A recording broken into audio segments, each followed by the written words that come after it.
Mm-hmm. Yep. Says that we're live. Mm-mm. No. I mean, we've been down this Okay. road before. Yeah, it's live. Okay. Alright, great. Wonderful. Alrighty. Hi guys. Hi to no one who's tuned in yet. It's what, 11:50 on a Sunday night?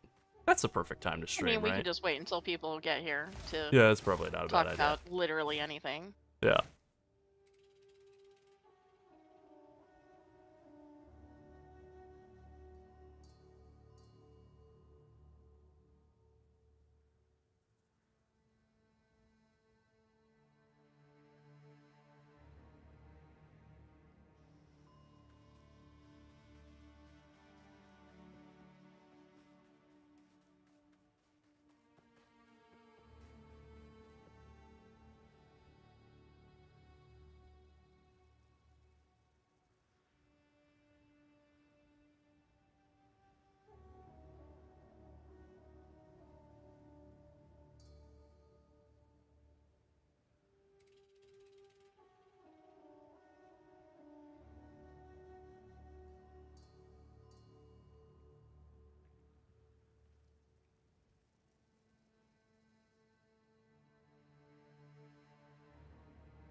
Yep.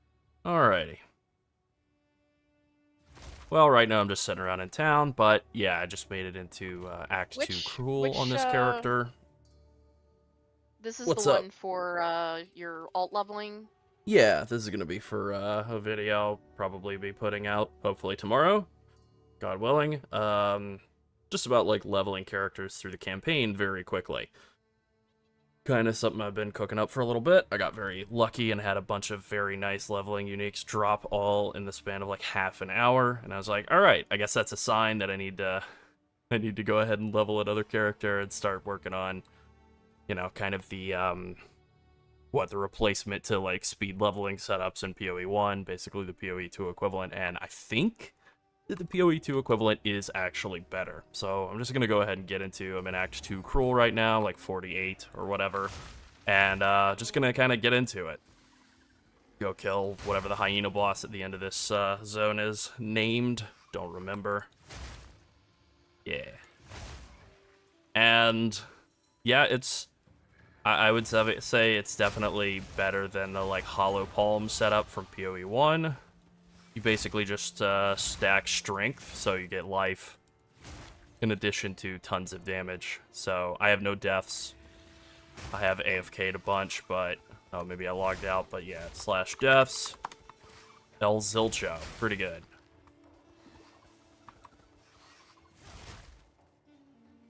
Where is that hyena guy? Gotta be around here somewhere. Feel like this is a dead end. Maybe not.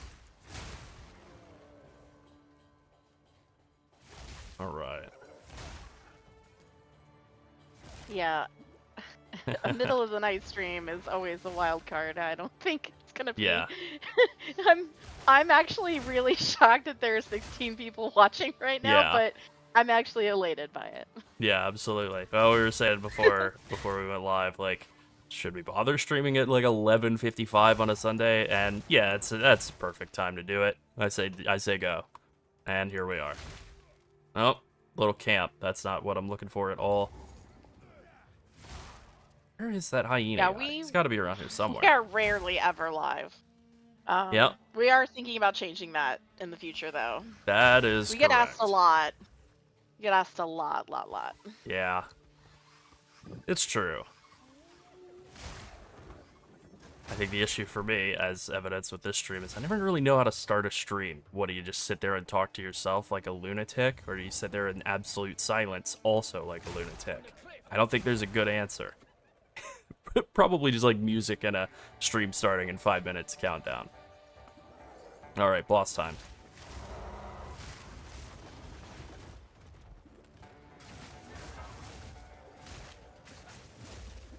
Oof, trying not to die here. I will answer that question in a second. I'm actually doing a Gimling Legionnaire stat stacker. That's what I'm looking toward doing. Trying to do a very budget version of a stat stacker, which is a bit of an oxymoron. But that is kind of the plan with this character. But then just more generically, I just kind of want to talk about how you can use this setup to level any character. You can do a witch, a warrior, anything that doesn't level very smoothly. You just level with, like, Pillar of the Cage God and a bunch of really good uniques.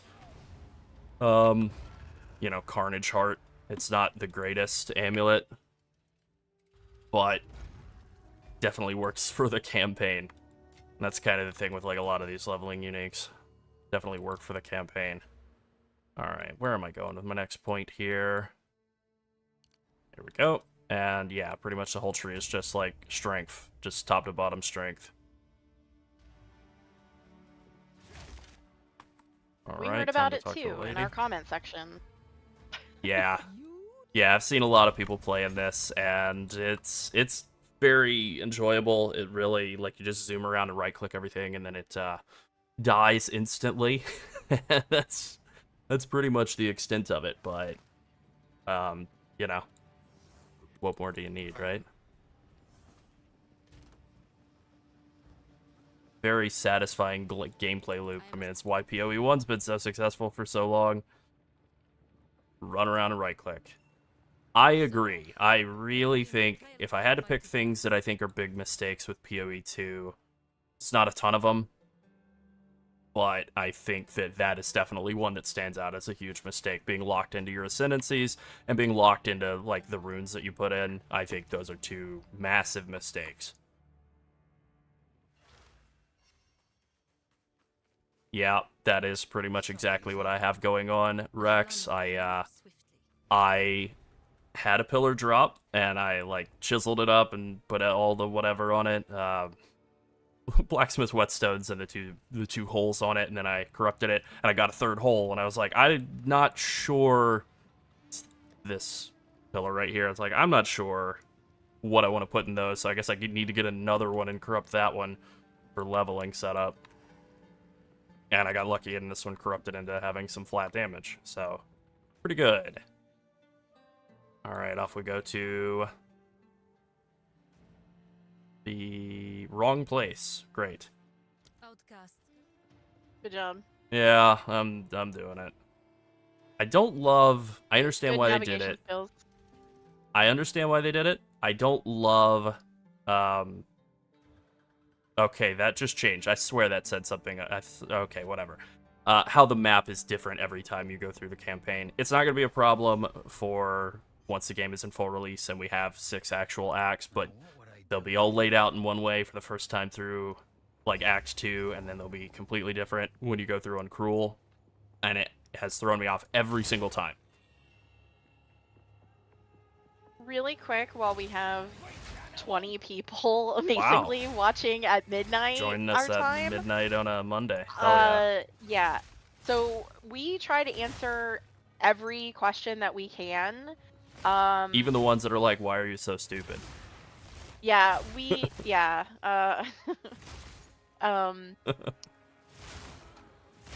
But we do not see follow-up questions, and we're not ignoring you. Yeah. We just don't get any alerts for them. We would have to manually comb through every comment left on the channel to see which ones are responses to us. Because comments that have new replies are all in one bucket for YouTube. So we would have to look through each individual comment thread to see that there's another question for us. So we don't usually see those. I just want to let people know we're not ignoring them. That's right. That's just the way that YouTube sorts comments. Dead end. And because of that, we are going to do something that people keep asking us. We are going to open a Discord server. Yep, people have in been honor asking of our about 1-year anniversary. That's right. People have asked for almost a year, and that's how quick we get to True. it. Thanks. Yeah, so January 29th is our 1-year anniversary. We're hoping to open the Discord somewhere around that time. We don't know if it's going to be totally public yet or not. We still kind of want to keep a balance with being able to answer YouTube questions, but also foster a community in the Discord because we want everybody to be able to talk amongst themselves. Yeah. So yeah, we're still figuring all that out. That's right. And then setting up a Discord is more of a process than you'd think, I suppose. But done. But yeah, but then once we figure that stuff out, we're good. Very excited about that. We're mostly just trying to pick between bots. We don't know which bots we want to use. Yeah. But everything else is set up already. You know, standard server rules. You know, don't be a troll. Don't be rude. Don't be rude. Don't do things that are against YouTube and Discord's. Yeah, don't break community TOS. guidelines. All the Good to normal go. stuff. Yeah. And we'll Yeah. be able to answer your questions, like, why are you so stupid? Why That's did you right. make this guide? What That's right. is this?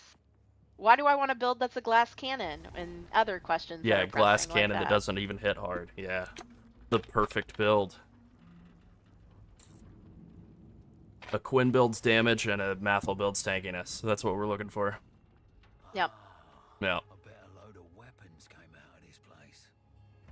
I love the checkpoint system. I have to say, like, of all the things for them to kind of throw to players as kind of a, whatever, throwing us a bone, I am super surprised that they did this checkpoint system throughout the camp. Alright, I cannot hit this guy. Maybe he has proximal tangibility or something. I don't know, I couldn't read it. But I'm surprised that they gave us this ability to, like, very quickly teleport around zones through the checkpoints. It's really good. It's like the most basic thing, but it's just really good tech. That has definitely saved me plenty of time backtracking through zones and whatever on leveling repeat characters, subsequent characters after the first. I mean, like, obviously, right, you know, I think everybody who's played a lot of PoE 1 thinks of themselves as, like, a veteran, and, oh, it's gonna be easy to do PoE 2, and then the first character, brutal, did not finish a campaign the first day.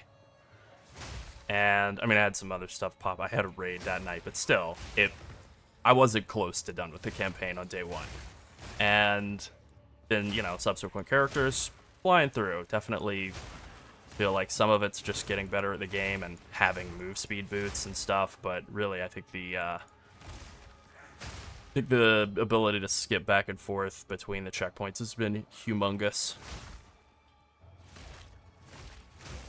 I would say if you're having any problems answering that question about jewels for the Fulminating Concoction Pathfinder, I would say, like, anything that just adds good old damage, crit bonus, for me at least, is my best damage scaler by a lot, so any sort of crit damage bonus is good. Depending on how much lightning pin you have and whether you want to run monsters gain elemental resistances maps, which I do like being able to run those, that can be, like, lightning pin can be a really, really good mod. Good lord. Just good old crit damage bonus, though, is very good. I would say definitely, like, the quiver bonuses getting up to whatever your next 50% breakpoint, that's the most valuable thing. And then probably crit bonus, but I have a couple of, like, quality of life things I like getting the, like, more mana flask generation. That's really good. That's kind of it, though. Pretty much just, like, crit bonus, or maybe, like, lightning pin, if you're trying to do a bunch of lightning resistant maps.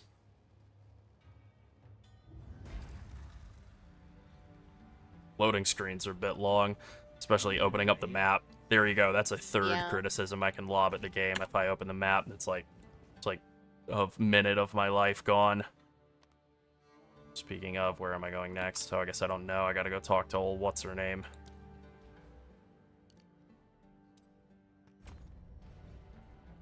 For this one, because it's a leveling setup, I'm doing glacial runes, cold damage, because I wanted the freeze pops from Herald of Ice early on in, like, Act 1. And I think for, like, a max level setup, I'll definitely run, like, a three-hole pillar, and then I'm not sure if I would want to do Ellie Pin or, like, crit bonus. I'll have to figure that out. But definitely not, like, flat damage in the weapon for like, max level character. So yeah, you kind of have two different weapons. But given that this pillar basically is going to be, like, the way that I level every single character, at least, you know, if I'm trying to level them fast, you know, it's kind of a nice thing to have, a pillar that has, like, a corrupted, some sort of flat elemental damage, and then just a couple of glacial runes in there. Pretty great. I mean, like, I was blown away by how much damage I was doing at the start of the campaign. What's her name? Bera of the Rotten Pack, the, like, Frost Witch, you know, the Hail Rake equivalent that you fight right outside of the first town. I mean, I killed her with, like, I don't know, 3 seconds. Like, I was blown away by how much faster this speed leveling setup gets online than doing, like, even, like, Blink Arrow, Mirror Arrow setup in PoE 1, which is probably still faster than this just because you're using a mobility skill to kill everything. You still have to hit, like, level 11 or whatever to really bring that online. And maybe it's 10, whatever it is. Okay, cool. Nice drop. This was online and running literally from level 2. Which is pretty good.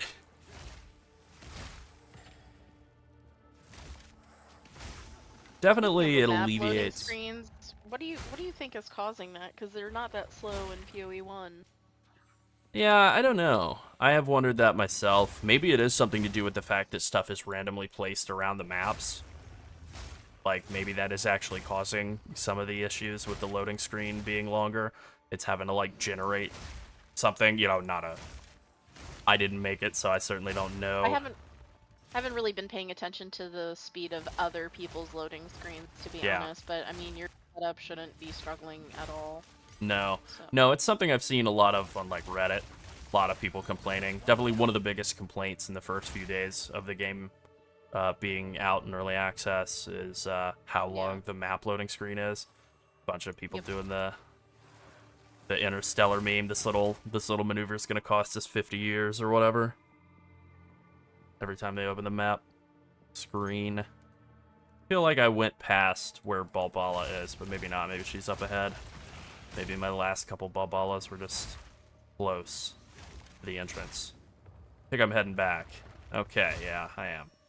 She's either over here to the left or she's over there to the right.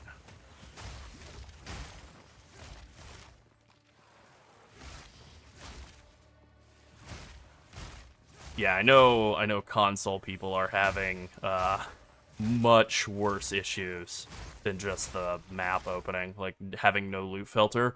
The game's basically just unplayable for a lot of console people, which I feel pretty bad about that for them. Hey Sleep, this is a Pillar of the Cage God setup, and you can actually do this as any character. This is a Gimling Legionnaire, Mercenary, whatever. This is probably going to be our next video, but basically this is a setup you can run from level 2 as soon as you get to town, and you can do it on any character, warrior, witch, you know, whatever you want to play. You can absolutely just speed level as this setup from pretty much the very beginning. Here's Balbala. The only thing that you can't run from the beginning is Stormwave. You have to run Glacial Cascade, which doesn't do as much damage, but it still does enough damage to kill everything insanely fast, so doesn't matter. Come here, lady. Unrelated, but it's pretty clear that a lot of people do not like Breach, just judging from the amount of likes versus dislikes on the Breach video. Oh, yeah. I mean, people have always had mixed opinions about Breach in PoE 1. It's still at a 92% like rate, so it's not That's like pretty it's good. in the dumps. It's just that our normal like percentage is 96 or higher, so, you know. Yeah. Oh, I'm not done in this map. I just instinctually... Oh, and now I'm in this... Not even distracted. I just instinctually was like, alright, and that's the map boss done. Time to load out and get another one going, but no. No. It is, in fact, not. I gotta find the exit to the Trader's Passage or whatever. Yeah, a lot of running. Path of running. Yeah, I'll say. Yeah. I mean, that is definitely the biggest difference between leveling the first character and all the subsequent ones. I had the very stupid idea, which I don't really regret, of killing everything. Genocide playthrough on the first character. Kill every side boss, every single thing. That obviously made the campaign take way longer. But really the biggest difference is just, I didn't have any move speed boots until I mean, the Cruel campaign, I think, like, Act 4 or whatever, 5, and, yeah, move speed boots. Having, like, 20 move speed from, like, level 11, and then 25 from whatever these are, level 33, made all the difference. Really did.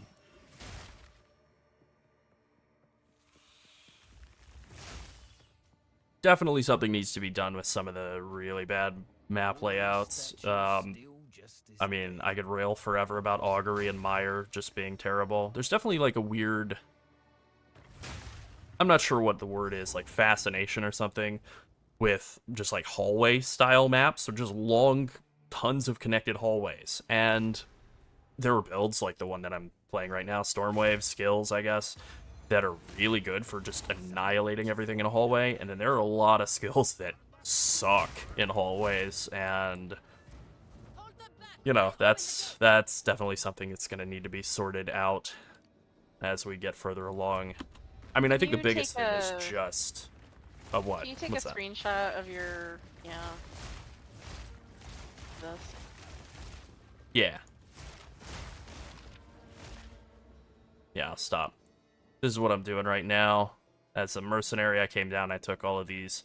Well, I came out and took Polymathy and Jack of all trades. Top prio, just go get as much stats as you can, as many stats as you can. And then I took Colossal Weapon and Curved Weapon, and I guess Overwhelm, not really that great. I took Acceleration and this point here for a bit more move speed. Then I came up and I took Martial Artistry. I also took Coming Calamity, since I'm using Herald of Ice and Herald of Thunder.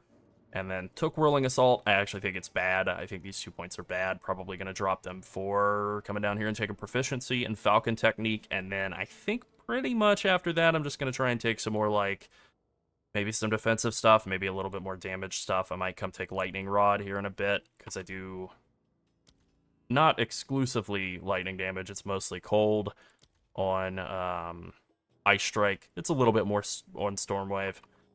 But, yeah, you know, just a little bit more damage stuff, and then I think at that point I'll be done with the campaign. So,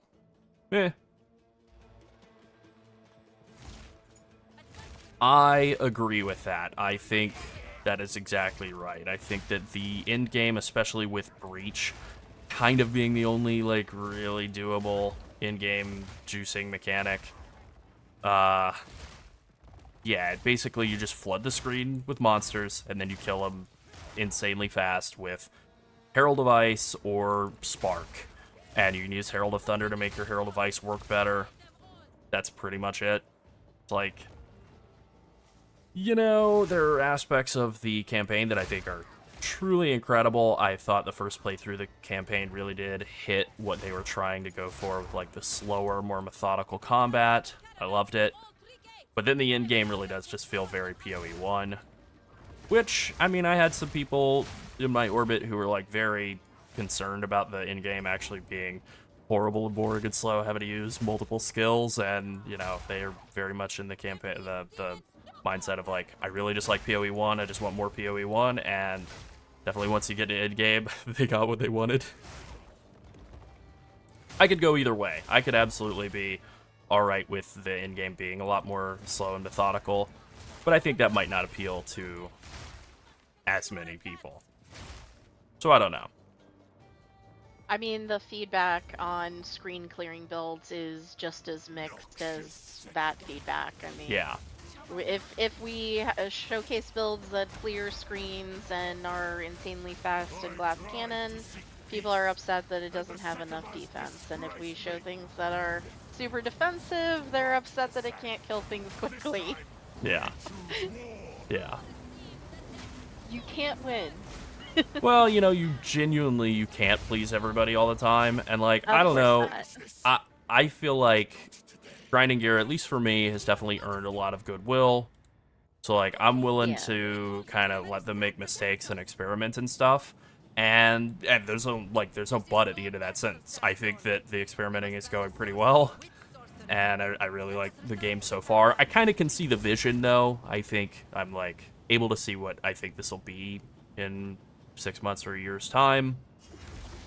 And, you know, I think that's maybe helping me, like, look past some of the flaws, because there are definitely flaws.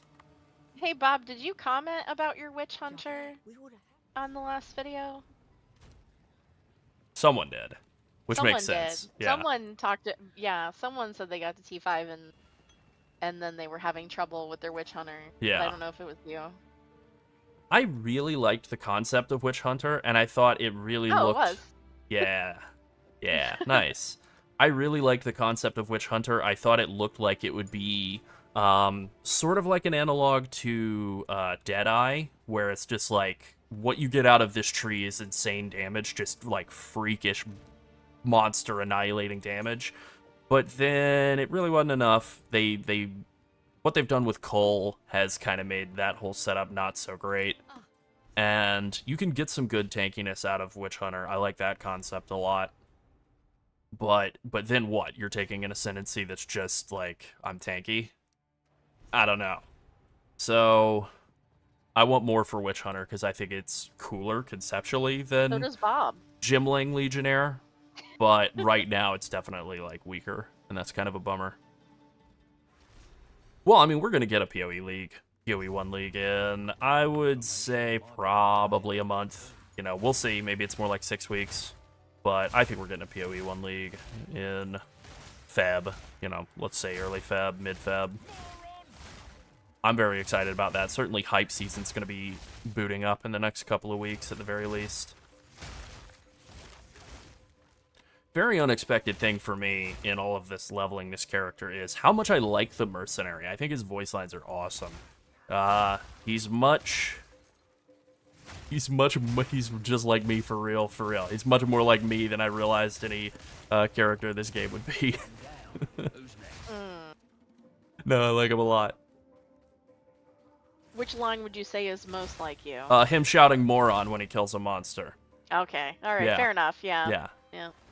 Always some sort of ritual going on, eh?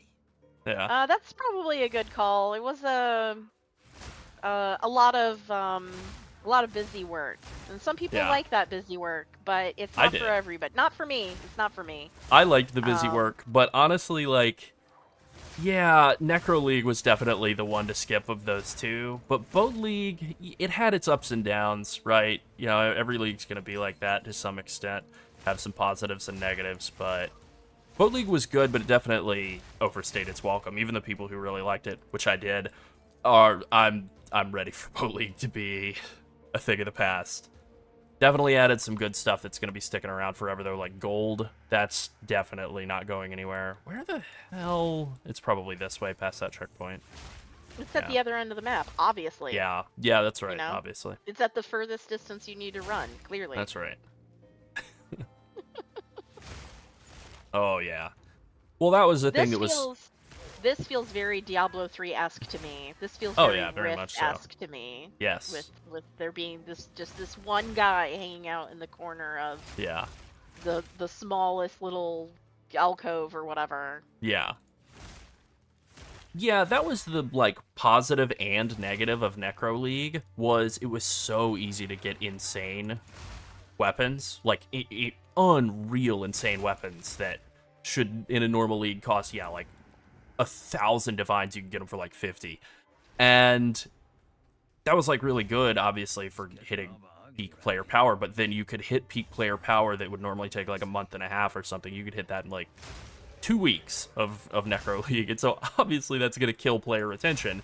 And then anytime player retention goes down in a league, then it's harder to get good gear, and the economy is like real wonky. Somebody comes up with a good strategy, and now, you know, everything just like completely falls apart.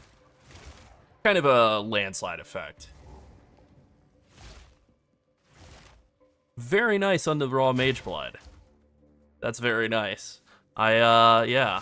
Well, I'm, you know, thank you for copying the, Lightning Strike Slayer. That build was a ton of fun. I've always liked Slayer and Champion, and I'm still a little sad about what they've done with Champion, in PoE 1. I'm hoping they get a bit of, love. I can't imagine that's gonna be anytime soon, though. Yeah, the only reason that build was created was because Larold plays pretty much only melee classes in WoW, so Yeah. I thought it was kind of weird that he was only playing casters in PoE. And bow guys, yeah.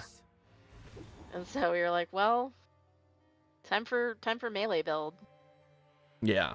I always loved Lightning Strike Champion. Like, other than Toxic Rain Pathfinder, that was my favorite build. And then with the buffs to charges, and like charge stacking being so good, and Slayer being very, very good for charge stacking, and Champion also just being nerfed into absolute trash. You know, just kind of everything aligned perfectly to be, you know, of course you're going to run Slayer for just any build you would have previously played. Champion, let's see, where do I want to go to next? Keth, yeah. Oh, you know what? I didn't find the relic. Alright, I'm going to the Mastodon Badlands. Damn, yeah. Good comms, good comms. Good comms, yeah. Alright, time to go kill guys. Maybe I should have opened a new zone. Oh well. I'm just gonna kill what's left. One of these guys will drop it for sure.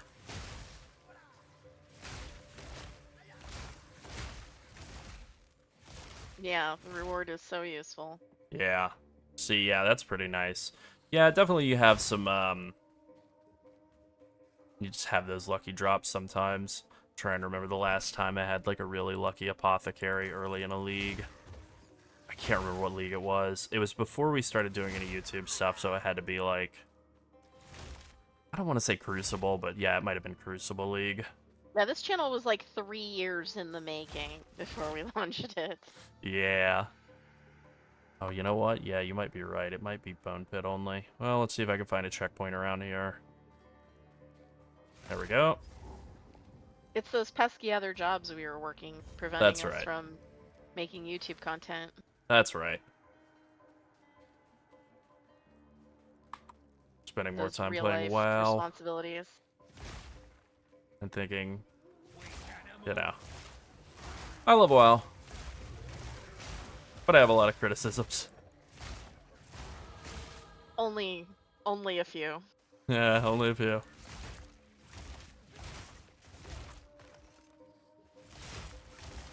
Yeah, very nice. Yeah, Necro League Thank was... you so much. Thank you. Thank you We very appreciate much. that. Necro League was very fun for the farming. I really did like aspects of the farming from there we go, finally. But they botched it by putting Necro on the Atlas passive tree, and I mean they acknowledged that was an experiment and it went the way that it did, and never again. That's how well it went. We'll never bother with that again. At least they tried something. I think I'm going to drop these 2 points here because I don't think they're all that great, and then take the 2 into proficiency, and there we go. Oh, If I had blood, to guess, craft fire. Golden, I think Alright. it's probably because we don't stream on Twitch, even though we've been asked to many times. Yeah. That's probably a part of it. And we might change that Yeah. in the future. We're not sure. The Have we thing here? about YouTube Oh, yeah. is, like, you can just literally already make money from the things you're already making money from, so it's kind of an all-in-one ecosystem. Yeah. True. Alright. Go to my hideout and hand this over to this guy. Oh, that's a Yeah. good question. Yeah, see, that's the thing, right? Is I hate, as like a video guy, I absolutely hate Twitch's player. I think it is genuinely the worst video player that exists on the internet. And couple that in with all of the other criticisms that you could have of Twitch that are like valid and not just like weird arcane complaints, but just the video player is so bad. It's so hard to like go watch a clip of something that isn't something that someone clipped in the moment. So, not a fan of Twitch on that front. Whereas YouTube, easy, great video player. Yeah, and YouTube does auto chapters of everything if there's no, you know, like you can just click a button and it'll do Yeah. it for you. But it's very easy to set up chapters in YouTube as well. So, Yeah. Yeah, you if know. Twitch had chapters, I think that would immensely improve their video player. 100%. Or Yeah. even if they just divided it up by 10-minute increments or something, Yeah. so you could just skip to those. Like, I just feel like it would be better. Okay. I did actually have these pulled up. I have this bookmarked. Okay, so I was thinking about it. It's interesting, right? So I have actually been thinking about like guessing at third ascendancies and stuff. So I'm glad that you asked that. Sorceress, it makes sense. Stormweaver is like the lightning thing mostly, but then there's some cold in there as well. And Chronomancer is like time, whatever. So I think the next sorceress thing, I don't know what they're going to call it, but it has to be something super duper fire related. That's how I feel. Could be wrong. Maybe they're just going to be cold and lightning, and it'll just be like a much more cold oriented setup, and then with a little bit of lightning in there. But I feel like it's fire. That could wind up just being like Witch kind of seems like the only class that really has a monopoly on fire right now with Infernalist. Maybe that's intended, but I don't know. I haven't really spent that much time looking at casters. For Warrior, they have like the Warbringer, which is, what is this? This is like the totem guy. Seems very shieldy. And then Titan is just sort of like generic slams and stuff. I feel like there has to be some sort of like, they don't have one-handed weapons really in the game yet. They're like swords and stuff. I feel like that's got to be the direction that they're going with that. Either like dual wielding or like maybe dual wielding two-handers or something. Better support for, I can't remember what that passive is called, but the one that everyone says is very bad. This one, it's Giant's Blood, yeah. Dual wielding two-handed weapons. Basically, everything I've seen of people doing this is that instead of dual wielding, they just use two-hander with a shield, which is really bad. Yeah, I think Champion will probably come back with, I think it'll just come back with Duelist. I think, we're going to get Duelist in addition to Mercenary. We do know about all the other classes, right? So it's Huntress is going to be the one that comes with Ranger. I don't know what they're going to do with Huntress. I assume there's going to be like a bleed thing and then like a direct damage type of thing with spears. And then I don't know what the hell the other one's going to be. But I feel like Ranger, boy, I would have said Warden since they just added that in PoE 1. Maybe that's it, but then they kind of took some of the Warden stuff and gave it to the Invoker, what's it called, Unbound Avatar. That's just a Warden passive. And there aren't any of the tinctures in PoE 2 for now. So I don't know what a Warden tree would look like for Ranger, but I feel like it has to be something elemental-oriented and still using a bow, but, somehow distinct from Ranger or Deadeye and Pathfinder. Yeah, I think I like that. Yeah, I think that's exactly sounds right for Huntress. Yeah. Alright, I just put up a poll about streaming on our channel. Alrighty. Having a little sip here. Okay. Mercenary, boy. Mercenary's interesting, because I feel like they're leaning in all in on crossbow for all of the ascendancies. I don't know what other direction for crossbows. Maybe like elemental, like super elemental damage oriented. For the third mercenary flavor. I really liked the kind of shotgun feeling skills for mercenary when I played my other one. I don't remember the names of any of them other than maybe like fragmentation bolts, so maybe it would be something more like that, like giving you extra bolts in your crossbow and stuff, but I feel like generally they try to make ascendancies not be tied to a certain weapon type or skill type or anything, so probably just more like a lot more elemental damage. And then Monk, boy oh boy, I really don't know. That one, truly, I have no idea what the final Monk Ascendancy would be, but I'm very excited to see it. I don't think it would be anything poison-oriented, because you've got Acolyte of Triula as the sort of extra chaos damage setup. And then Invoker is obviously very, like, elemental burst damage. So, I don't know, maybe it would be physical. Like a physical damage setup using the handful of physical spells that exist. Yeah, that's probably what it is. Wind damage, and that'd be like a combination of like physical and lightning damage, and that could actually be really good because then you could get like some leech stuff oriented, and that might actually wind up being kind of similar to the current state of like Lightning Strike Slayer. I think that could actually be pretty cool. That's a concept. Did I miss a platform? Are cool kids streaming on some other platform? I just put YouTube, Twitch, or both. Yeah. I know that there are people who do stream on Facebook and TikTok, but with TikTok being in limbo and Facebook being, we're not gonna stream on Facebook. So. No. Yeah, I don't want to go stream on the platform where they're having officially sanctioned AI profiles and stuff. Oh boy. I am interested to see the results of this, though. Oh, most definitely. So far, YouTube in the lead, full lead. Nice. Very nice. Yeah, I mean, I have to say, like, if somebody who I watch on YouTube were, like, streaming, I would be likely to tune in. Whereas, like, I don't think I would tune in on them on Twitch. I don't We know, I don't might... watch a lot of Twitch unless there are rewards Oh, I'm getting blasted. linked with it. Yeah, exactly. That's pretty much the only time I ever log into Twitch. You know, I might watch somebody like Guga. I might watch Guga on Twitch just for the novelty of it. Be like, hey, what's going on here? What's old Guga Or, up to? What's his name that we were just talking about earlier? Who said he Disgusting is creatures. more profitable on Twitch than in the music industry? Oh, T-Pain. T-Pain T-Pain, saying he's yeah. made more money streaming on Twitch than he did as a musician, which is insane.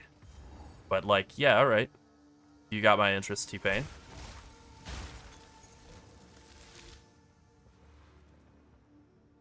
Howdy, Rat King.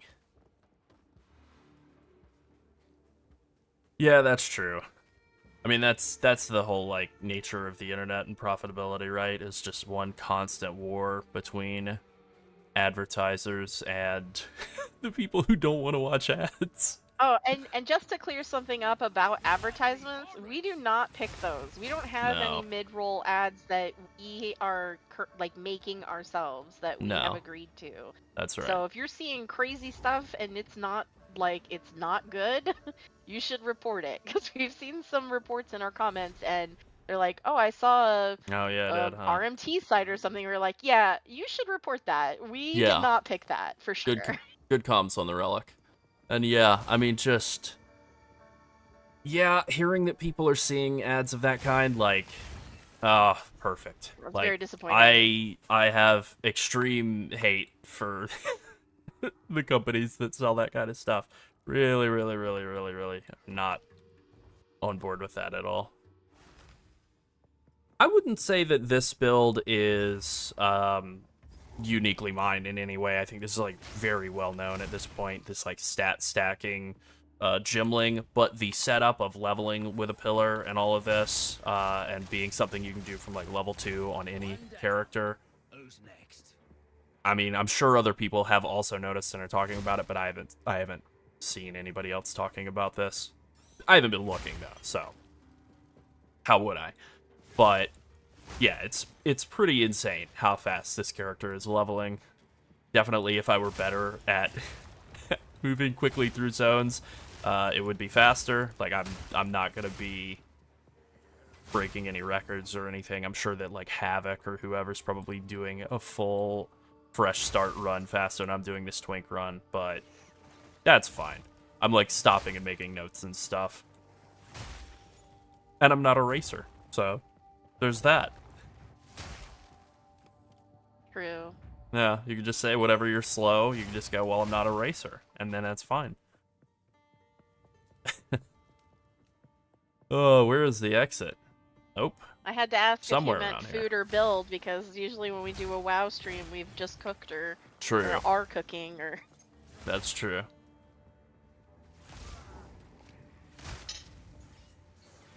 I agree. I think that is, if I had to nail down a single reason why people are upset with Breach, don't like Breach, whatever, it really is just simply that they've done enough. Like, I think Breach on its own, not taking into account the fact that we're all bored of it already, is pretty dope. It's definitely a bit too much. There's too many monsters being spawned at once for, like, how slow characters are and how flimsy they are unless they're playing Evasion NES. But on its own, it's okay. But there's just... That's it. That's all there is to do, and that's not great. They'll get more stuff in, I hope, sooner rather than later. I definitely hope sooner rather than later. I think, you know, another criticism I'd have of the in-game right now is just simply that the startup cost to get any of these other League mechanics functioning is way too high. You know, the cost of doing a King of the Mist right now, I think, is like 6 or 7 Divines. And you have to do 4 of those for Ritual to be any good. At least 3. So, telling people, like, you know, an average player, somebody who's not playing 18 hours a day, still, you have to invest, let's say, 20 Divines for this mechanic to start generating any currency at all, is insane.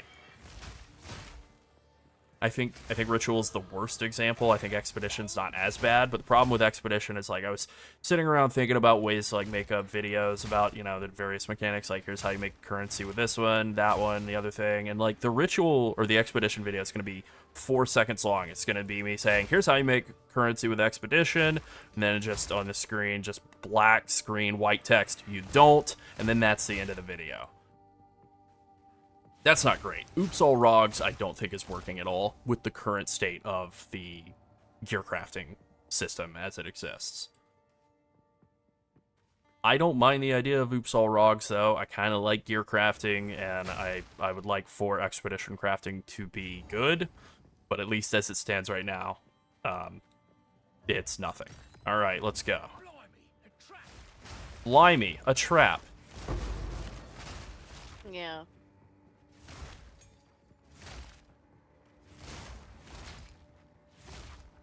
Yeah, crafting in big, giant quotes visible from space. Gambling, gear gambling. I mean, with that being said, though, I have gambled some very fine gear. Some very, very respectable, decent gear. And, you know, like, there is a lot of really good gear that's available for very cheap. At times. There can be, at least. And then there's a lot of crap, too. I mean, that's most of what you pick up is garbage.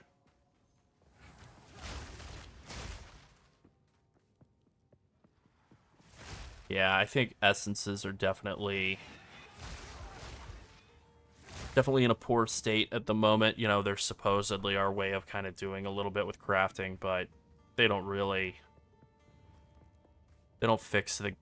They don't fill that gap right now. There's just, like, too many variables available in all of the crafting because it's based off the skeleton of PoE 1 where you're able to, okay, the item that I made is garbage, no problem. I'll just, you know, remake it very quickly and easily.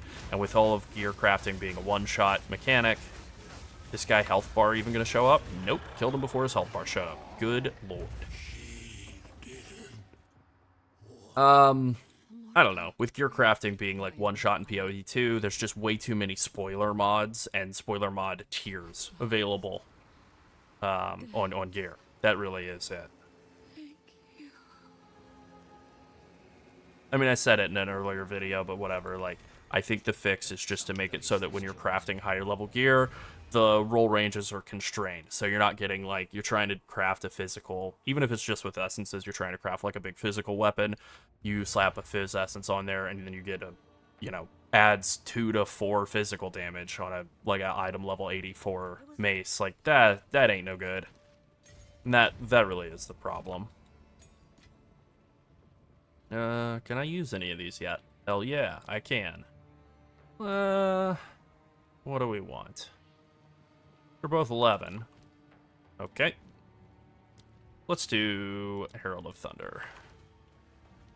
And then, I don't know if I have any skills to level up. Oh, I do have a bunch. Alright, should have gotten that on that earlier. Not that the damage difference has really been all that noticeable.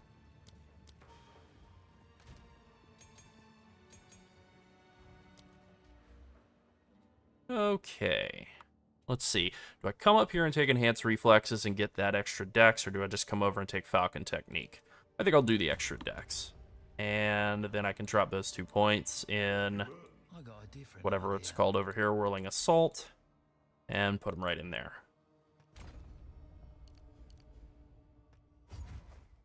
Booyah. See how much of a dex increase that is. That's 14 dex for 2 points, and then also a bit of evasion. Go from 1,000 evasion to 1216 for that second point. Yeah, it's pretty good.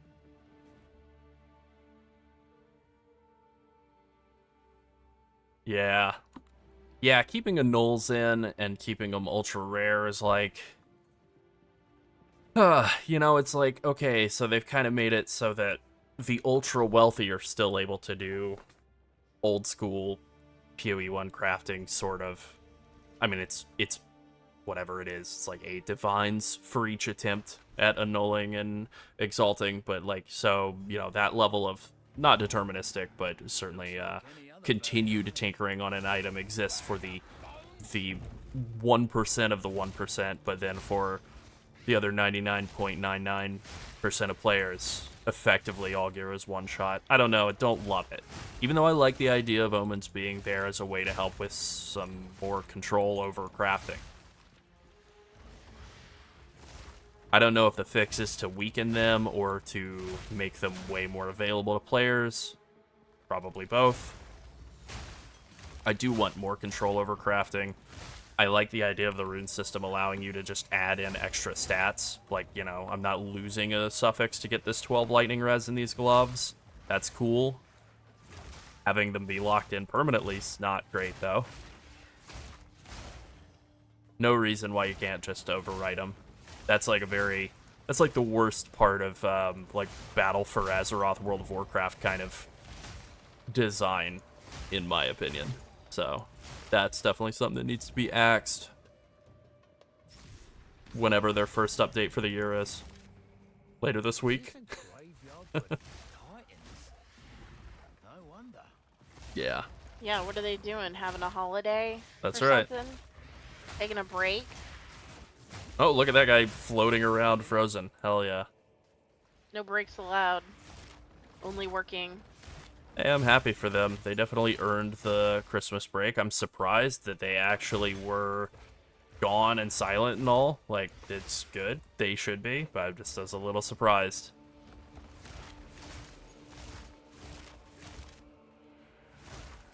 Yeah.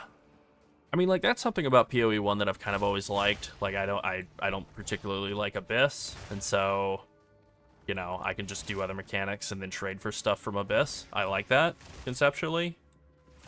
But if you're, you know, it's not the same as, like, okay, it's a certain base type or something that I'm not getting access to unless I buy it from somebody else, you know. If Ritual is the entirety of the crafting system, beyond it just being gambling, then yeah, that's not great. I think there might be something in that little alcove up there, but it might be nothing, so... Okay, nothing down here. Great.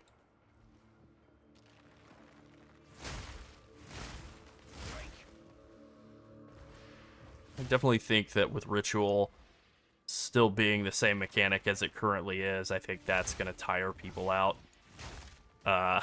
Doing Ritual just at all. Going to be something that people get bored of pretty quickly. Alright, now let's look around for our third thing. It's got to be in this area over here. Or our fourth thing, the thing to put our relics in.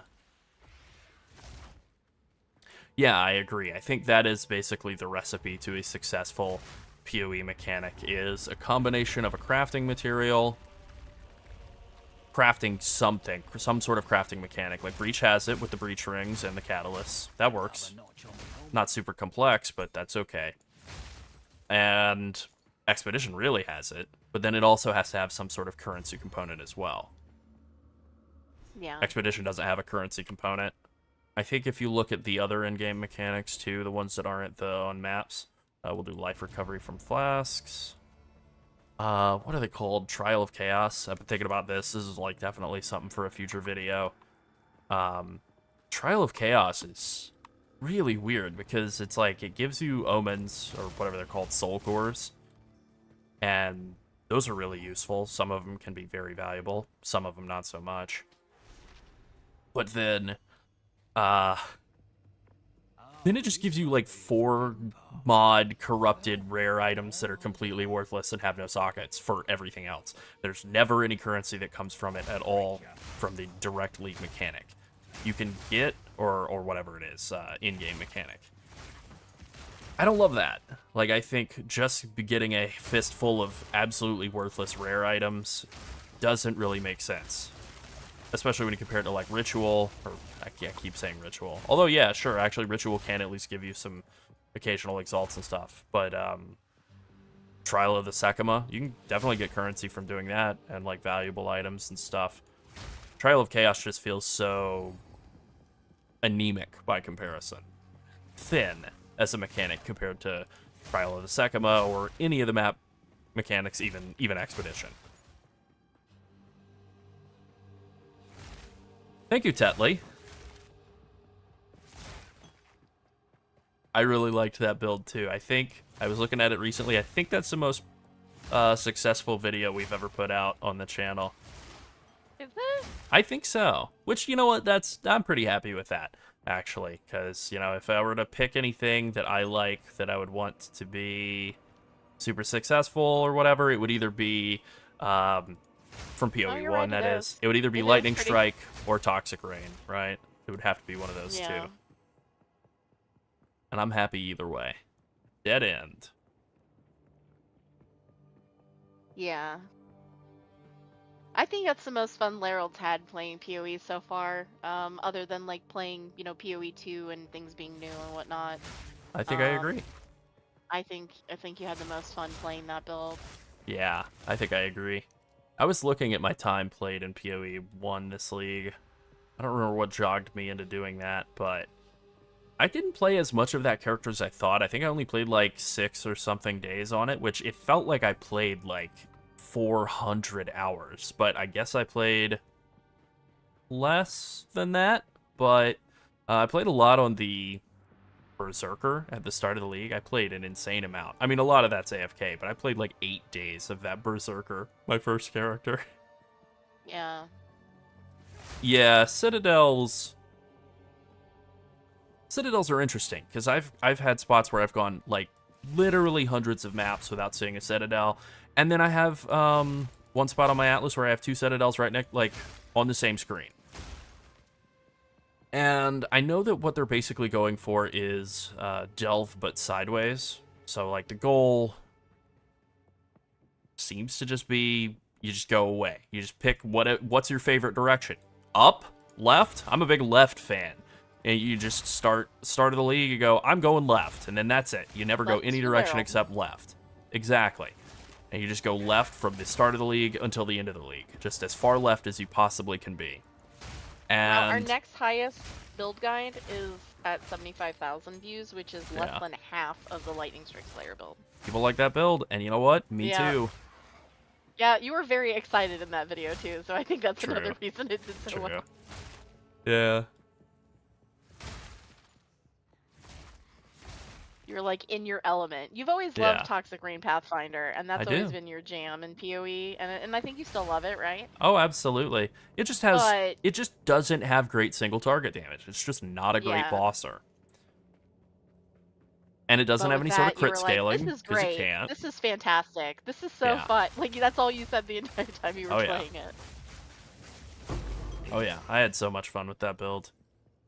I definitely, you know, there's a world where the next patch comes along and Lightning Strike Slayer is still a god of builds, and I'm playing it again, and I'm having at least as much fun, if not more, with whatever is in the next league.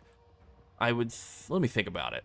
Okay, so last league, not the current league, last league, Necropolis, was very much like a combination of crafting and gathering league, but it was super heavy on the crafting. Current league, boat league, really just a currency gathering league. I wouldn't be surprised if we do get ourselves a little crafting league coming up. Yeah, I think that could definitely be possible, so you never know. According to YouTube, our viewers want to see a budget Pathfinder with only unique. A budget Pathfinder with only uniques. I'll think about it. Only uniques is quite a limitation, because like one of the most Yep. common Reddit comments I've seen over the last like month or so of PoE 2 being out is that all of the uniques are either horrendous garbage or insanely overpowered and no in between. And I don't know exactly how I feel about that, but I definitely think there's a lot of real crap that's really good for leveling, like Thrill Steel or Foxshade, and then a lot of stuff that is, you know, just garbage only. Garbage only. That's most of the uniques, so yeah. I'm gonna need you to look at the thumbnail for juicing for alright. maximum profit. Sorry to everyone listening, that's my Discord sound. I Yep. do like Sorry that to everyone thumbnail. listening, that's me sending messages. Oh boy. Huh. Yep. Yep. Yeah. YouTube thinks that talking about juicing involves fruit. Yes, it does. But It actually, thinks not a bad idea for the thumbnail. it is actually a pretty good idea for a thumbnail. But yeah, they're saying that we should make a video about juicing and that it should involve like pineapples and oranges and watermelons. So Yep. that's where we're at. Yep, that's where our content's headed, guys. That's on where the our roadmap. content is headed. We're transitioning into being a juice-based YouTube channel. Fruits. All right, if you could be any fruit, what would you be? And why? Oh, God. You're on the spot. Oh, Lord. I don't know. All right. No, you go. I would be a lime because they're acidic, but really good in when you add some sugar. There you go. It is time Yeah, just bite into a sugared lime. I don't know. That's all I got. Okay, and did the valley. And where do I go next? I go to Alani again. Yes. slaves. Knew it. There's never a good side. Just assholes all round. Okay, yeah, that clip's definitely going into the video. I love the mercenary. He's my guy. He's me. I'm just like him for real, for real. Yeah, Shattering Concoction looks very good. I was going to play that instead of Fulminating because I just played a Lightning build, and then I saw, I think it was Mage Fist put out a video, and I was like, never mind. I'm not just going to, like, compete with Mage Fist. I'm going to do something with Fulminating and make that work. And I've been very, very happy with Fulminating, but yeah, I think if I had gotten to Shattering Yeah, a lot of Concoction like complaints 2 about days the before, spores. yeah. A lot of complaints about the spores we've seen. Oh, yeah. They've I definitely, really don't like that guy. Yeah. But yeah, Shattering Concoction rocks for sure.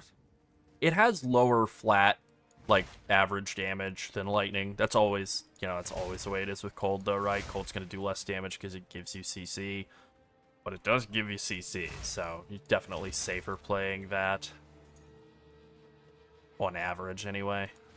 I don't know, though. I blasted through a couple of Arbiter of Ashes, like, so quickly that I didn't even know really what was happening. And pretty much everything I fought except for, like, Breach Lord level 4 is just dead before it has a chance.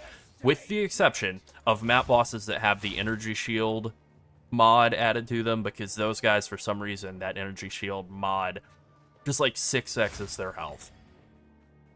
That is the one thing that has actually been kind of difficult to kill, more so than any, like, Pinnacle bosses. It's just random-ass map boss that has the Energy Shield mod that makes them have, whatever it is, just, like, 10x health.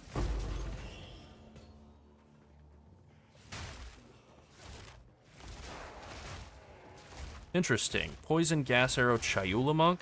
I hadn't looked into or really thought about doing Chayula as a poison build at all. For me, all of the Chayula stuff rang very, very much as like, what's the best way to put it?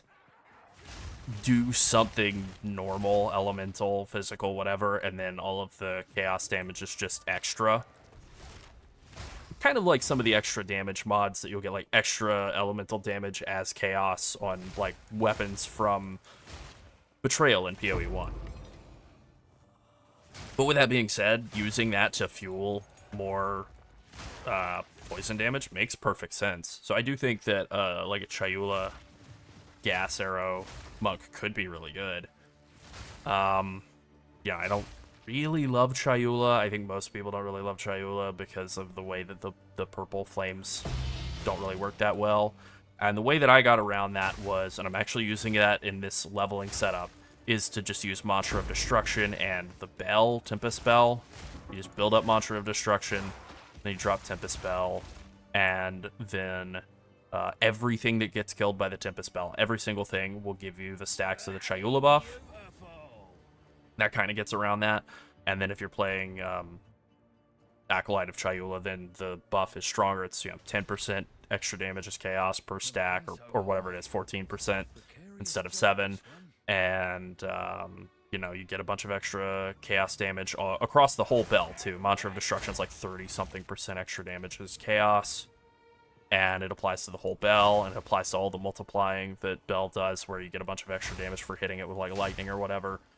So it works pretty well, but it is very much like you're locked into those two things, and that is the only way to really make the Chayula monk work. From at least my experience of playing it, and with, like, monk skills. But Gas Arrow, yeah, that may rock. I just haven't played with it or looked at it at all yet. So, maybe. I wound up liking Pathfinder a lot more than I thought I would. When I first looked at it, I really thought it was, like, very, like, placeholder replacement level stuff. And then the more I got into it, the more I realized it really just synergizes nicely with a lot of the poison stuff that exists. And is kind of like a damage doubler, which is pretty cool.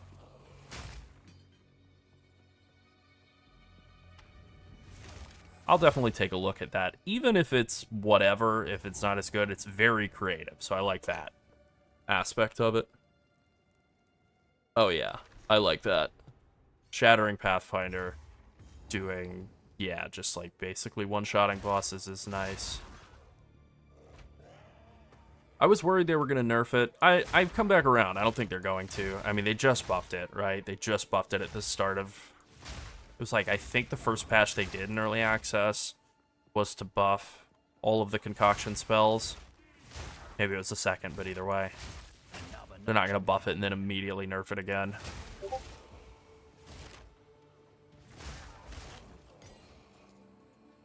Nope.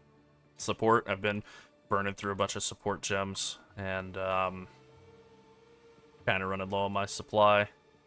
Final letter, I need to hand that off to whoever in the caravan. But first I need to find these statues. Get myself a bit of free lightning rods, I think it is. Wherever they're at.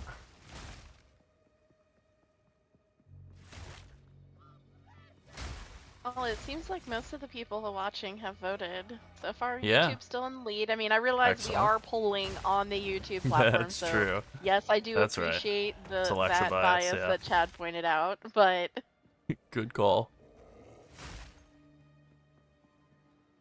it's okay to be honest about your favorite platform, even if the poll is on YouTube. That's okay. Yeah, We're not gonna kick you off. that's right. Oh boy, I We saw don't that have that guy power. had... No, we certainly don't. I saw that guy had proximal tangibility, and that is the worst mod I think they've ever come up with. Certainly it's the worst mod in PoE 2, because it's not visually communicated at all. And that's something I've seen a lot of people criticize the on-death effects and say, you know, they need better visuals or better communication, or they just need to not all do chaos damage. All true. But I think the biggest mistake with all the on-death effects is just simply there is no sound. There is no sound associated with them. And that's not an issue in PoE 1. They do a great job with the sound communicating that you're being followed by a volatile fire or whatever. And they have to sort that out. It's probably... Yeah, there's still time to fix that stuff, though. That's where I was Again, going. these are- It's probably yeah, not these are intended. early They probably access just don't games, have yeah. the sound yet. Yeah, it's just probably not available yet. They haven't decided Yeah. what that should sound like yet. Yeah, exactly. Yeah. It might not We even got a be couple of recorded. questions about where this build is going and the Oh, poison duration. yeah. The, Yeah, where is this character going? I forgot. this character is, well, I mean, I'm literally going to the end of the map to kill whatever his name is, but this character is going to be, I think, my attempt at like a budget stat stacker Gimling Legionnaire, just basically using Stormwave like so, and then just like blasting stuff with, I am going to use Hand of Wisdom in an action, but I think the goal is going to be like a 10 Divine budget, or maybe less, and just see like how far I can push that character. Like, can you take on everything with 10 divines on a stat stacker? You know, we'll see if I accidentally get that nerfed. It won't be my fault. It'll be definitely be somebody else. You're being followed. Yeah. Oh, I see. So the thing about the poison duration on Pathfinder is it's a less damage multiplier if you're having trouble maintaining the poison, but Gas Arrow, it's basically just free infinite poison duration. So, Yeah. in the case of Gas Arrow, it's basically no downside.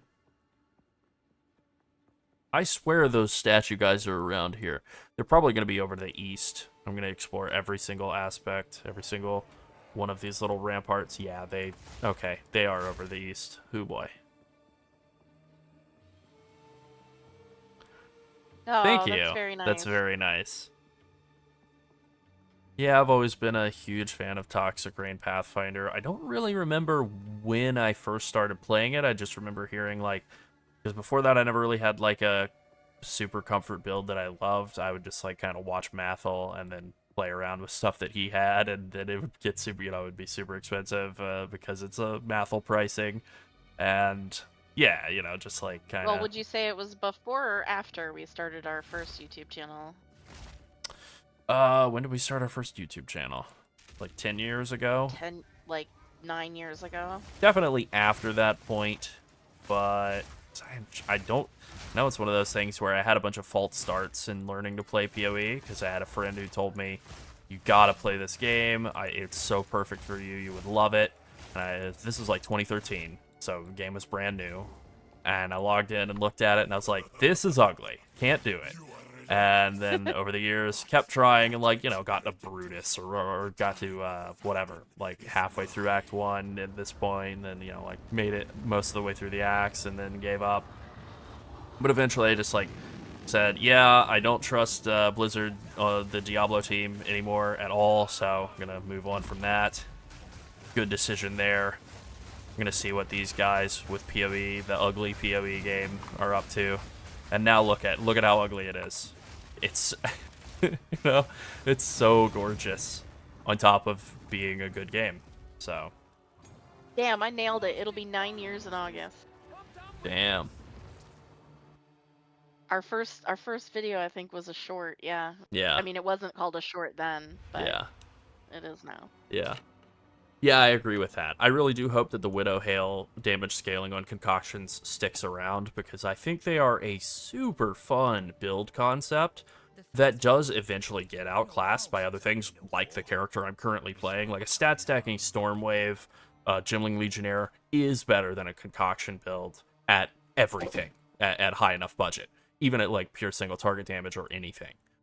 But concoction's really fun and really good for budget, and yeah, I would love for that to stick around. Are you gonna put a pub out for this build, or is this the one that you're just experimenting with? I'm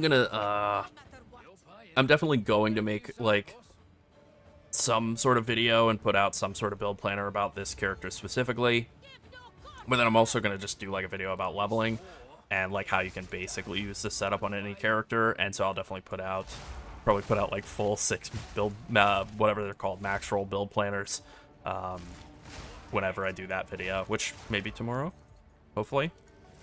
Yeah, but that'll be just basically like kind of a skeleton of just getting your character to like 60 or so with this setup, 60, 65, something like that. I can see the comments now. Why does this only go to 60? Oh, I'm gonna address that right off the bat. This is very much just the replacement for... why does it only go to for... 60? I can't listen or read.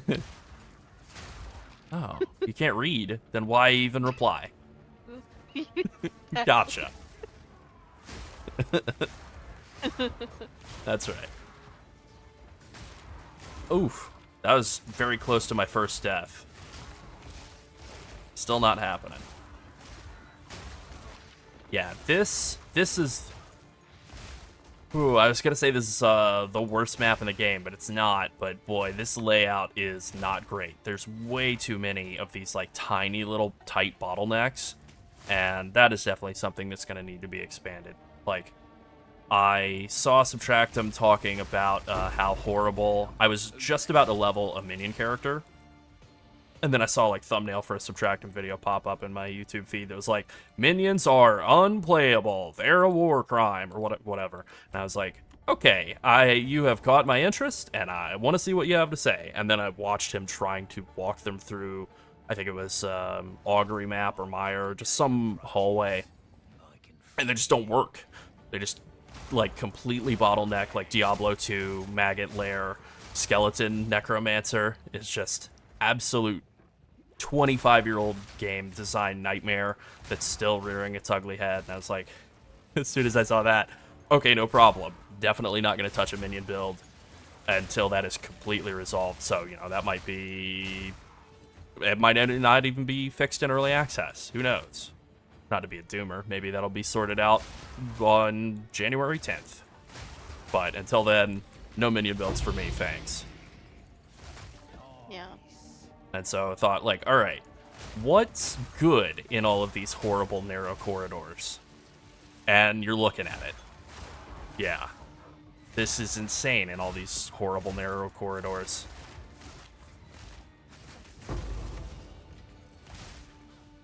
So there you go. Just trying to make lemonade out of lemons, I guess. And it's working pretty good. Lemonade's a nice drink.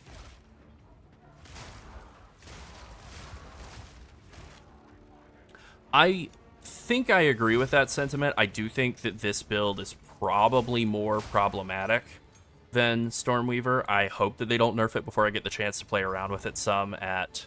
Oh, come on. I want to level up one more time. Or whatever, level up before Jamanra. There we go. Yeah, I think that this build is actually more problematic than the Stormweaver Ascendancy. I think Spark is problematic because it's kind of able to deal with all of these little nooks and crannies. Everything, you know, all the sparks just run around the whole screen and destroy everything. But, you know, we'll see what gets batted down first. I think if they batted down Spark and you had to play, like, Ball Lightning or whatever, I think Stormweaver really isn't. It's still strong as hell, but it's not, like, wildly problematic like it is right now. Because it's slower. Whereas this, I mean, you saw me running through all these areas. It's insane. Alright, let's go, Jamanra. Time to die. Wow, that attack speed increase from Falcon Technique is crazy. It is also blasting my mana pool. Okay, yeah, get that shield up, please, lady.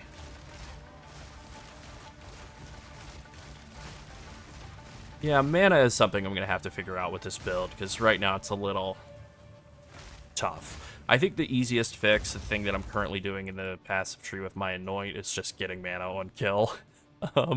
Stealing that from the Monk start, and that's probably what I'm going to do with just like some blue gems, just get some mana on kill, and that pretty much fixes that. Or maybe get like mana on kill on gloves or a ring or something. I mean, that does give up stats though, so you don't really want to do it. But, you know, maybe. Yeah, exactly. I saw a video of somebody on Reddit posting their Stormweaver, I think it was Ball Lightning. They were doing like Ball Lightning and Lightning Conduit, and it looked good. It looked like fun and good, but, you know, kind of slow. And that was all the comments were just people like saying like, this is slow as hell, whatever. It's like, yeah, it didn't really seem like it was actually slow or bad. It just seemed like people had gotten so used to Spark being completely insane. All right, let's do this. Because it looked like a pretty good balanced build, as long as you don't have the context of Spark being completely overpowered.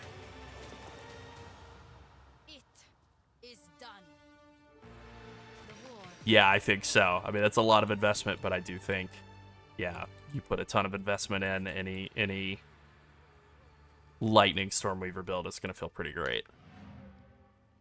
I mean, it's a damn good Ascendancy. Being able to double shock stuff and then still hit hard enough to get 100% increased damage with all the shock magnifier or shock effect increases, like, you know, getting 200% damage on bosses and stuff is pretty good.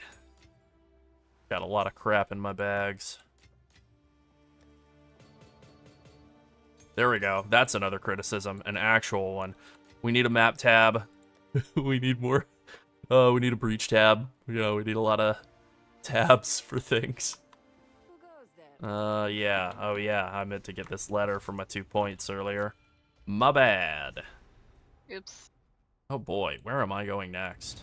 I didn't really want to take Doomsayer. I kind of want to take something that gives more damage, but, like, Beef is all the way over here. I could just come down here and take another Jewel Socket, but while leveling, I kind of don't want to do that. Yeah. I think I'll just make my way over to take Doomsayer for the rest of the campaign, even though I know this isn't the best thing to take by any stretch. I'll just take it for the rest of the campaign, and that'll be that. Jewel Socket right there with my next point. Throw in one of these. Go from there. Definitely more room for optimization, but, you know, just trying to blast as fast as I can for now. Did you turn streamer mode on Discord on? I did not. I can. No, you don't need to. I'm not gonna Alright. like blow you up with stuff. That's Okay, that's good. me. Yeah. Oh, yeah, okay. I need to go talk to old what's-his-name. I didn't realize I was here already. Ah, I like that. My worst fears. Go on then. I like to know who I'm working for. You're right. Yep. Alright, story was the thing I was least, like, interested in, or thought, you know, would be the least, whatever, compelling aspect of PoE 2. And it's not like I'm super locked in on the story or anything, but I'm kind of interested in what's going on. I like the reveal that he's Sin. I'm curious about what's going on with Doriani and hunting down the beast and all. And then, you know, I'm really curious about what's going to happen next with, Yes. Yes. like, when you kill Arbiter of Ash, not to spoil anything for people, some interesting stuff happens. We'll just say it like that. And it really caught my interest. I was very interested in that interesting stuff. Nice and Like, what's going on there? Fascinating stuff going on with the Arbiter of Ash. So, curious to learn more about that. I do agree with that. I do wonder what happened with that 3-week delay. Like, yeah, I did also think it was for MTX or inventories or something, and most of the stash tabs don't work, and most of the MTX is not enabled. So, yeah, I don't imagine we'll get more clarification on that, but that's okay. I know they said something vague like it was related to, like having to add like the, what are they called, where you have like a hashtag and then, you know, like 4 numbers after your account name. Who's next? It was like related to that. I am blanking on what those are called. Boss? Nope. Maybe? Nope.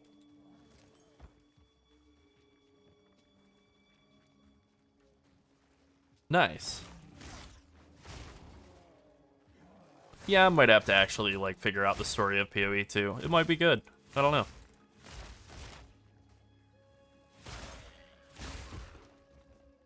Definitely seems like a possibility. They've certainly put a lot more effort into actually telling a story in PoE 2 than they did in PoE 1. Other than just kind of, you know, sitting and clicking through dialogue boxes in town. But that's still, I mean, that's still how most of the story is told in PoE 2. Not all of it, but a large amount of the story is still told just by clicking through dialogue boxes in town. Missed the boss, huh? He didn't drop anything, right? I think he just drops like a skill gem or something. Oh, let me spend 20 minutes waiting for this map to load. And yeah, he didn't drop anything. We're gonna have to make a Alright, lot more cool. videos if we want to send you to ExileCon. Okay. Done. I'm gonna make a lot more videos. Alright.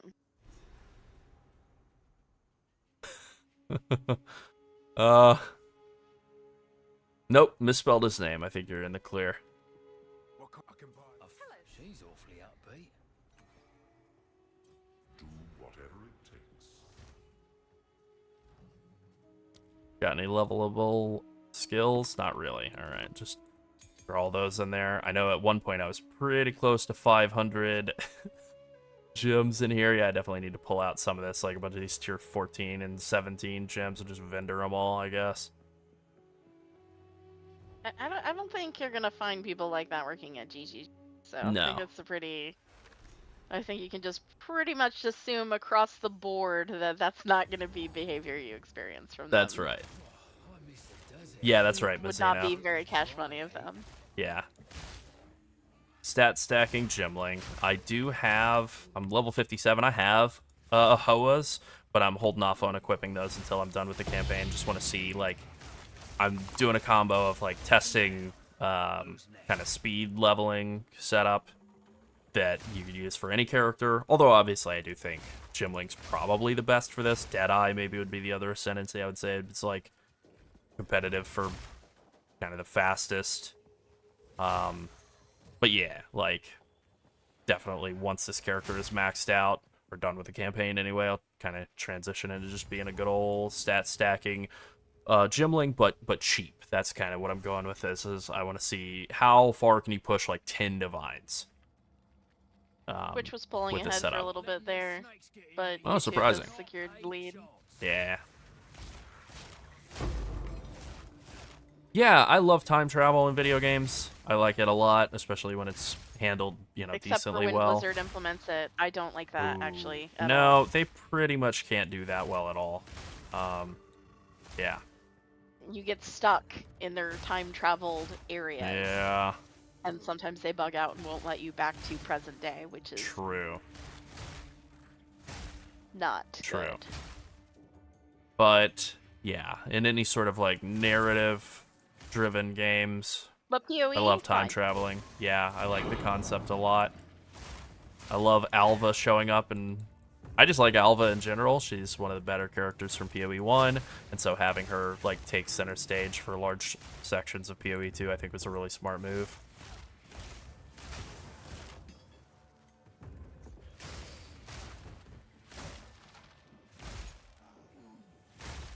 I was curious what other characters from PoE 1 we would see pop back up.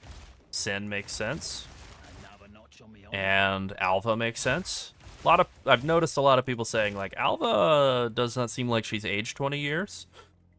And yeah, I don't That's a know good about that, question. but hey, good for her. That's a good question. If you could add a currency crafting orb, what would it be? Oh, God. That is a great question.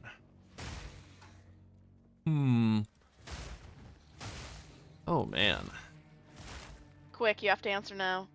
Okay, I got it.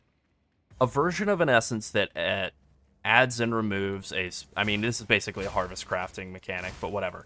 Adds and removes a specific type of modifier. So, adds, or I guess removes and adds, a fire mod, or a life mod, or whatever. I think that's what I would want. Yeah, I like that. An alt that acts like the current Chaos Orb. Yeah. So, you know, kind of like the existing PoE 2 Chaos Orb, where it does the annul exalt in one swift move, but it is specifically limited to a certain stat: fire, cold, lightning, whatever. That obviously could be very powerful for crafting, be able to target a specific stat, so they'd probably have to be fairly rare or fairly expensive, or have some sort of other limitations to compensate. Yeah. Yeah. It doesn't seem like it's an oversight. Maybe it's the whole her being a ball thing, that she's still looks, you know, 20 or whatever, even though she's in her 40s now. Maybe she's just aging well. Like Jennifer Aniston. Exactly. Maybe she's just like Jennifer Aniston, and she's just attractive and aging well, and good for her. If we could all age so gracefully.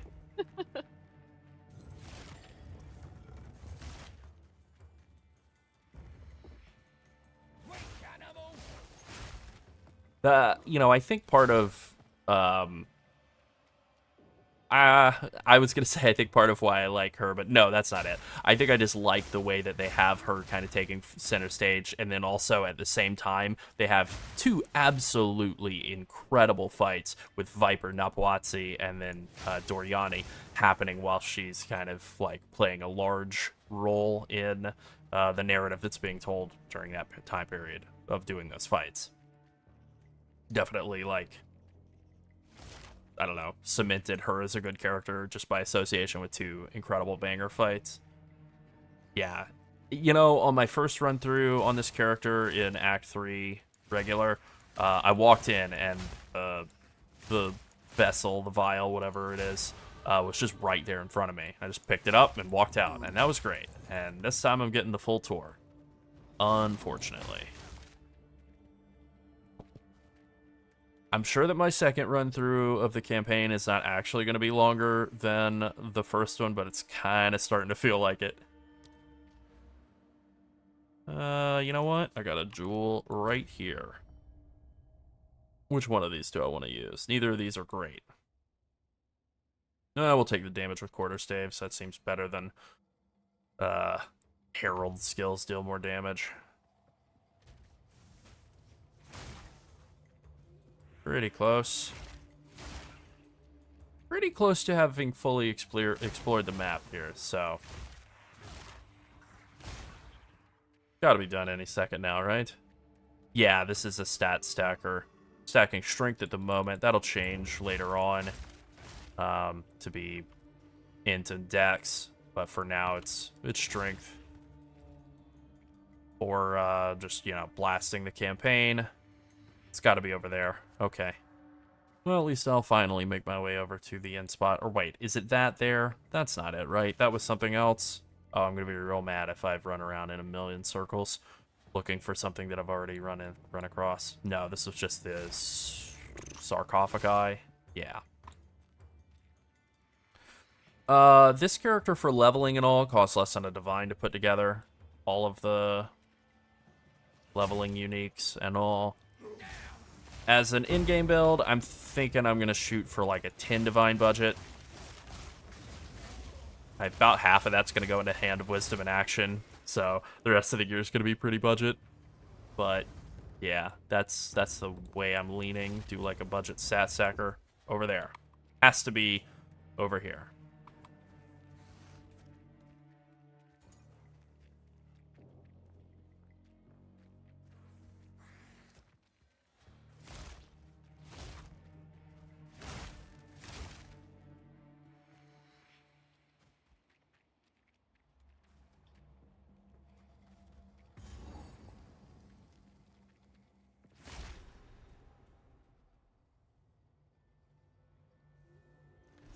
Oh. Alrighty. Finally found it. Thank God. That was quite a run. Yeah, no ingenuity belt, at least for now. You know, maybe. The final place. Yeah. Where you definitely knew it would be. That's right. Path of running. Yeah, that's right. Ingenuity belt maybe comes later in like a higher budget version of it, you know? Round 2 of videos about the build. We'll probably have a decent ingenuity. But if I did ingenuity and we're doing 10 chaos res for sure. If I did ingenuity and Hand of Wisdom in an action, then the build would basically be done. I wouldn't be able to wear anything else. I think that would put me right around that number. Which I got lucky. I bought a Hand of Wisdom in action, put a hole in it, you know, armor, scraps, whatever. Corrupt, got a free hole, second hole, so that's good. Feel pretty good about that. Haven't decided what I want to put in that gem-wise yet. But, you know, we'll see. Oh, yeah, the charm system. I like some of what they're going for. But, yeah, the charm system is not great. I think just generally speaking, only having one charm at a time really, really feels bad. Having to choose between either freeze or stun doesn't feel great.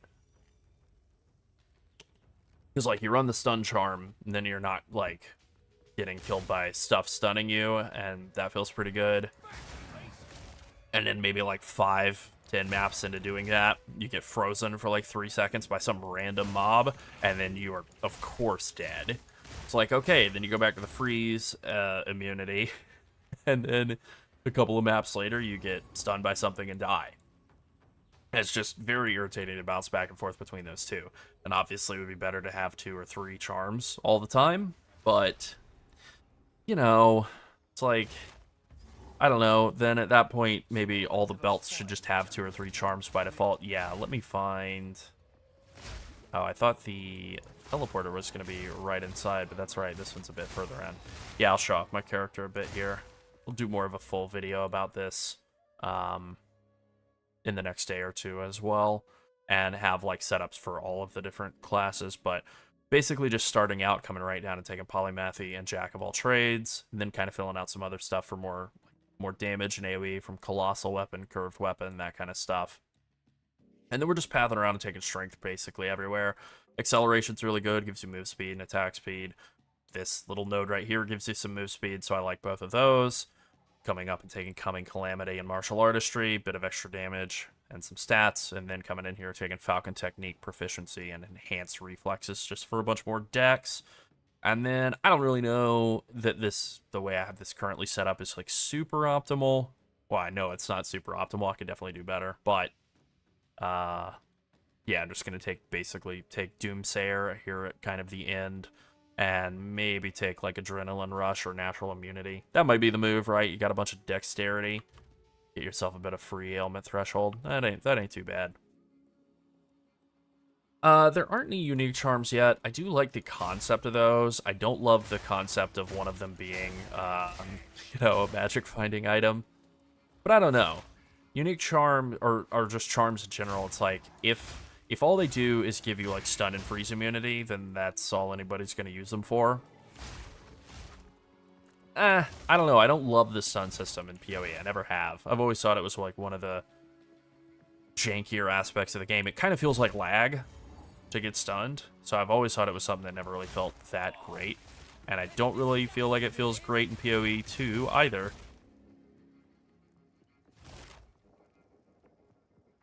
I did get lucky and get a +2 charm belt at some point, and I was playing around with that for a little bit. It had terrible other stats, so I wound up selling it off, but it did feel pretty nice to have the stun and freeze charms, and then room for something else, a golden charm, or, you know, whatever, bleed, poison, whatever. Alright, get this waypoint, but then I want to go back and find the waypoint in Infested Barrens before I forget. Yeah, PoE 2 is definitely worse than PoE 1 when it comes to ailments. And I know that they want them to, like, be a thing that you have to deal with, but right now, like, I don't really know how that works out, because, like, how do you deal with them? You get frozen and you die. Where's the gameplay loop? So, I don't know. You get stunned and you die. We gotta like that either. Another notch on me horse. I like having things to dodge. I like being punished when I make mistakes, like getting frozen when I don't dodge some sort of frost attack. That's good. But just getting frozen because a monster hit me with, like, you know, one of these antlion guys hit me with a roll that you can't dodge out of, because you just rubber band into them, or like getting hit by a crossbow bolt from off screen and being frozen. Not that fun. Oh, that was very fun. That was a very funny visual. That antlion just sort of clipping around, frozen, but still trying to move. There we go. Finally found it. Miss Verlai about this. Okay, I know I have... very long. Okay, I have the Azak Bog, which I want to do that to get Spirit. I need to find... This is the Motlan Waterways that I'm at right now, and then the Chimeral Wetlands are somewhere else around here. So I guess I'll find those, and then do the Azak Bog. Yeah, I think that belts and charms are a problem that GGG is going to need to solve that still feels way too like PoE 1 ruthless, you know, for the current state of the game. And then I think the other thing is move speed on boots just needs to be something that's there as an implicit. Like, I'm fine with boot move speed being like a bit of a range, but the fact that boots can drop and just have 0 move speed on them and have like good stats and just be fully worthless because there is no move speed on them is ridiculous. That is something that feels like very, very, very outdated and needs to be gone. So, because I mean, the difference between 0 move speed and 25 move speed is pretty brutal. I actually still have a lot of move speed coming from different sources. I still have like move speed coming from the tree, but like this is pain. This is pain.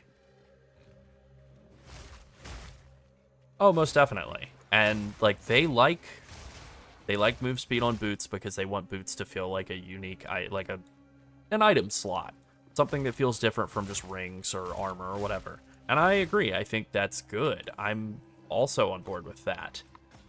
But it doesn't have to be move speed.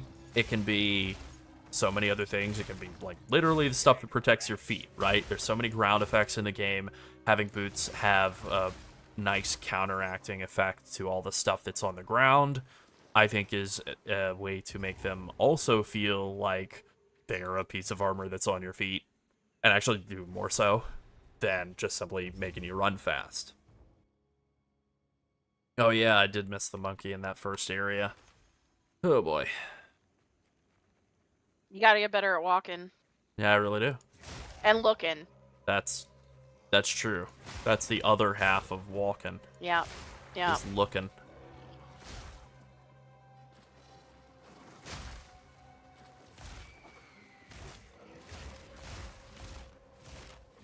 Because I think right now, I think that boots are one of the more boring pieces of gear, really. Even though they have move speed on them, they don't really have anything else that's particularly interesting or distinct. And I do think a big part of why, you know, like they have desecrated ground immunity as a potential boots mod in PoE 1. Nobody ever uses that because, I mean, you know, you got to dedicate item budget to like stats, resistances, move speed, obviously in life. There's no room for desecrated ground immunity, but if they just axe that out, you know, they modernize boots, move speed is guaranteed, some amount of it, and then there's a bit of a variance in between a good implicit roll and a bad one. Now I'm at the stupid toxic bloom thing. Where's that rare? Here he is. Sure, we'll kill him. Wow. Oh, how rewarding, a waystone. Yeah, I mean, I think that would do a lot toward making the boot slot be a more interesting piece of gear than just simply a stat stick that also has move speed, and either the move speed is good and it's usable, or the move speed is bad and it's instant garbage. Yeah. And then that allows them to balance uniques accordingly. They can make a pair of unique boots that is deliberately got some big upside and then deliberately has minus move speed or whatever. Doesn't have the implicit move speed. Really not a hard problem to solve.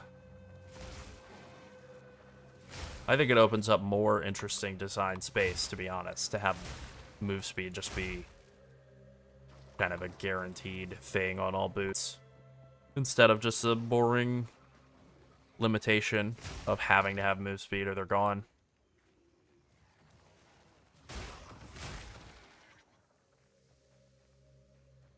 It helps raise the floor, you know, like a whatever, bad player, casual player, somebody who's just getting into the game for the first time, isn't having the horrible experience of no move speed on their boots and slowly slogging through everything. And that's really not the game at its best. And, you know, I think I want everybody to experience the game at its best, ultimately. I think the developers, too, do as well. But, you know. Hopefully. I mean, I don't see why they wouldn't, right? Well, you know, a game's supposed to be a challenge, especially a game like PoE is supposed to be kind Yeah. of a tug of war back and forth between the players and the developers. But I don't know. Some people feel like it's like a battle between the players and the developers. Maybe more like kind of working together to give ourselves a challenge. I think that that's we anybody overcome. who's unhappy with something not working the way they want it to. I Yeah, mean, we see that on both channels. Even on things that we like or we think are designed well, and they're just like, yeah, the developers don't know what they're doing. They hate players. It's like, definitely see that. I don't complaint think a they lot. hate players because No. players keep them employed. Yeah, So they wouldn't have a career. now they can make bad choices. They're not infallible, but That's true. you know, and yeah, we've seen that a Calandra League lot in happened. other games we won't name. But Yeah. uh I got a point somewhere. and this game too, we've seen choices that we definitely. didn't particularly love. You Yeah. know, another round of Boat League. You're like, Oh yeah, I mean extending Settler League as long as they did. I know a lot of people would have been happy with PoE 2 being early access being pushed off till next month if we could have just had another PoE 1 league last year. yeah, I mean, from a content creation popular standpoint, opinion. honestly, Just a different. I league would have been instead of happy with accept- that, too. Instead of more of the same. yeah. It wouldn't have been bad for us channel-wise for them to just do a third league and push PoE 2 off. But I'm glad we got No, PoE of course 2. not. I was very excited about it, you know. Still am. Still having a great time.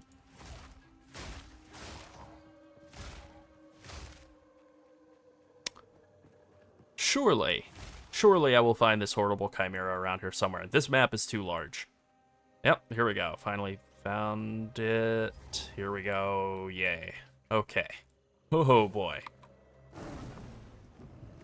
Oh, I hate this guy. My first kill on this guy, on first day one character, brutal. Took so long. I really hated this boss. Because he does this. You stun him and then he just leaves. This guy is the worst.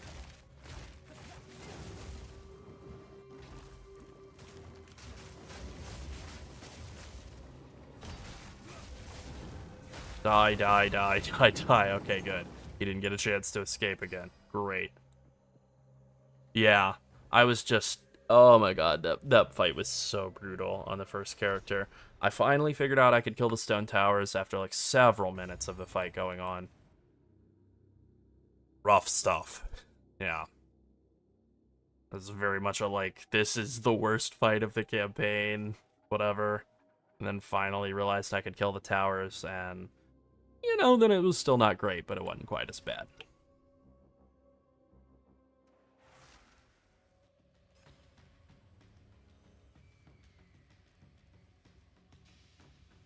Oh, you know what? I just read back up a bit.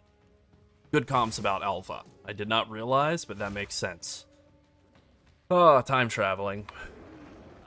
Wibbly wobbly, timey wimey. All right, Doctor Who. That's right.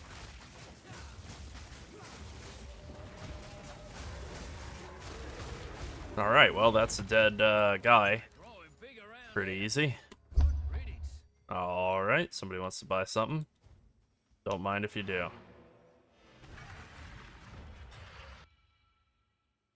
I have something in my eye. It's driving me crazy. I think I got it. Alright.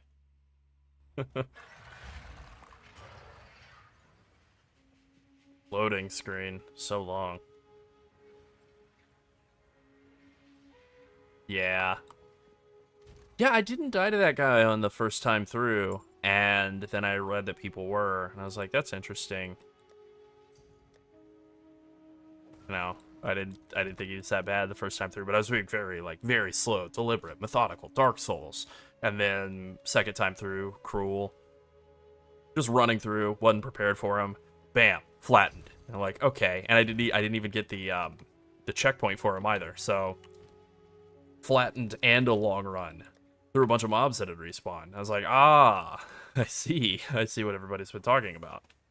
And then I think he killed me twice, actually. I think he killed me, but I got the checkpoint, so I at least didn't have to run as far. And then finally killed him. And yeah, he's kind of like him, actually. very funny for sure.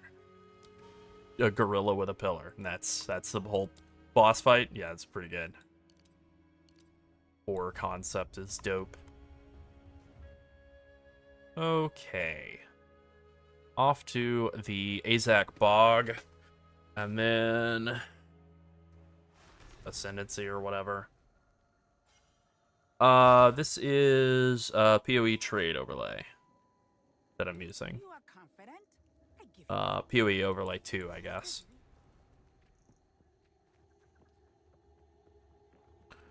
I also have Exiled Exchange as well. I'm using both of those. Use Exiled Exchange for like evaluating items, which I'm not doing any of that right now because we're leveling.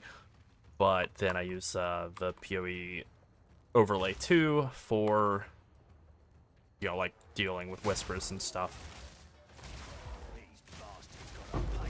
All right.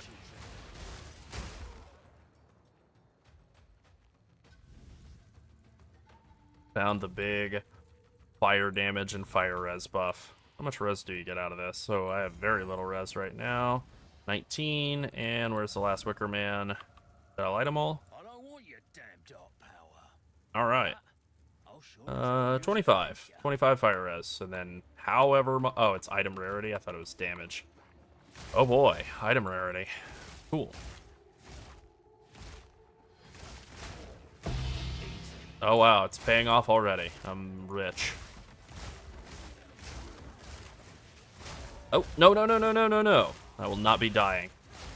Not to you. Not to these stupid little stick things that I can't roll through.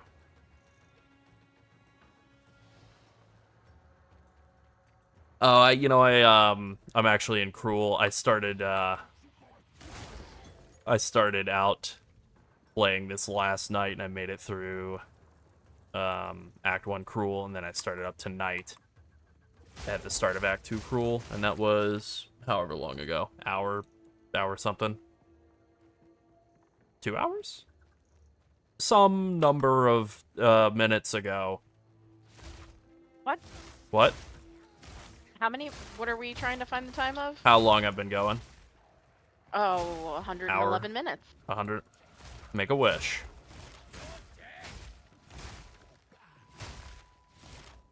Let's see. Where is old... What's her name?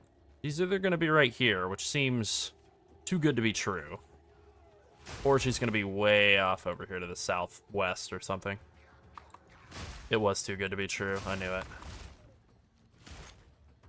Alright, let's clear this little area out. Barely even see those little guys through the map.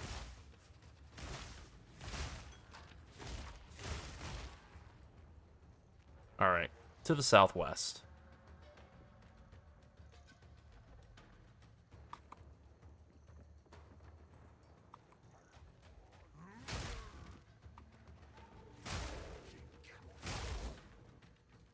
Man, that sound is so satisfying. I love the explosion pops. Definitely more in love with Herald of Lightning or Herald of Thunder and Ice in PoE 2 than I am in PoE 1. Herald of Ice is great in PoE 1. Very satisfying pops, but I think the pop sounds are more satisfying in PoE 2. And then Herald of Thunder not just being, like, hot garbage is a real change of pace in PoE 2. Because it's real stinky in PoE 1. I like the decision to not have auras that are just like, you do more damage. I like that a lot. Have them all be kind of situational or whatever. You know, you kill a shocked enemy and then you get a follow-up buff for your next several attacks. Like, I like that decision a lot. That's been real smart. To make it a bit more situational, you kind of have to think about what you're doing with your auras instead of just going like, I do lightning damage, I need to slap on, what is it, Wrath? Now I do 40% more damage. Boring.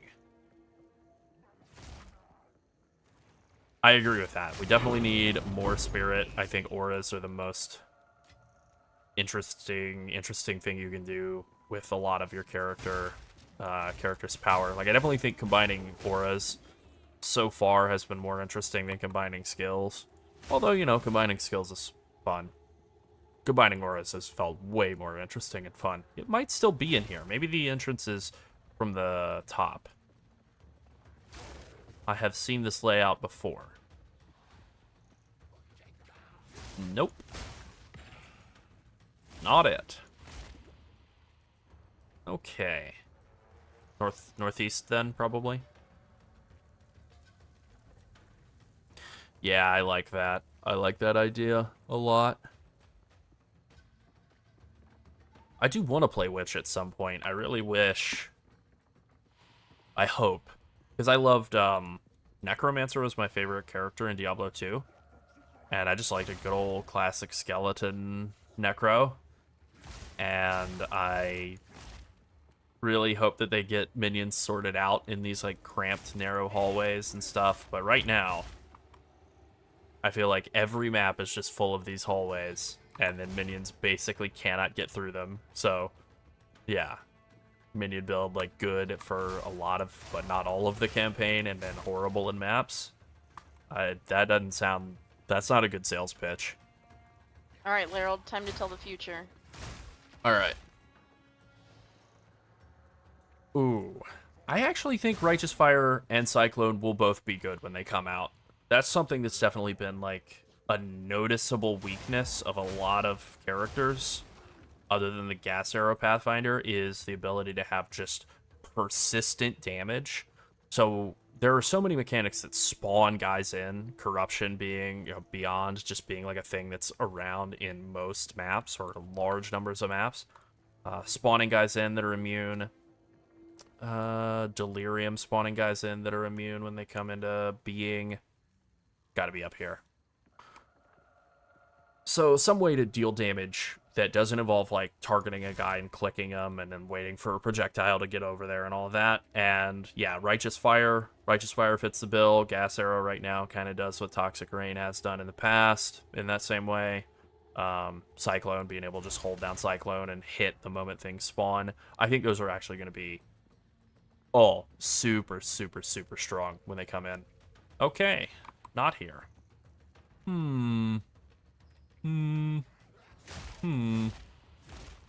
Alright. Okay, here we go. It was from the right. Ugh. This boss is the worst. They gotta do something about mana costs for martial skills, I think is the best way to put it. Not just melee, but, like, bow skills also have too high of mana costs. You need to either be able to leech with non-physical damage, or these costs need to be, like, 1/8 of what they are. I mean, look at my mana pool just getting set on fire. I'm chugging the flask. Rather awful stick. Ugh. I mean, maybe I'm delusional, but I do absolutely think that Shadow will be good. I certainly want it to be good. I love Shadow. And yeah, I think it can be pretty dope. You know, I think that's definitely something that's holding back some of the builds that I like, and build archetypes that I like. Like, I want Chayula Monk to work. I want Poison Pathfinder to have, like, a lot more depth to it. And right now, those Ascendancies don't have, like, a ton of poison skills to play with. And, you know, that is probably something that with Shadow coming in, they'll probably have a lot more poison to play with, more melee stuff. You know, think about Viper Strike Pathfinder. Sounds dope. And, you know, obviously Viper Strike's not in the game. Definitely going to be in the game once Shadow's around. So I think Shadow will be good, and I think adding it to the game will be good for a lot of the sort of, like, adjacent Ascendancies as well.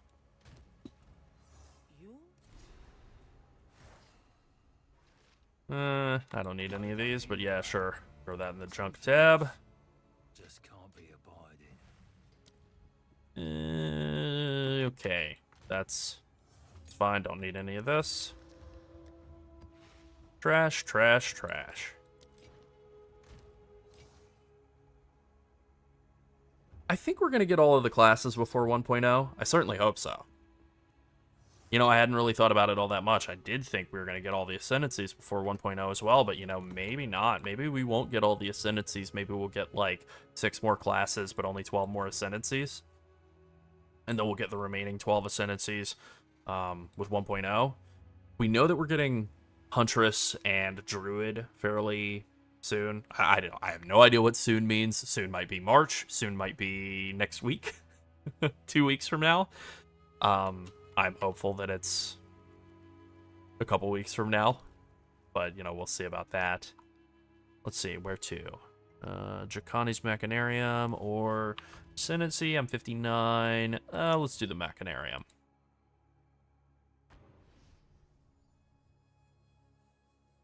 Oh, man.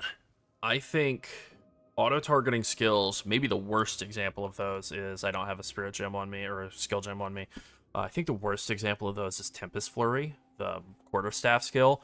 You lock in so hard, auto-lock on so hard, that when you'll drop a bell, and then you'll start hitting a boss, and you're just jackhammering the boss, and the bell's like here, and you're just beating the boss over here, and you're clicking on the bell, but it's just going on the boss. And yeah, that is definitely one of the biggest technical weaknesses that's going to have to be fixed during the early access. There's no way that they're going to be able to let the game like go into a live state where you're then not able to attack where you're clicking. Maybe it'll be like a setting or something that you'll be able to toggle. Ideally, it would be a setting you could toggle on each gem, just like, you know, attack while moving. You could have, you know, auto lock on be something you can toggle on and off as well. I know developers are always kind of cautious with that kind of thing. You never want to have a setting that a newer player, less experienced player can accidentally just like destroy their ability to play the game with a setting that they toggled and don't realize exists. But yeah, I think it's really caused a problem for using a lot of the melee skills, especially in conjunction with stuff like Bell. I did get my flat chaos from the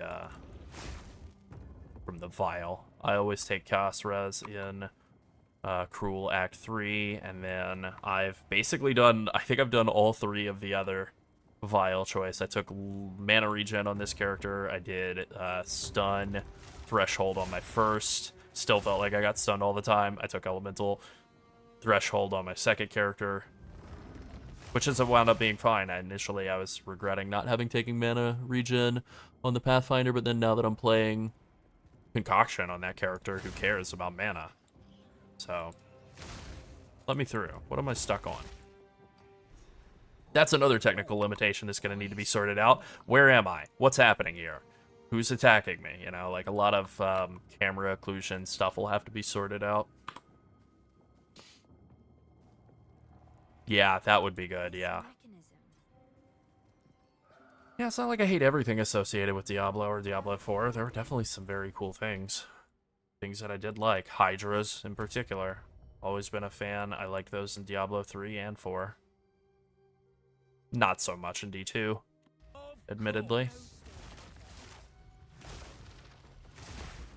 I always liked Lightning Sork in D2. I know it wasn't the best. I'm an official Diablo 4 hater.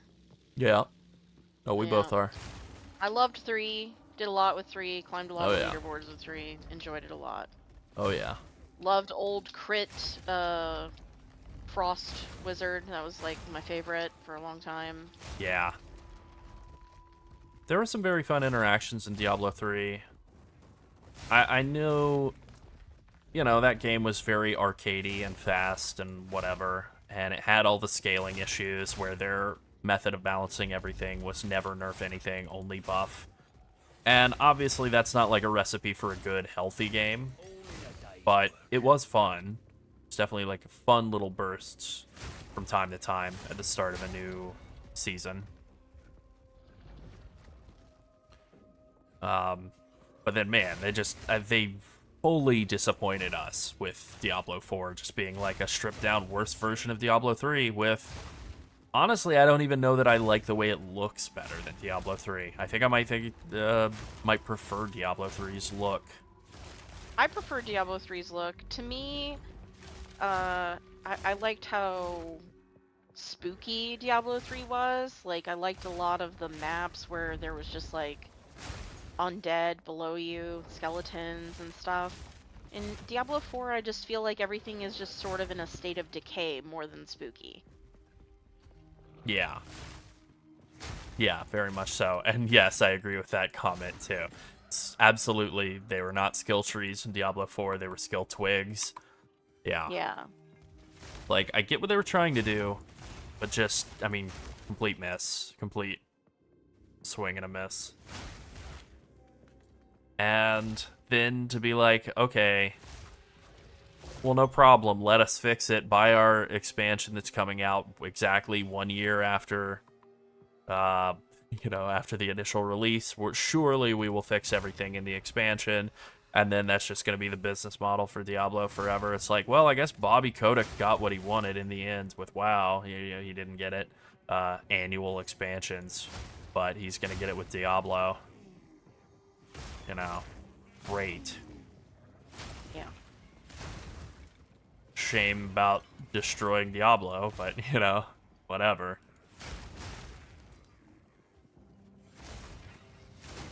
That's okay. It's fun to meme on Diablo 4 for being bad, and at least we got that out of the deal. I think Diablo 4's biggest problem is just the amount of disconnects and crashes that people experience.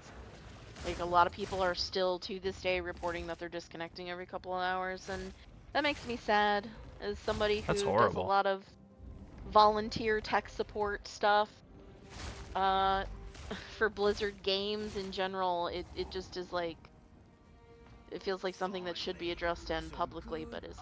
But anyway. Yeah. I mean, at least with GGG, you've got accountability. Like, when they mess something up, they usually just say they messed it up and talk about how they're fixing it, which is great. Love the transparency. Oh, yeah. But people do still have connection problems with PoE and stuff too. It's just that, GGG is not making the mistake that Blizzard made, where they were like giving one-on-one troubleshooting and like scouring connection logs and stuff with the user, whereas GGG is just like, if you have connection problems, like, all we can guarantee is that our server is up, and that's, like, the rest is kind of on you, like, which is the way it should be. I mean, Yeah. they're not your Very ISP, normal way so. to run a gaming company. It's just Yeah. to be like, we'll make sure the server's up, and then, that's kind of it. But, like, Well, even with oh, the yeah. original team there, it was just not sustainable long term to be giving that level of support to players. Yeah. And trying to continue pushing forward, like, yeah, we can give everyone individual service, which on the scale that Yeah. Blizzard's working on, which is still much larger than GGG's, that's just, it's not sustainable financially. hell no. Not sustainable. Certainly not with them having been taken over by Microsoft, and then having that level of scrutiny, and also like need for returns and so on. Like, I think it might be faster. I don't need to review their financials to know that pretending you're a PC help desk and ISP help desk when you're a gaming company is probably not good business. Yeah, definitely. I definitely agree with that. GGG very much still has the passion, and, like, whatever. You don't want to trust in a company, but I feel like that's not something that's going to go away with GGG, because the guys who run the company are guys who grew up loving a particular video game and played it all of their, like, youth, and that's been like the kind of the guiding pillar of the way that they've run the whole company and so on. And it's also a big meme, like, to talk about how this was in Diablo 2, so it has to stay in PoE forever, rarity or whatever.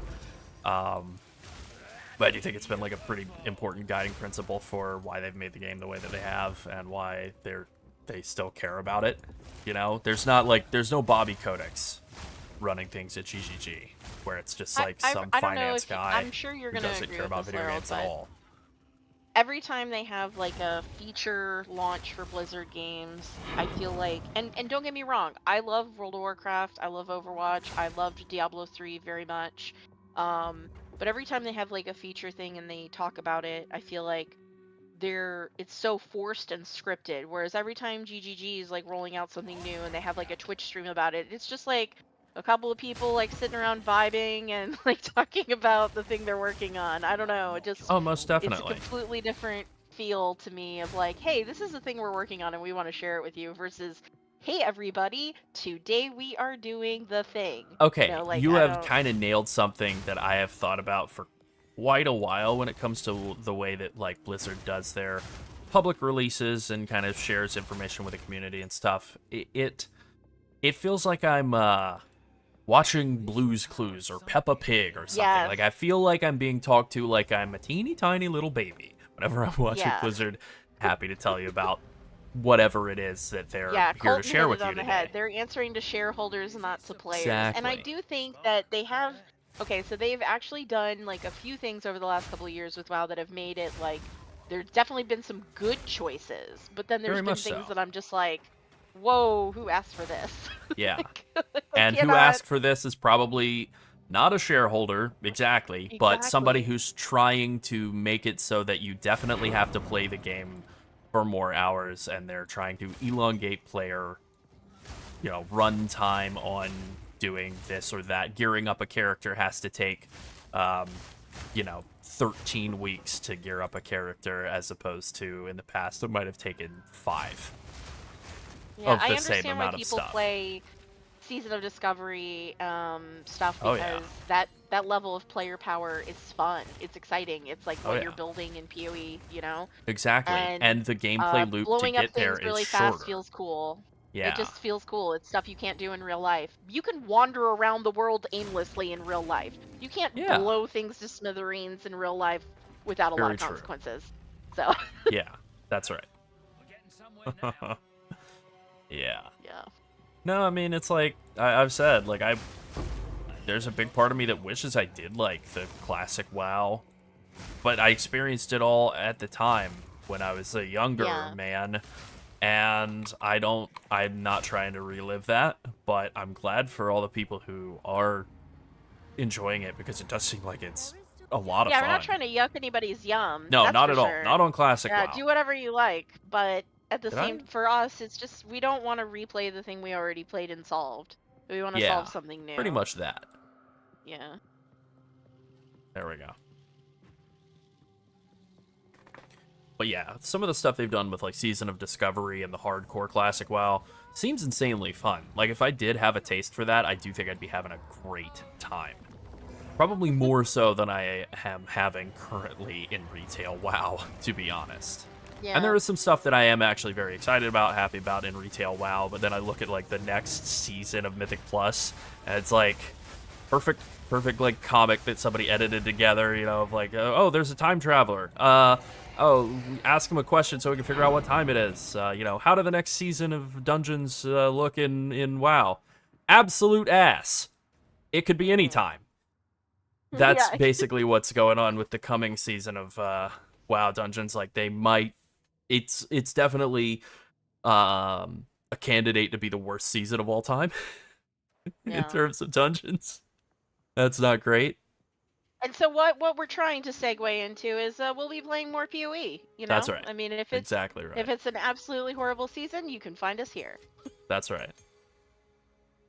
We can dedicate more time to the PoE channel. Yep.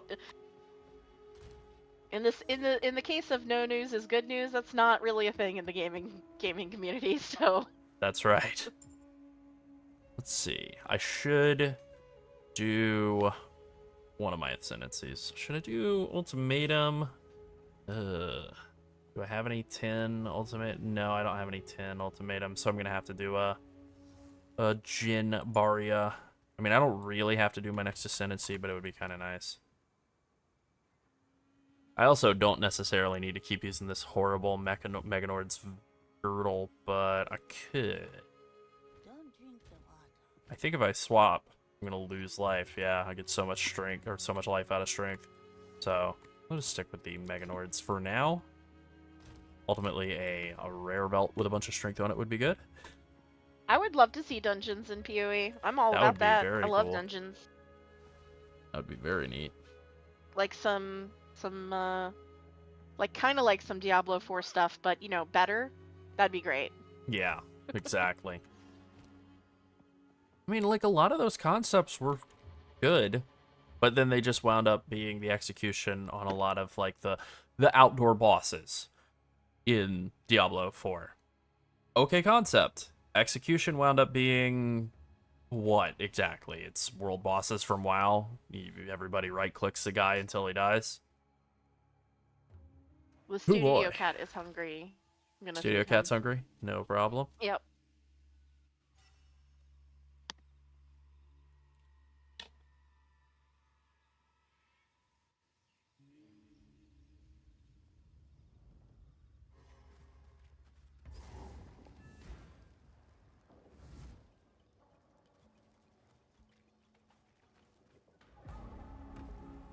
At long last.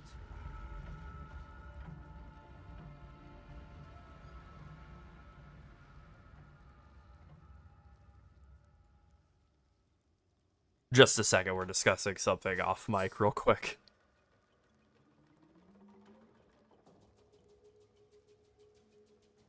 Alright, I have to AFK for just a minute here. I'll be back in a second.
Alright, we're back. Sorry about that.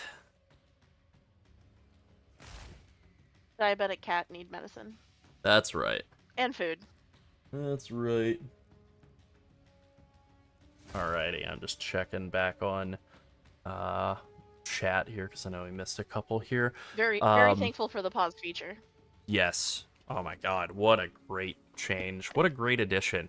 You know, it's funny playing Elden Ring and Dark Souls and all those games not having pauses and seeing like the biggest dorks in the universe yelling at people saying like it sure would be nice if there was a pause feature in these games or whatever, and just being told like get good, blah blah blah. It's like, yeah, I mean, I get it. I'm okay with not pausing in menus and stuff in those games. I think that's cool, but like Sekiro, which I think is harder than all of the Souls games, and Elden Ring, pause, regular pause feature. Like, I think it's fine for games to have pause.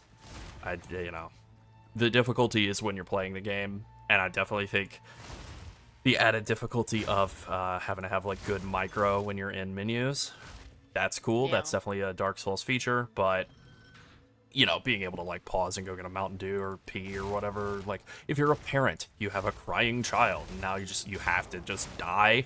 Yeah, if you're playing real life game. That's right.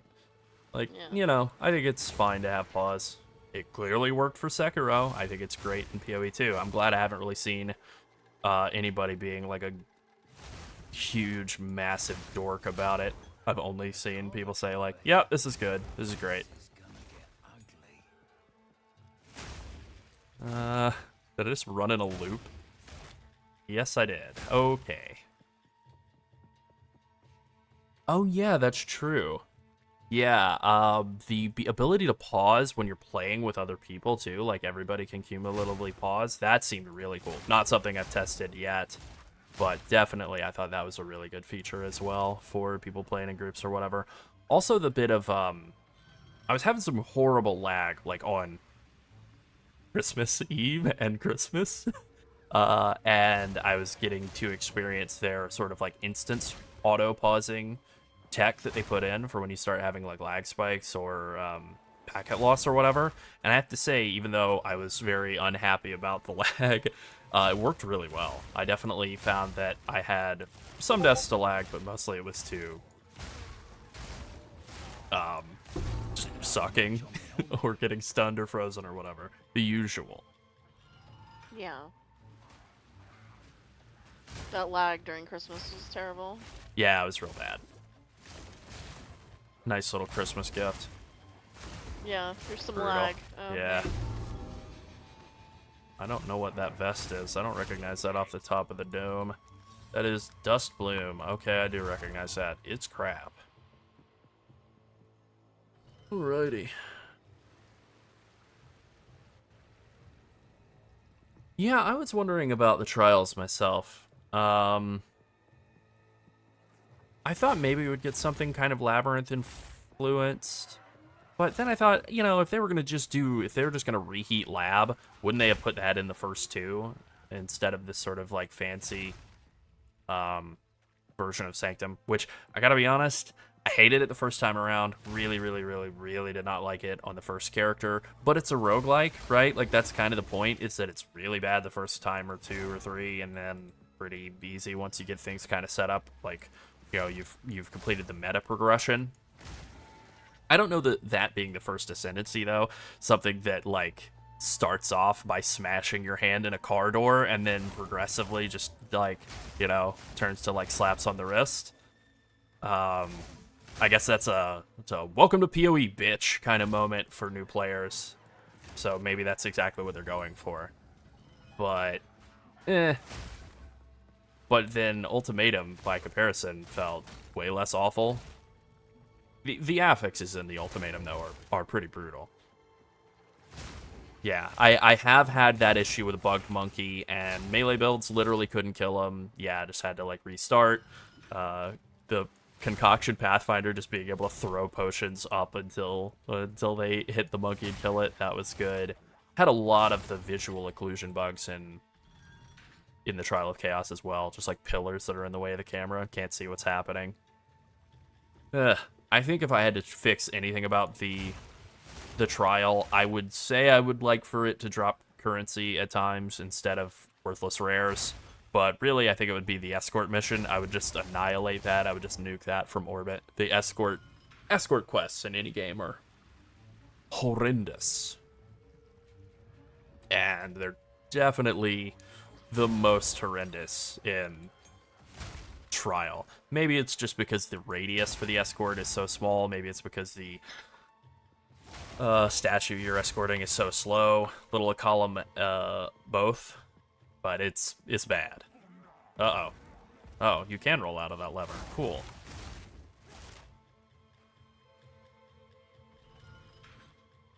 Yeah, I definitely agree with that. I mean, the Sanctum downsides are pretty brutal. The move speed slow. 25% less move speed is a random minor affliction.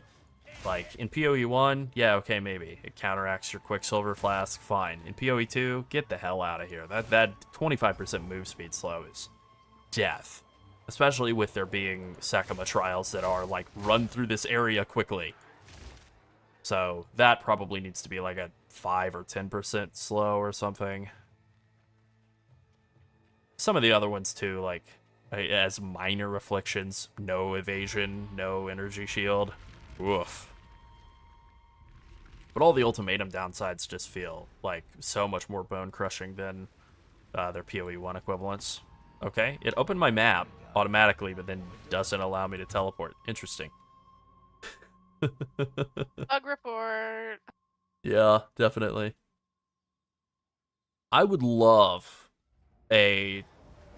I can never remember if it's Trial of the Ancestors. Trial of the Ancestors. I can never remember if it's Ancestors or Ancients. I would love a Toda style trial. I do think that's got to be one of the others, right? The 4 have to be like something that's like Lab, and then, you know, the 2 we have, Sekima and Ultimatum, and then, yeah, I think Toda has to be the other one. What do I want to do with my next points? Oh boy. Not thought about this at all. I didn't think I was going to be this leveled up. I don't really love attack speed. I don't want crit. Oh, I know. I'll just go take Lightning Rod. I'm going to want Lightning Rod eventually anyway. There we go. Boom. Lightning Rod. Yeah, that's it. Maybe Flash Storm and Forces of Nature then. After that, if I'm still leveling at that point. Yeah. Easy peasy.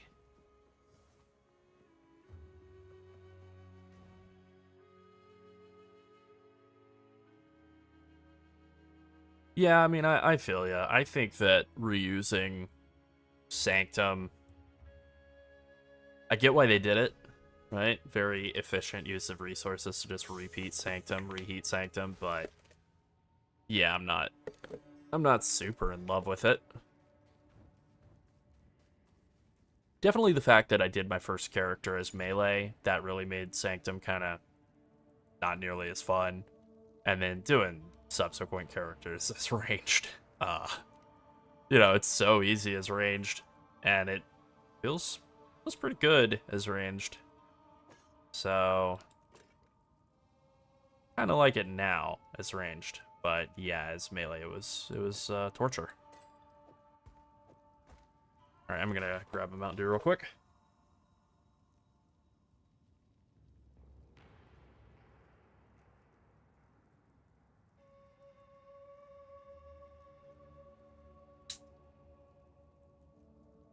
I haven't made any coffee lately. No, we haven't had coffee in quite some time. I My haven't love for made caffeine. any coffee drinks here in the studio. That's right. My love for caffeine rumbles on, but it's been cold the last couple of days, but usually it's pretty hot here. That's not stopping me from drinking iced coffee beverages. Well, that's right. Cold here is mild. Oh yeah. Oh yeah. Probably should have done something with my life flask. Whew. All right. Probably. That's okay. Okay, we got ourselves a gate over there, so... When you die later, I'm gonna blame it. Yeah, absolutely. Well, I mean, just don't get hit, obviously. Yeah, obviously, just dodge, but... Yeah, southwest side of the tree stinks. You know, I played around a bit with Warrior. I like the concept. I love Warrior in WoW. Love Warrior in most games. Big physical slammy guy, because I'm a big physical slammy guy in real life. And ugh. You're not. Well, anyway, but in the mace skills, they're just so slow. I played around with Warrior for like an hour. I was having a horrible time, and obviously that's not like enough to give it, you know, a full. Okay, all right, being attacked while I'm at the map. It's not enough to be like, I don't know, a full evaluation or whatever, but definitely did not enjoy myself. Do I go Binding Chains? Binding Chains is, I can't remember. Just a move speed slow? Stacking move speed slow? That ain't too bad. Yeah, I think we do that, and then we take, we'll see what's next, but probably the gold key. I can live with that.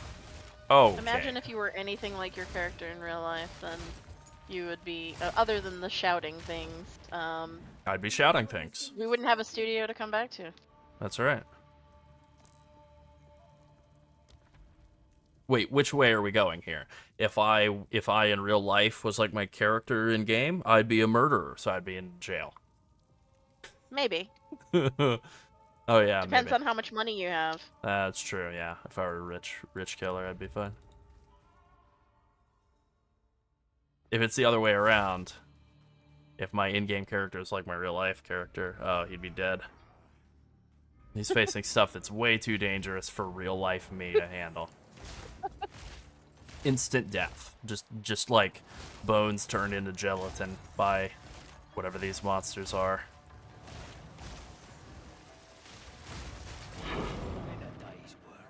My shoulder would fall off if I tried to swing a staff around as fast and hard as this guy does. It's just a flesh wound. I'm just saying, like, my rotator cuff would just detach itself from my body and fly off at one of these monsters. Just walk it off. You'll be alright. That's right. Rub some dirt on it. I love this trial. This one where you kill stuff and the timer goes down. This is so good. And then there's the equivalent of this in, what is it? The Trial of Chaos, where you just have to stay alive for a period of time and just kind of deal with it. And that one is so bad. The timer on it's like 90 seconds. It's so long. And the monsters are worse than the Sanctum monsters. And then you don't even get any, like, time reduction for killing stuff. Awful. So, yeah, I definitely... Sanctum feels so much better than Chaos. Having spent a lot of time doing Chaos recently for a video that may never come out, because it was the plan was, can you make currency doing Trial of Chaos? And the answer is not really. And, like, who wants to watch a video that's like, this sucks, you can't make any currency doing it? I don't know. Maybe somebody. You could spin it a different way of everything that I messed up doing this, you know, or whatever. Yeah. Why this idea is terrible. Yeah. The conclusion I came to, the conclusion I came to, which was ultimately why I said, yeah, I don't know that this is going to be a priority to make a video about, is Chaos Trial is a really good currency maker if you... what's the right way to put this? If you have very low budget and you're doing the very low budget version of it, then it makes currency really well. The problem is, obviously, like, if you're very low budget, then Chaos Trial is insanely hard, and then it's really bad to do. So it's only a really good low budget currency option if you have a very strong character that no longer needs it. I don't know what to do with that. With that information, other than to, like, be critical of the way that it's set up. Traps are faster. I think we could make it into a video where we make fun of the situation. I think you're right. I mean, you have all of the footage for it already, right? I do indeed. Well, I don't know. I did waste. Let's poll the audience. Do you want to watch a video where we doing, make fun of a really bad idea? Doing Chaos Trial, yeah.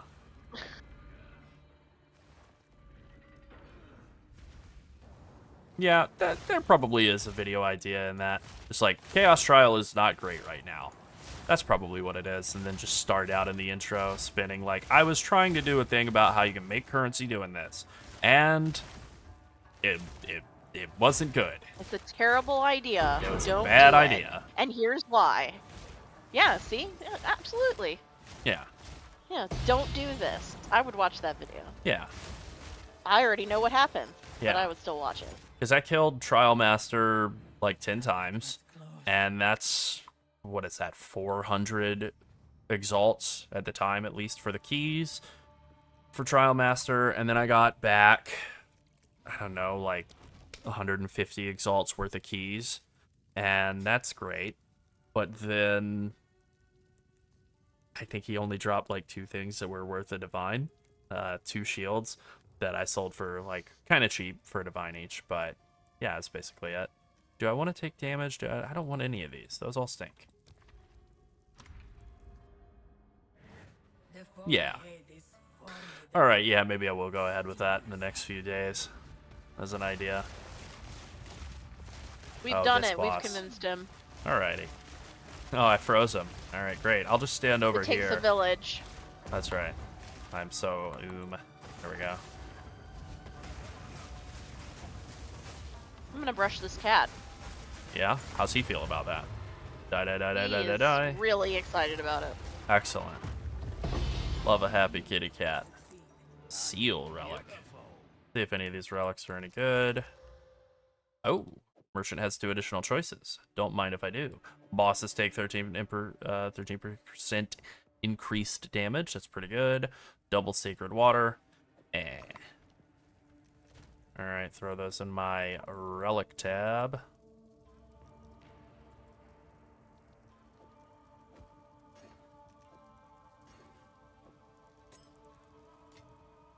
What are you calling this build, Lerald?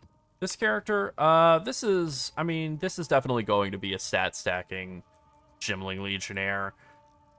The video that I'm gonna make out of all of this is like, I don't know exactly what I'll call it. How to level any character very fast. Level fast, very fast, leveling fast. Something like that.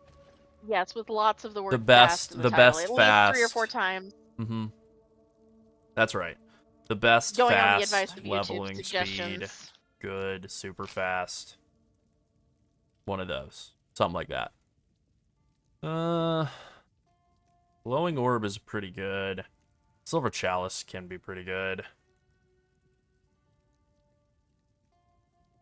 Any thoughts on the coming nerf nuke?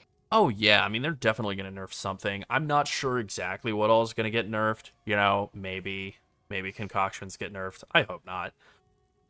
Maybe Widow Hail gets nerfed. Maybe... I feel like Spark should be the thing that gets nerfed more than Sorceress, like Stormweaver. But, that might be a bit of column A and column B. I could see Stat Stacker getting nerfed, like Hand of Wisdom and an action, I think, could get nerfed pretty hard and still be very good. I think those seem like the most likely candidates for getting blasted with nerfs. Yeah, let's go with a Silver Chalice, I believe. With intent. In getting something really nice out of the next boon.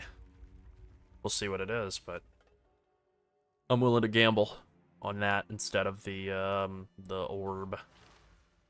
Because I've died while having the orb. I've had something just one-shot me full to gone, and it didn't save my life. I think. Could have bugged out. I don't know. Oh, you have no energy shield. Oh, no. Yeah, we'll do that. We'll do that, and then we'll take some sacred water. I'm getting some Necropolis flashbacks Yeah. here. Oh, 100%, yeah. Aesthetically, yeah. I like the decision. I will say I didn't really play much during Sanctum League, and I've never I think we were busy with a raid tier. I think that was the raid tier where I was dying of COVID. And so was I. That's right. We were cumulatively being killed by COVID. Yeah. And having a garage flood, oh and my god. having an air Our conditioner stop working. garage flooded on day before Christmas Eve? Yep. Yep. Pretty bad. A moment. Yeah, it flooded on December 22nd, and we called somebody on December 23rd to come replace That's it. That's it. Horrible experience. Do not recommend it. And so that was my Sanctum League experience. I got started like a month late. Yes, Sebastian, what a cheery observation. That's true. Oh yeah. Good riddance. Yeah, that's right. Sylvia Plath is back and in our comments section. Relish your mortality. Oh, room types are unknown on the trial. Okay, you know what? I don't care about that because I never bother to look. So that's fine. Red smoke is okay. But I never really played Sanctum all that much. And honestly, I kind of like it. I've spent a lot of time thinking, like, basically league after league, I think, like, is this the league where I'm going to become a Sanctum guy? And then it never happens. Maybe next league. Hex Blast Mine are pretty great. And it's awesome league starter, so maybe that's the move.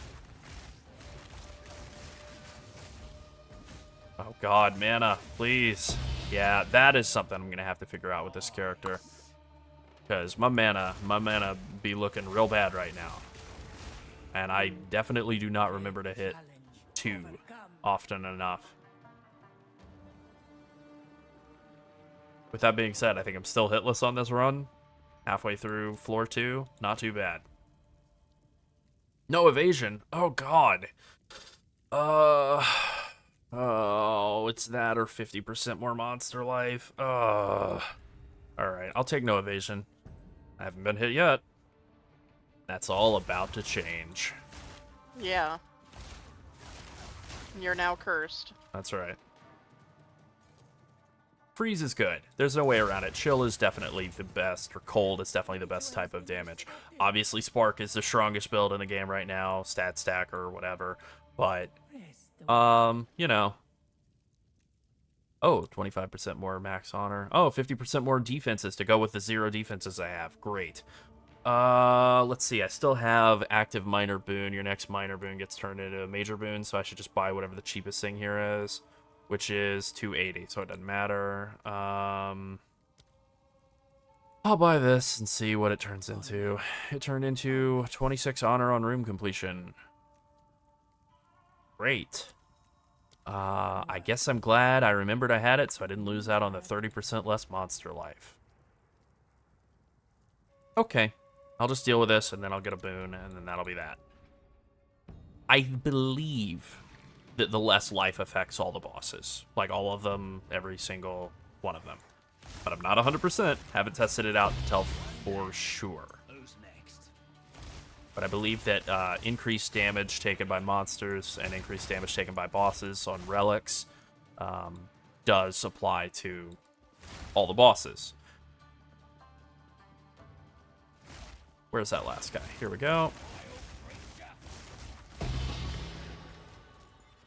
Earn relic. Yeah, let's take a look. Let's have a look then. Wow. Sacred there's water, even double more sacred people water. All right, watching cool. now. Hell As we yeah. go later, there are even more people That's right. watching. I love the middle of the night too. Me too. Maybe this will and then be down. our streaming time because That works for me. Middle of the night. because It goes with our name. we haven't looked at everyone else's schedules, but we are going to because we're That's not right. going to compete with people like Zizarin or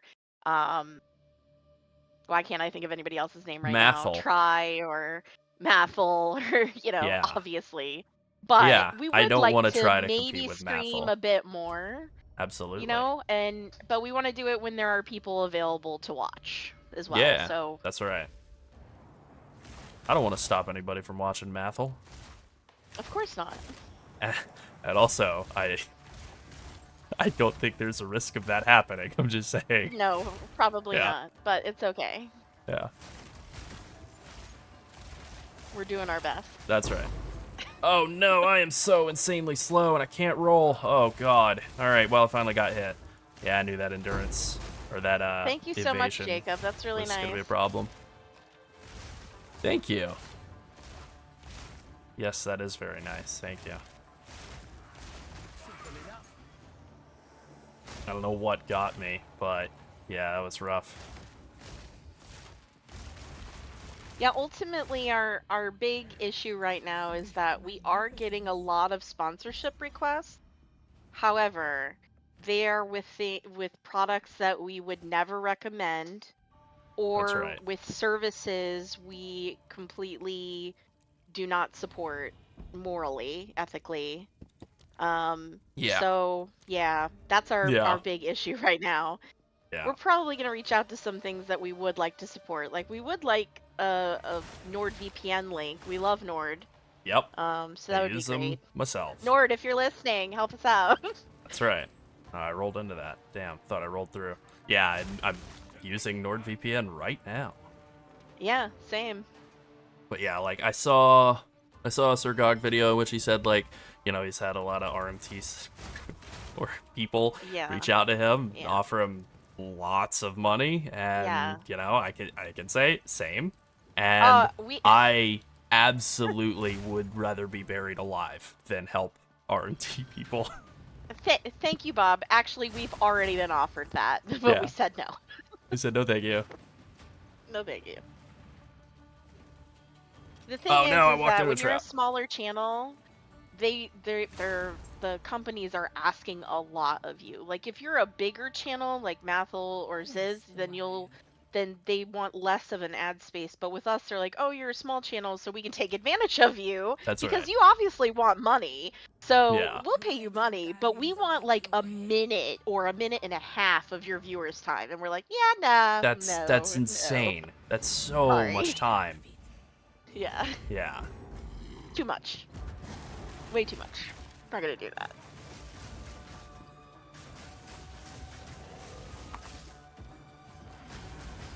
And a lot of them want them to be mid-roll ads where we are Yeah. talking the script. It's not just like a quick commercial break. So No. we would have to write a script for it as well, and then it Yeah. would have to be like a minute long. That's right. They want us to do quite a lot of And what as I would somebody who describe has as their sold- work. Yeah, as someone who has sold ad space in the past, Yep. yeah, no. Yeah, we're pretty not gonna be much. doing that. Pretty much. 40% more move speed. Yeah, don't mind if I do. Oh my god, it feels nice. It's like I'm playing the game. Gold Royal Cache. How many keys do I have? 1 gold key. Superior Gold Royal Cache, that's going to contain a bunch of jewels. It's not a huge deal since I am just playing, this is just number 3. I could hold it. I'm not going to hold it. Let's see what we get. Oh wow, 2 jewels. I bet they're crap. They're crap. Yeah, that's fine. Good question. I think that we're going to get the next PoE 1 League update. I think we'll get the announcement of the announcement in like 2 weeks. And then I think we'll get the announcement, a week after that. So like end of this month. And then I think we'll get the next PoE League either like, sometime in February. But I think either like 2nd week of February or like 4th week of February. Like either the very end of the month or like right in the middle. I'm hoping earlier. Definitely hoping for earlier rather than later. You know what? Yeah, I don't care if I lose all sacred water. This is a final floor. Drain my water, no problem. Oh, question for you, Sunset. Oh, yeah. We have thought about it. I need to buy an audio interface. I'm on like the world's worst microphone right now. This isn't really what I sound like. That is true. But I need to buy an audio interface and I need a mic stand. I have a mic. I have Larold's old mic. Which sounds nice. I like that mic. Yeah, it does sound nice. It definitely sounds better when you use it on an audio interface that has the correct bitrate for Oh, sure. what you're broadcasting. I that can't was remember what actually a mic it problem is. I with think it's our an earlier MXL videos. 990 if I remember. Sounds Yeah, it pretty is. good. Yeah. Yeah, Artem, my name is Sunset. I'm the other half of the channel. That's right.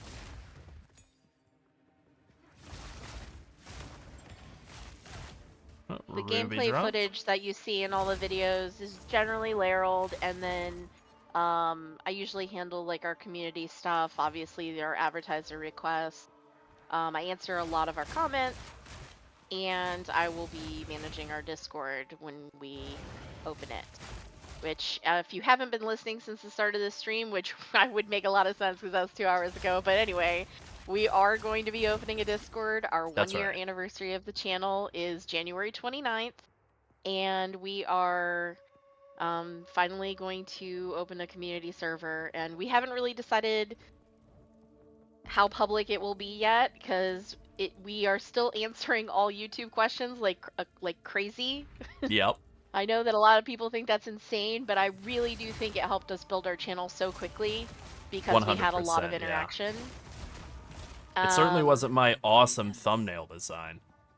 No, yeah, it was definitely that. Yeah. But I do think that that we're gonna have a relatively active Discord when it comes to like questions about builds and stuff, and we would really like Yeah. more of a place to talk about that kind of stuff rather than just asking questions because YouTube's comment threading is horrible. Oh, Just it's absolutely the horrible. worst. I love YouTube. I do. I but actually this is do just too. one area that they really, really need improvement, and I've already suggested this to them directly. When you reach the YouTube Partner Program, you actually get like a elevated level of support from YouTube, and you can just reach out to them, and it's really fantastic. But unfortunately, there's nothing that they can individually do about No. the entire comment system as a whole. Yeah. But basically, That's when quite we a get your big comments, we undertaking. can Yeah. see we can see brand new comments that we haven't answered, but once we answer, your comment could be 5,000 comments deep. If you ask another question, we don't get an alert. And even if we look at comments with new replies, they may not be replies to us, they might be replies to somebody else. So unfortunately, we just don't have time to reread hundreds and hundreds of comments. So I mean, yeah. you know, it would just be so nice to have the Discord for those kind of conversations. Like, we still want to answer Exactly. things on the comments, but we'll probably say if you have further questions, like join us in Discord, because Yeah. we can't follow like threads here. And also, just you know, a unre- thing it's about an a unreasonable Discord ask. is like, you know, you do community, whatever, like, right? It's like a little cheesy, but you know, it's nice, the idea of like having a community, like people that are more than just like, you know, whatever their YouTube display name is, that you're able to like interact with and like develop some relationships with. That's nice. I like the sound of that. Yeah, we like interacting with other people, and Oh yeah. you know, we've been gaming. Well, we've known each other for 10 years. Yeah, Almost 11. that's right. Yeah, almost 11. But you know, we've both been gaming for basically our whole lives, and we've always had our gaming communities and stuff, and really that's what we would like to see our server become. Our Exactly. Discord server. Like, yeah. One of my first actual memory in life is of playing Batman on the Nintendo Entertainment System. And like one of the first things, yeah, my dad ever did was like shove the controller in my hand when I was still like not really able to walk and try to get me to play Contra. So like I'm old, and oh no, I don't want to affliction. Yeah, I'm old, and and I like video games, and I've been playing them for forever. And yeah, you know. Let's watch that stinger. All right, I'm getting absolutely blasted. That's not great. Because of that point you didn't take. No, I'm gonna be okay. All right, yeah, I'm definitely okay. Oh my god, the damage of this build is completely insane. It's unhinged, and I'm not even using Hoa. Superior Gold, Mysterious, Hoarders, Mysterious. I cannot remember Hoarders versus Mysterious. Is Hoarders currency? Let's find out. No, our it's ultimate goal gold. is to get to the That's point right. where- Oh, well. where answering all comments becomes untenable, and we can Yeah. just focus on the Discord. I mean, we still want That's to keep right. answering them for the time being, so please don't stop asking questions True. and stuff. We do like that. I'm gonna take And also, quality of your skills for questions help now and us- spec into gem studded later. Your questions help us make new videos. So, Oh, 100% they do, yeah. like, we've had a lot of really good ideas from our viewers, and we appreciate that. And a lot of good comms Very too, that true. are like, "Hey, you messed this up," and it's like, "Oh yeah, oops." Yeah. I don't mind, you know, people Oh letting yeah, me we don't know mind people pointing out any flaws of the. what I got builds or wrong, or anything. what, you know, something that I can optimize better. Like, that's helpful. Alrighty. I don't know that you'll need Hoa to take it into maps. I know you're going to want Hoa eventually, though, for getting into higher tier maps. But I think even with just, like, basic rares and stuff, I think you can pretty easily blast your way early on. You just want to get, like, good... Like, I have some rings here with, like, some stats. And then just, like, a lot of flat damage. Flat damage is really, really good. Obviously, it would be preferable to have an Astromentus. You know, this Carnage Heart is like, you know, Mom, can I have an Astromentus? We have Astromentus at home. It's Carnage Heart. You're like 20 all stats instead of like a 140 all stats or something, but 120 all stats. But like, still, you know, this is something. It's okay. Rare neck will definitely be better than this long term, but this is a good starter piece for leveling. Okay, where to? Act 3. I think I've done everything in the jungle, and now I just need to go to the Ziggurat encampment and do, like, Drowned City and stuff. Yeah. There's a tip for you in the chat. Oh, good comms, yeah. Lucky Suppress, definitely, yeah, gotta drop that once Well, thanks for hitting joining 100. us, Artem. We appreciate it. Yeah, that's right. Yeah. I definitely understand. You know, that is probably, of all the videos that we've made so far, I think that's been the one that I've been like happiest with about PoE 2, is like kind of just talking about how I think the economy of PoE 2 right now, not really like the player side of stuff, you know, stuff being high priced or whatever, but like the design on GGG's part is very much, You talking about the recent one? yeah, where I said like the Oh economy's yeah, also the whack or video that whatever. got the most gatekeeping comments we've ever seen before. It did. I did get told a lot that I am dumb and poor and stuff. And I was like, okay, Or interesting. that you haven't played a lot of PoE. Yeah, I definitely got told I haven't played a lot of PoE. It's like, all right, well, anyway. I think it's probably the biggest weakness of PoE right now, just the fact that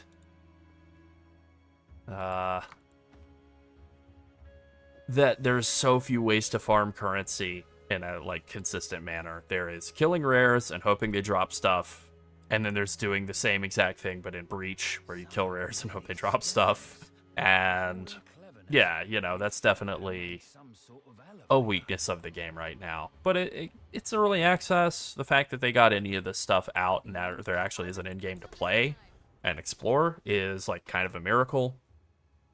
To me, I think about the way that GGG does everything. They always do stuff like very, I don't mean this is a pejorative, but like last minute. They're really cramming stuff in right at the end, right? They do an impressive job of getting stuff done with the very short turnaround. And that's all great, but it does to me just say like this stuff probably cooked for a shockingly short amount of time, and considering that, I think it's a pretty good effort. But obviously, Yeah, I don't more understand more the work's comments gonna be about, needed. oh, people who love this game will just take any slop and be happy with it. And it's like, again, this is early access. Like, you guys realize it's not released yet, right? Yeah. Like, there is still time to fix problems. And don't Yeah. worry, they're interested in fixing them. So That's right. there's also that.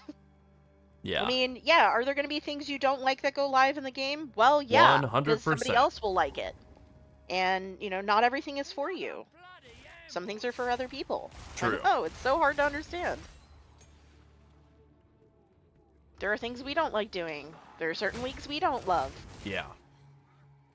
Yeah.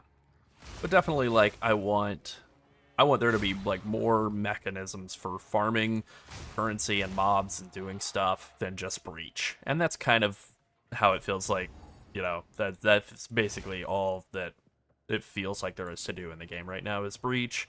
And then you can waste time with Expedition, you can waste time with Ritual, and Delirium is a little under-rewarding, but, like, actually okay. It's not horrible. Expedition feels pretty horrible by comparison.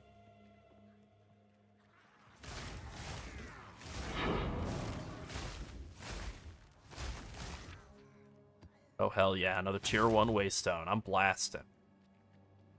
I didn't play any PoE 1 early access. Did you, Laryl?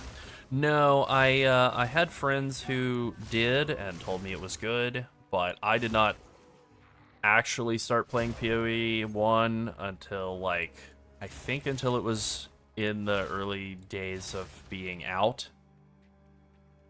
And then I don't really remember, like, being any good at PoE at all or really understanding it until at least, like, Harbinger League. I very much, like, bounced in and bounced off a bunch of different times, tried it, and never really, like, it never really clicked or whatever until, like, I think around Harbinger League. And then I would say Delve was when I sort of started, like, really figuring the game out. And then maybe by, like, Legion or something, I was like, I got it. I understand the game now. I'm okay at PoE. And then I would say Blight League is probably the first league where I was like, oh no, I'm a blaster. Like I'm truly like good at the game now finally. Still not actually good, but you know. That was the point where I felt like I no longer suck.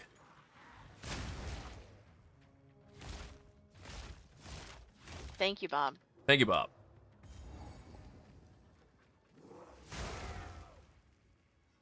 Man, when I did this area in the first run through of Act 3, I got the run around. I got the entire tour of the zone. This time I think I'm getting right to the boss. That feels pretty good. Need to put that point in. I think she's going to be right up here. Nope, I spoke too soon. Yeah, I feel like it's like that way in all games. Yeah. Of what, the damage bloat is, something we've discussed about a lot of different games. Oh, true. Not on this channel, but definitely with WoW and on our WoW channel.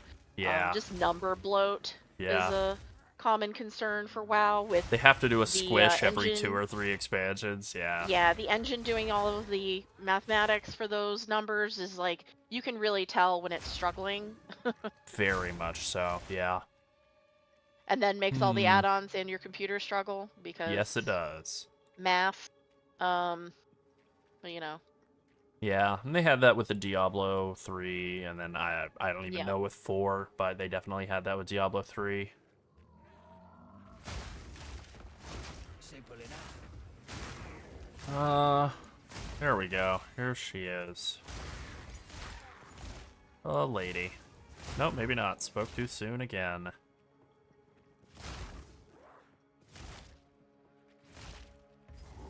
There we go. A lady.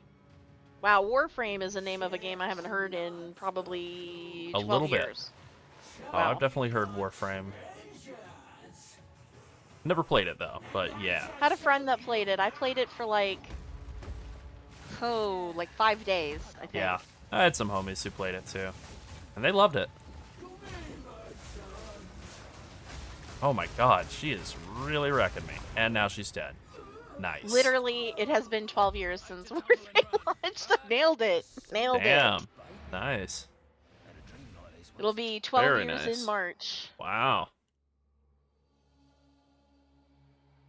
Yeah, I love being able to look back at like some of the old characters that literally don't even function anymore. Like my first Molten Strike Juggernaut, I think. And like that character is hilarious. I mean, obviously, like a lot of the stuff literally does not function anymore. I think the tree's been reset and whatever, but like just taking that character to like areas in Act 9, the quarry, and like not able to clear the quarry on this character that I was like doing maps on is really something. I got a real kick out of that. Like I think I could literally clear the quarry, but it was basically just about like basic attacking my way through quarry on a Molten Strike Juggernaut.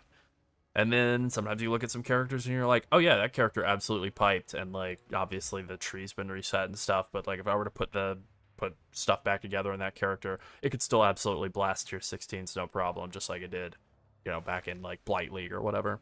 I had a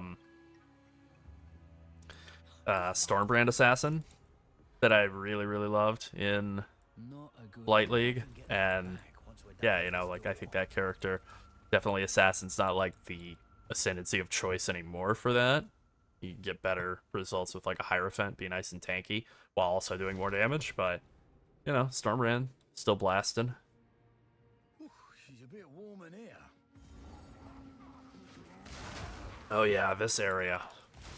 It's interesting some of the regions that they've decided to make into like in-game maps. I mean, they've made basically every area that you experience in the campaign into an in-game map, including this place. But the rarity of them, like I think I've seen this place as an in-game map 2 times total. This Vol Fire Temple, whatever it's called, Sun Temple, I think. And then, you see He Mire. reminds me of the Butcher with a different weapon. Yeah, I noticed that too. There's also a monster. I see it a lot in maps. I don't think I see it anywhere in the campaign that just looks like Diablo. He's just Diablo. There's a Diablo running around. There's like, it's not just like one of them though. It'll be like a pack of like 15 Diablos. Right. And that's like a nice metaphor for really everything between Diablo and Path of Exile. I know, I look at my characters, like you were mentioning old characters, I look at my characters in Diablo 3 and remember like how powerful some of them were and just how much, like, I spent a lot of time on Diablo 3, which makes me crazy to think how much time I might have spent on WoW. I haven't added up all those hours. Probably for the best. I was in the 13,000 hour range on Diablo 3, or maybe higher. Yeah. So, a lot of time spent. It just Yeah. got to the point where every season it would come out and I would have pretty much everything I needed by day 3 or 4. That's right. And I would already have completed the whole season journey that week, and then I'd be done. And then the season would go on for like 8 more weeks, and I'd just be like, I don't don't need wanna any more of this. Yeah. I don't want to do any more. I'm good.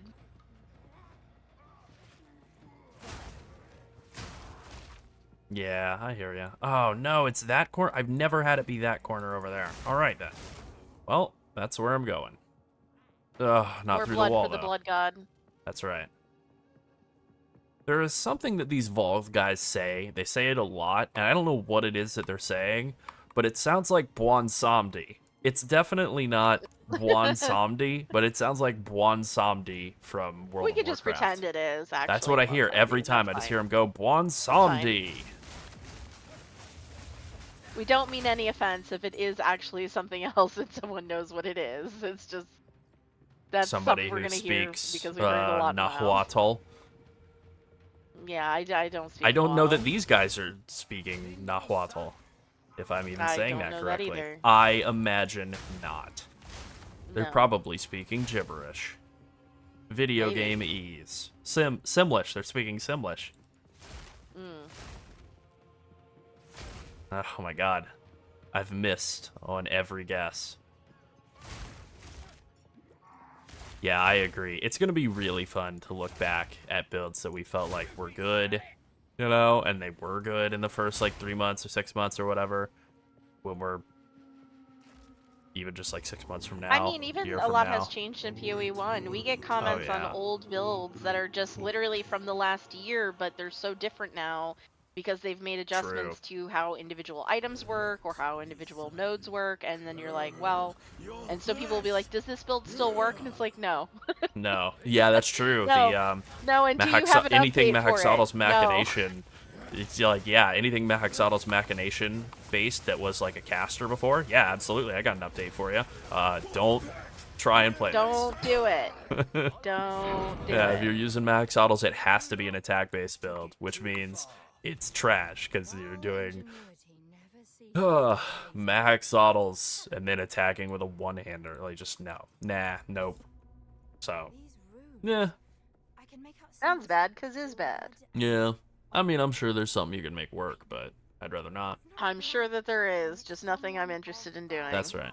Oh, I'm trapped on the platform now. It's interesting, I was looking at my PoE 1 characters from this season yesterday, and that Viper Strike of the Mamba Pathfinder that I put together, like, last build before PoE 2 came out, I blasted so much content with that. I'm pretty sure I went and killed all of the Ubers on that character, like, pretty easily. I believe that's what I did, and then I think I was only like 91 or something. Maybe I'm misremembering, but I think I blasted all the Uber bosses and like a bunch of tier 17s and stuff in that character. Then I looked at my time played, and it was like 18 hours. Like, that character got up and running and annihilating stuff so fast. I was blown away by how little time I had spent on that character for how strong it was. Pleasantly surprised, for sure. Oh man, yeah, this is a concept. Things like Gathering Storm, all of these perfect charge window skills. I love the idea. You think about using this in a breach, right? Where you're like, you start the wind up, and at this point, before you've even gotten to the point to release and do your perfect charge, you've already been hit like 50 times and you're dead. Yeah, just a real big disconnect between that and the reality of using the skills in the gameplay environment as it currently exists. Okay, my Herald device is already 14. Could level up Herald of Thunder one more time. Done. Consider it done. And throw these coins into the coin tab. Gotta have them tabs. Yeah, I loved that dual strike of ambidexterity, Juggernaut. The strength stackers are so much fun. To me, by far the most fun type of stat stacker in PoE 1. You could do int stacker, those are also super fun. Having done dex stackers a few times, not nearly as good, you know. You either want to get all that energy shield and like mana if you're doing any sort of mind over matter or whatever, or just life, obviously. Either of those, so So much fun To see this city in its as a prime. build archetype concept, whatever. Dream come true. Shame about Dual Strike and them just kind of nerfing what, like all of the Battle Mage's Warcry, Battle Mage's Cry, you know, the like combination of converting like strength into spell damage and then that spell damage back into auto attack damage or whatever. I was hoping to avoid conflict. I get it. It was a pretty insane and convoluted loop of mechanics, but it was nice. Oh, alright. Well, anyway. 126 votes on the poll. How we doing? YouTube is far and away the leader. Okay, great. Good, I'm Yeah. glad. Okay, good. Sacrificial Heart acquired. Excellent. Yeah, I can mean, stab obviously this in it the is next a poll being put Done on YouTube. Yeah. Yeah, and so there is that bias to consider, but it is far and away ahead. You know, and someone commented and said, you know, wherever they get the notification first, you know, if I'm already in Yeah. YouTube, then I'd tune in there, and True. vice versa. It's like, yeah, I understand that. Although I'm like very rarely on Twitch unless there's something to be gained in a game from it, so I Yeah. mostly am just hanging out on YouTube. Yeah, here we are. Also, because we are YouTubers, I basically live on YouTube. Me, of course. True.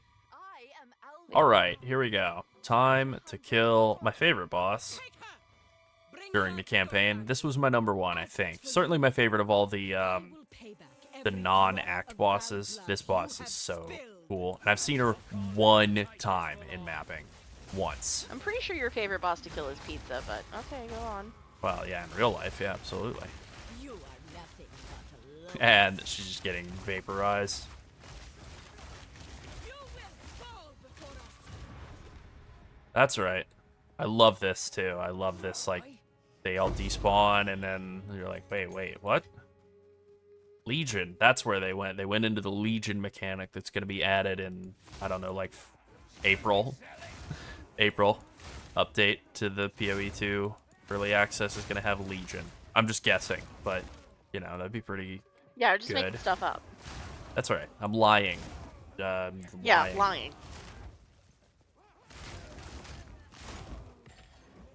But I like Legion. You know what? I've always been like iffy on Legion and PoE 1, specifically because of loving Toxic Rain Pathfinder and Toxic Rain being a horrible build for doing Legions. But having like done Legion on other builds more recently, Lightning Strike Slayer, kind of the obvious one, or just anything that has like poison proliferation, just throw a poison through everything. Like, yeah, Legion's pretty dope. As long as you're not playing a build that's only able to hit stuff that's on screen with you. That's the issue with it, right? Is to really do Legion correctly, you have to be able to off-screen. Kind of one problem, Yeah. but getting another problem, but that's fine. Off-screening is fun. ARPGs are indeed a game about power, or a genre about power fantasy. No other genre really does it best. Or better. Anyway.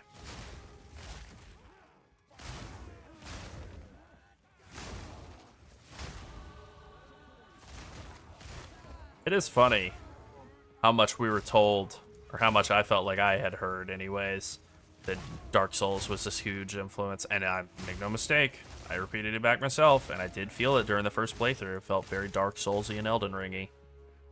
And now here I am, running through, right-clicking everything at one time. Normal PoE stuff. Yeah, we found our way back to regular PoE pretty quickly.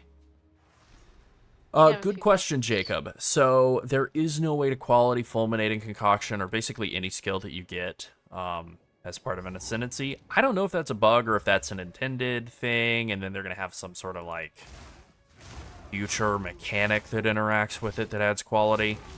Don't know. I cannot wait to find out because, you know, I would love to have quality on that and on like the Chayula flame thing, get those to spawn way more often, like all, you know, just all the ascendancy skills, right? Your spending an ascendancy on getting a skill, it'd be very nice if you could get all the power that seems like it's there out of it.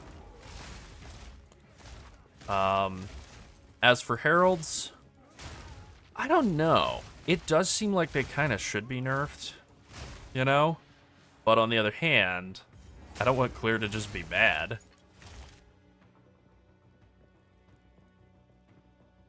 Yeah, it would be nice to get that extra exposure. And yeah, Blood Mage. Yeah. I think they could wind up nerfing either or both of them. Yeah, I think Invoker,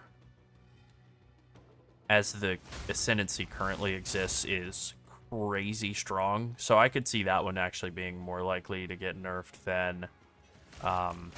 like, I don't feel like Gimling on its own is overpowered. Kind of like how I don't really feel like...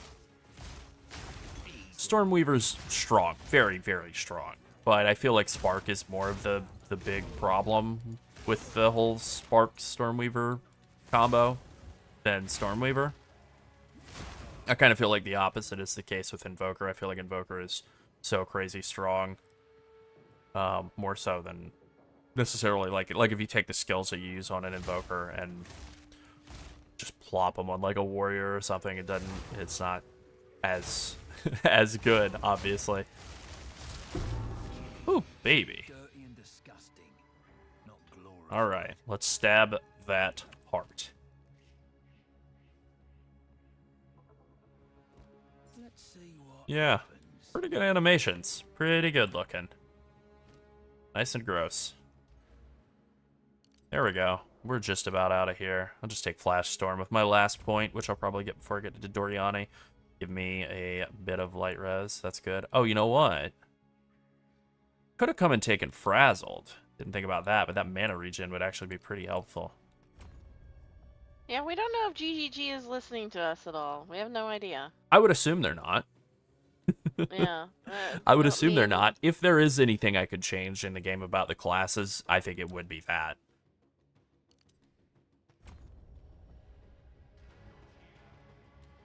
Who knows? Maybe they're fans. And yeah. if so, Oh, that'd be hey. nice. Hey.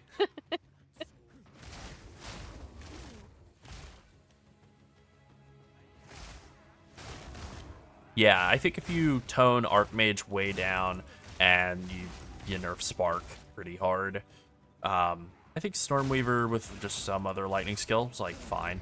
Very good, you know, but not just completely overpowered and broken beyond belief.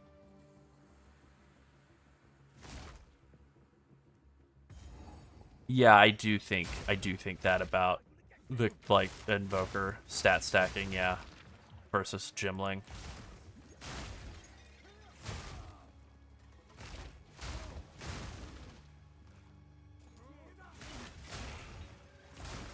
You know, anytime you're like... There's definitely an issue right now in the game with the difference between life and energy shield. And I kind of respect and like the decision to remove life from the passive tree. Like, I actually kind of think it's good.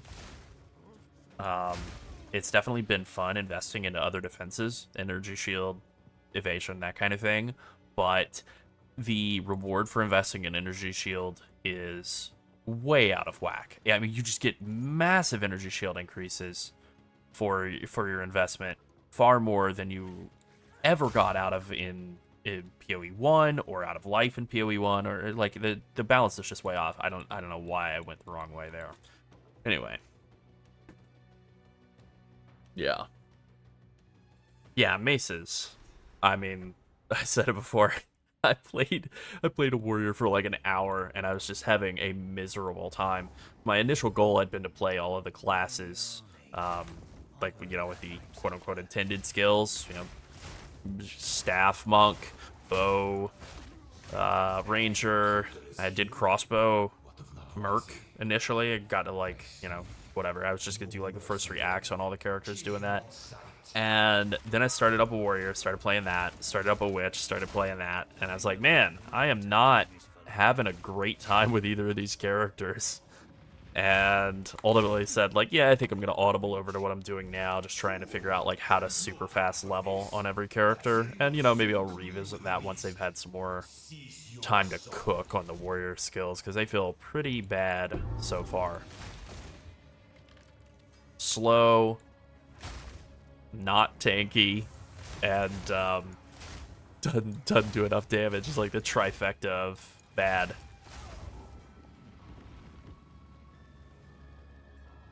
I love this next fight so much. They did such a good job with Doriani's voice. Yeah, clearing on one of those after playing like a Pathfinder or a Deadeye or I guess a Stormweaver, like that just seems like a nightmare.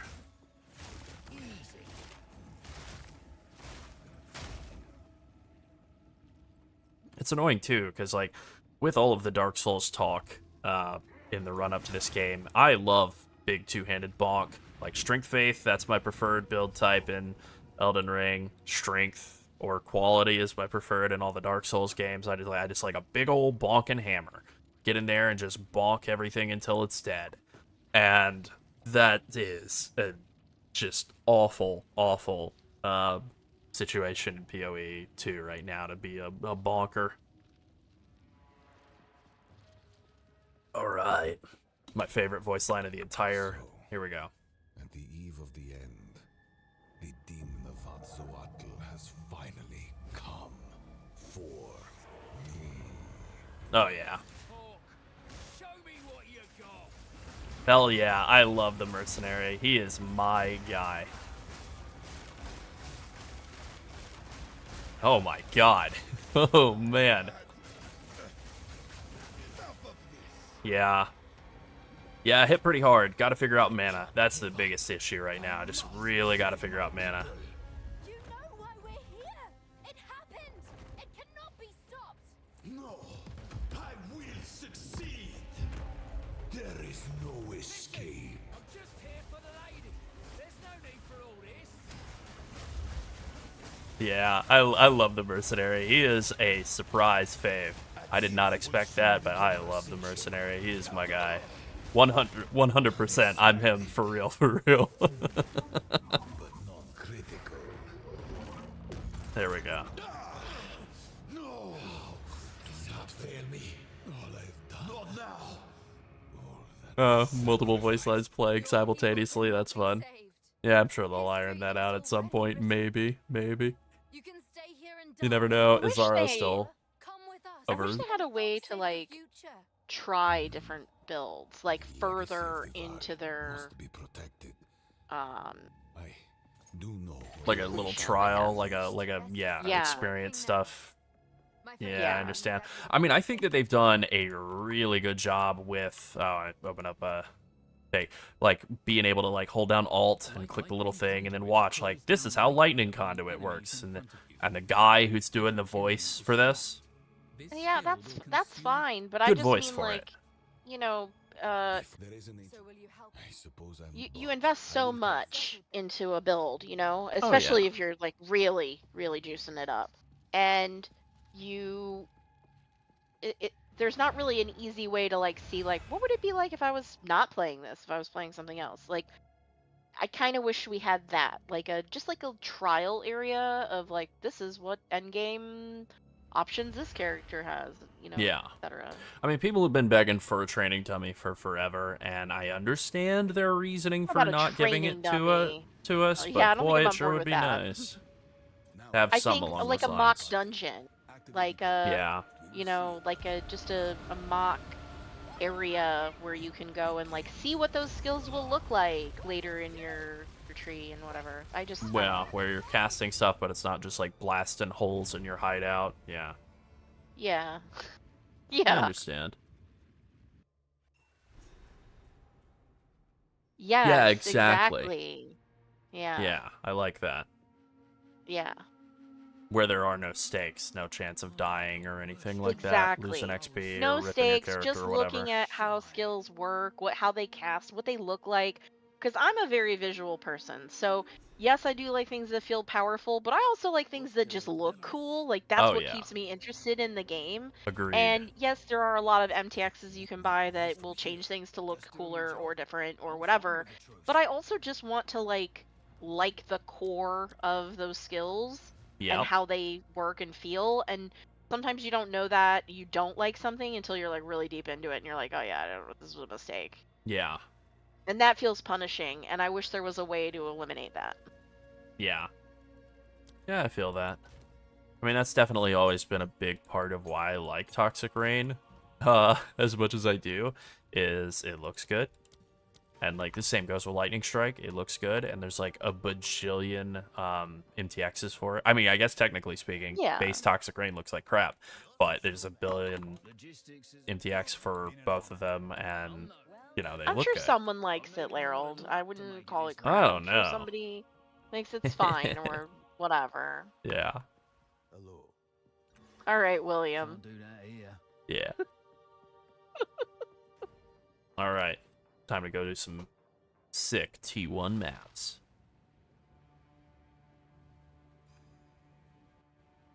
Yes. All right. Oh, yeah. Let's type in /deaths. 0 deaths. Now, I was definitely not locked in at all. 8 hours to beat the campaign. I AFK'd for probably a solid hour of that entire time, but even so, you know, stopping, taking notes, streaming, just kind of dicking around, whatever. Honestly, I think that's pretty solid for not being that locked in, and also just, like, clearly you can see how fast stuff is dying. I think that this setup works really, really well. So I'm very happy with, that aspect of it. Definitely. Oh, yeah. I never set up, like, any of the supports on my Mantra of Destruction. Oh my god, I'm Wow. so dumb. Wow. No wonder people are asking if you're stupid in the comments. That's I'm right. just kidding. Those people are just being rude. Clarity. You know what? That's something I could slap onto one of my heralds, is clarity. That would help with mana. Clarity. Hey, Ro, we'll probably have this build in a video tomorrow. Yeah. Tomorrow or maybe the next day, I'll have a video about leveling, and then probably a day after that, I'll have a video about this character and kind of getting it up and running. It's like a low budge stat stacker Reno. See how that goes. And let's see. I have not looked. I have not optimized for Dex or Int, so I don't know how much of a damage increase this is going to be, if it even is one. Okay, that's not bad. Quite a little jump in damage. And that's with absolutely no optimization at all. I'm still on Strength as my primary stat instead of Dex and Int. That's a pretty good sized jump, and obviously there's a lot of room for improvement there. Well, obviously there are people continually watching PoE videos, because when you look at people who are bigger content creators than us, Zizrin, Mathel, etc., they have a lot of views on their YouTube videos, in addition to their streaming on Twitch. And sometimes some creators have permission to stream on both platforms at the same time. Yeah. You know, so we're probably going to be mostly streaming on YouTube. We might experiment with a little bit of Twitch stuff, but honestly, we don't know. We're not big fans of the Twitch platform, and Nope. recently one of my friends was banned from Twitch, and I watched pretty much every single one of their streams, and I cannot think of a single thing they did wrong. Yeah. And this is like a common thing that happens with Twitch. So that's also really discouraging. No kidding. To think that at any time you could just get randomly banned by mistake, and they might just leave you on red for like 6 months while they're like figuring out what bug happened. Yeah. I'm not down for that. YouTube, if you get flagged for something on YouTube, they basically tell you right away. You get an email about it, you get a notice about it in your YouTube. That's all we've been true. flagged on a WoW video because we were talking about Blood Death Knight, and at the time blood was a new word for our channel, and so we got flagged on that. They thought we were posting a gore video, which we were that's not. true. That's true. And so we contested it right away and said, like, no, that's literally just what the game calls it, and linked Yeah. to the actual spec on World of Warcraft's website, and Yep. they cleared it up like within hours. Yep. So Blood and death. you I mean, I know, get it, but yeah. the only thing they did is they didn't pull our video. They didn't find it inappropriate. They just demonetized that video, and Yeah. we were able to get the monetization turned back on within hours. Now, Twitch is Yeah. owned by Amazon, which is bigger than Blizzard, True. and they haven't figured out how to streamline that process. So True. that's very concerning. We also had like just some very like minor like I think we're using like some royalty-free music that was not royalty-free. Oh You know, yeah, just like a couple of little things like that where somebody had incorrectly Yeah. labeled some music as forgot all about royalty-free. those. And you know why I Yeah. forgot about them? Because they don't make a big deal out of it. They're just like, Oh. hey, you have some royalty free, this music's not royalty free. You need to Yeah. remove it and repost, or you need to, or we can just demonetize this video. And we're like, okay, we'll just Oh, remove it's like it a and video from repost. 4 Okay, years problem ago, solved. so it's like fine or whatever. No big deal. Yeah, and then like honestly, that experience made me go, you know what? I like the music from the game, and other people who play the game Yeah. maybe are listening to the music from the game and also like it, and so that makes more sense than some dumb royalty-free music anyway. So we'll Yep, just so go we just with started that. using game soundtracks for And all of our I music. like It's- doing that. It makes me happy No to put a risk. little bit of. I can't sing Kamil Orman Janowski's praises enough. That's the composer for PoE. I think he's the best in the biz. No offense intended to whatever her name is that did Elden Ring and all of the a lot of the Dark Souls games. She's also great, but Kamil, he's the man, the number one. I think he and the whole PoE team do a fantastic job, not just with the soundtrack, but like just with the audio of the game. I think it sounds very crunchy and good. The only thing I've been critical of is there not being like, I think just any on death effect sound cues at all, which again I think is just simply they just haven't put them in yet. Because I think if there were big sounds, like if when the volatile crystals come out or whatever, there's some sort of pulsing sound that is distinct and tied to that on death effect, I no longer die to that ever. And that's something that like they've done with like I don't know, tons of the on death effects in PoE 1, and it's worked really well, and that's just a thing that they need to do in PoE 2 that isn't in yet. Or if it's in, they need to jack that sound up because I can't hear it. Well, you are old, so I there's that. I can hear good. I hear good. Old, but my ears are good. Proximal tangibility needs to go though. That's bad. I know I missed a rare back up in the northeast, and we have to backtrack all the way to the entrance. All right, Tier 2 Waystone ready to rock. Yeah, this build's doing pretty nice. I guess I could have done my first couple of maps without Hoa. Probably should have, yeah. That's okay. What did I do over here? Did not put any points to go to Flash Storm. Maybe I'll do that later. Yeah, I'll do a couple of maps without Hoa just to see how far you can kind of blast through. Oh, Mazzino, these are Soul Cores of Cidaqualotl. They are from Trial of Chaos. I think you can buy them off of Alva for like 7 exalts or something a piece. I think that's what they were going for earlier. Pretty common for any kind of leveling gear. You just slap a bunch of those in, 5 all res. It's a little bit better than an individual resistance rune where I think you get 12 for a single rune, so you get 15 total resistance out of these. A little more expensive than like a glacial rune or something, but 3 extra res helps with fixing resists during the campaign. My resists are ass right now. They're not negative. That's all, that's about it. All right, there we go.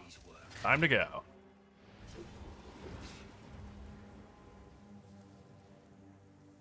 Yeah, I think Monk Bell, reading back up, not sure how I missed that, but I do think Monk Bell probably is the biggest thing that could do for a nerf other than like Spark, but of any of the like kind of interacting skills, Monk Bell is, it's so crazy. It does so much damage. I think they probably would nerf the like combo damage or whatever it is that it gets, like the amount of damage multiplication that it gets on hitting it with a fire skill or whatever, like that interaction will probably get reduced. Probably should. Pretty strong.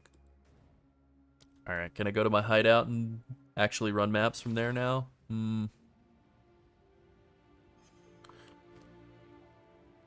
So I think for doing the campaign, you just want to get like a couple of flat damage runes into your pillar, and then like ideally like one with a corrupted flat damage mod on it, and then you just stack strength. Like every single one of my small passives is strength for the campaign.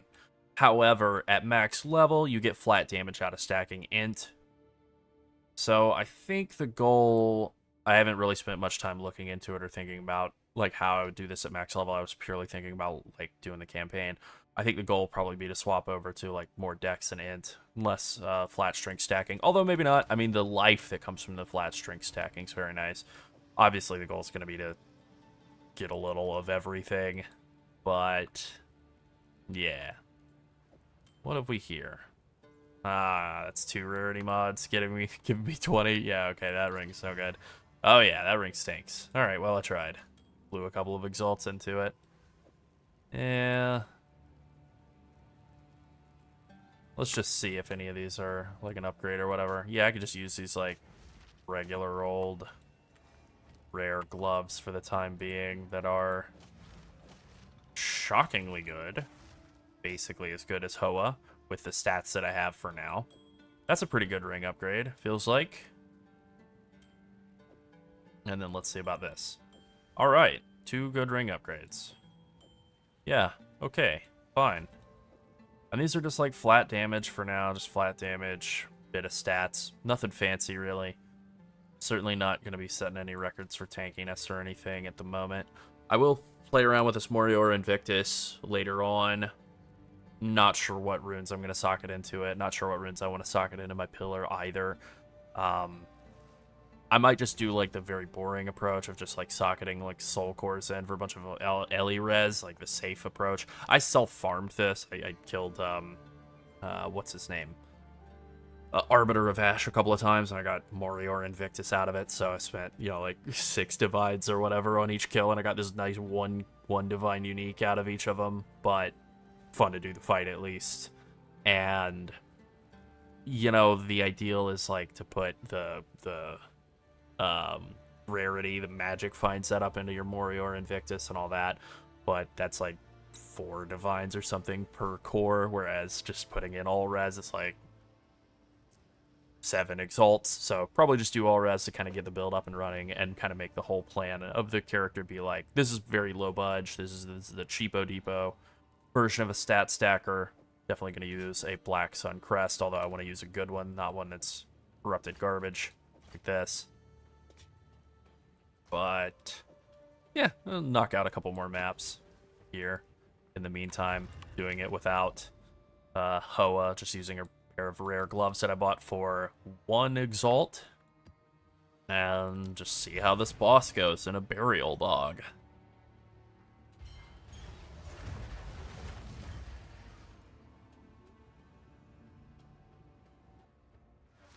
Yeah, I'm thinking, yeah, probably attack speed runes. Because this build doesn't seem like it wants to go for crit at all. It seems like it wants to be very anti-crit and go with Lightning Rod and just have like lucky damage rolls on all your damage. And then you would come up here and take Wild Storm that synergizes so nicely with lucky damage. And so then if you're not doing any crit, the crit damage, crit bonuses in your weapon are going to be completely worthless, which is fine, right? You don't have a weapon that you're going to be able to scale anything related to crit with anyway. So that's okay. So going crit bonus, crit chance, all that, yeah. So we just do like non-crit, super high base damage, and then I think probably it's either elemental damage or attack speed runes in your weapon is what you're going to want. And attack speed does mean that you're blasting through your mana pool that much faster, so probably flat damage. I mean, the thing about attack speed is that like you do kind of move a little faster. Technically, you get slowed for less time if your attack speed's faster, but either way, it translates to faster moving, so that certainly is a big advantage. Good God. Yeah, hot damn. I mean, I'm just running Tri-Herald. Just, like, no defenses at all. Obviously, this is going to be, like, the long-term approach. But for now, good grief. And then maybe I really want to play something... I want to play something that goes Chaos Inoculation, but that's obviously not going to be a stat stacker, giving up like 3,000 free life or something. But I could see going over there into that section of the tree and getting Mind Over Matter and Eldritch Battery and abusing that combination for as long as it's still in the game. And just being like super tanky that way, and just having like a gargantuan like 5k mana pool. And then, like, 3,000 life, probably. And so you have, like, 8k life and mana combined. That seems insanely strong. And then you have decent evasion, too. It's not Chaos Inoculation, but it's about as good, I think, as Chaos Inoculation. And then you also have just this kind of mobility and huge damage all the time. So, yeah, I think that's probably the direction I'm going to go with this. Try and do it on a super budget and just see how well it works and kind of what spots I maybe have to like accept that I'm gonna have to spend more than 10 divines to really get it up to like blast and pinnacle bosses and stuff.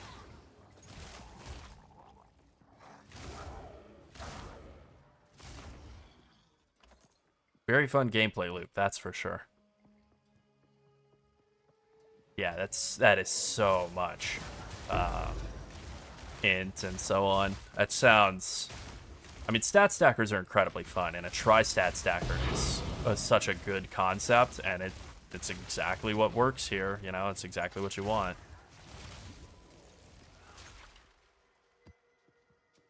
Okay, yeah, I do have a boss to kill. The only thing I'm really having problems with so far is just remembering to hit Mana Flask. And that's fixable. Definitely is the big thing I'm going to need to fix, though. I really do think the decision to make Leech only work with physical damage was, like, questionable at best. Maybe I'll feel differently once Duelist is available. You can play Slayer, and then maybe it'll be good. Maybe there will be a lot more options for dealing physical damage. Don't know. Messed up my combo. I hit Mantra of Destruction. Too late. No, I don't want to be killed by that. No, thank you. That's it, you're fired. That's alright. Oh my god, I hit the bell and it never went off. What is it doing? Oh, it's trying to move. Okay, I'm about to die. Oh wow. That was a big hit. This guy is no joke. Oh yeah, of course he's no joke. I have the entire bossing tree unlocked. Yeah, I have no mana. Yeah. Okay. I just have to wait for guys to kill to get mana. Flask charges back. I, like, jackhammered my mana flask.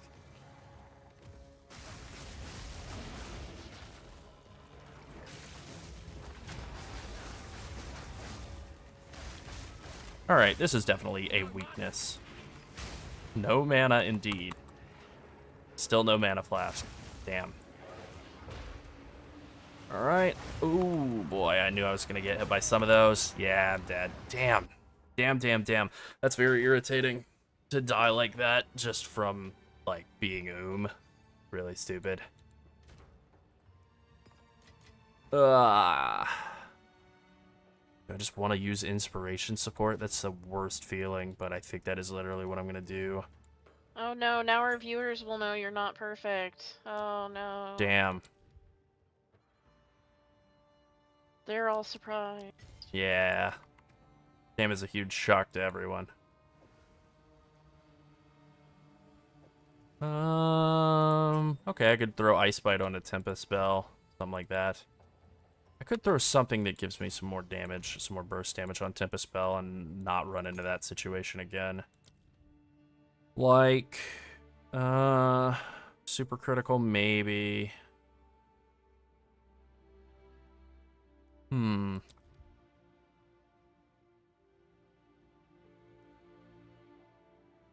Trying to remember the names of some of these. Hourglass, 10 seconds is a bit of a cooldown, though. I don't really want that. have magnified effect on anything? I feel like I do. Alright. There we go. I could throw Soul Thief on it and get mana back from the actually not that small amount of physical damage that Tempest Spell deals. There we go. That might actually at least be enough to have it pay for itself. That could be useful.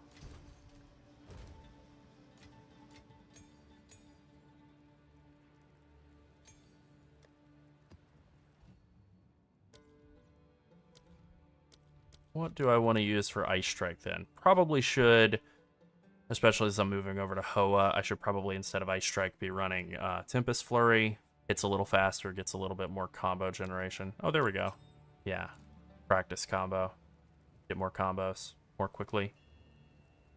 Well, anyway, I think that works. Alright, I'll run this failed map back. Slap a 1 in there.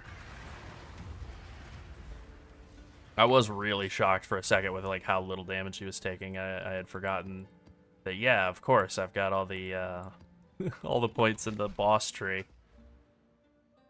He's gonna be huge, and I think I had some, like, I don't know, defensive buffing mods on the Waystone as well. There, I got all the Waystone effect, and yeah, going in there on a character with negative fire res and getting blasted by corpse explosion makes sense.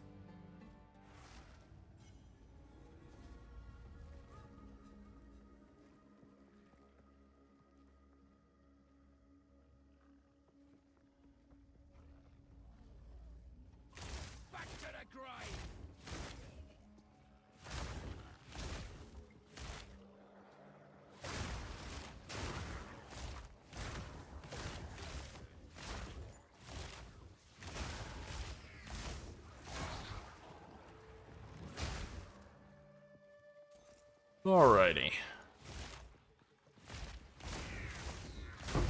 Nice. I hate those guys. Those little porcupines. They changed the porcupines from PoE 1. The model's still in the game, but they don't do the horrible porcupine explosion, spine, like, pincushion explosion when they die. But those little guys have killed me so many times. All of them lining up their attack at the exact same time.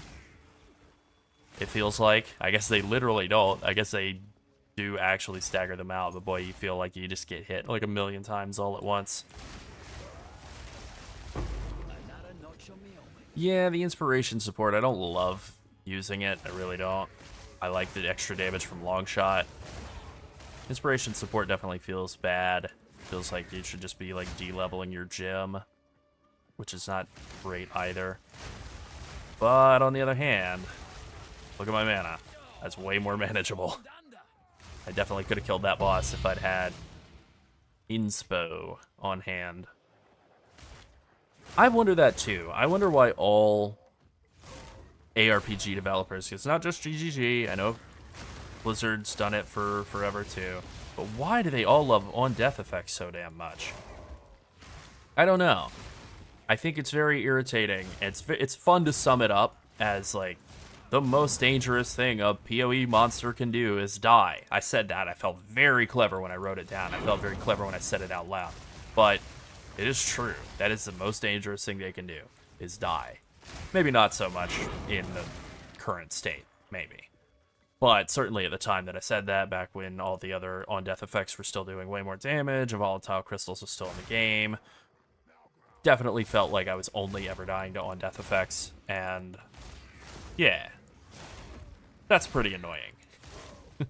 That's really annoying. Yeah, doors aren't great either. Really not great.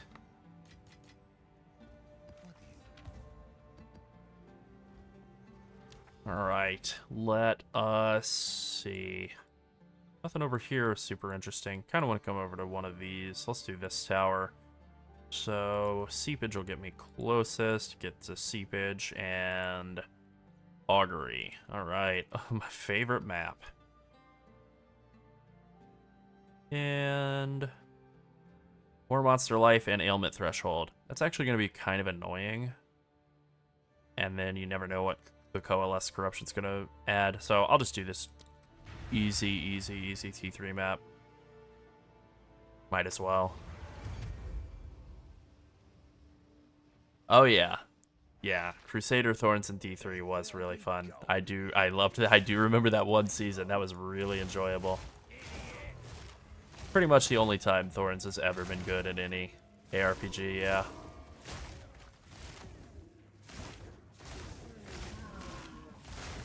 Corrupted Strongbox, what do you know?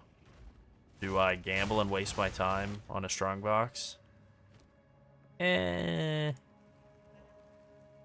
Oh, interesting. We've definitely had several things in PoE 2 where they've added some new awesome quality of life in the last 6 months of PoE 1. 8 months, I guess, at this point. And then you go to use it in PoE 2, like Control-Shift clicking to move everything, all of the stacks of a certain type of currency into your inventory, and it just doesn't happen in PoE 2. Alright, let's try it. More rarity of items. Okay, maybe I should leave. Oh my god, that hit so hard. Yeah, I don't want anything to do with that. My lightning res is bad.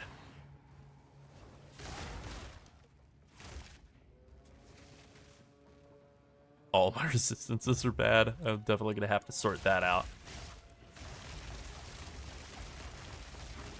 Wow, look at this. That's some dynamic gameplay right there. Blasting.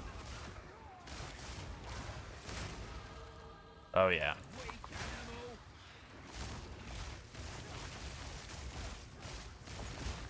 Do not love Temporal Bubble. Still not a fan of Temp Bubble. Don't like Proxy Bubble either, or Proxy Shields, and I know that's why they put in Proximal Tangibility in PoE 2, so that there's not like that hard delineation between you're in the Proxy Bubble and you can hit them and do max damage, and you're outside it and you literally do 0. However, man, I am getting stunned. Nope, nothing about stuns over here. I'm just taking a lot of damage. Okay. However, Proxy Bubble is easy to see. You know what it is. When it's there, you know it.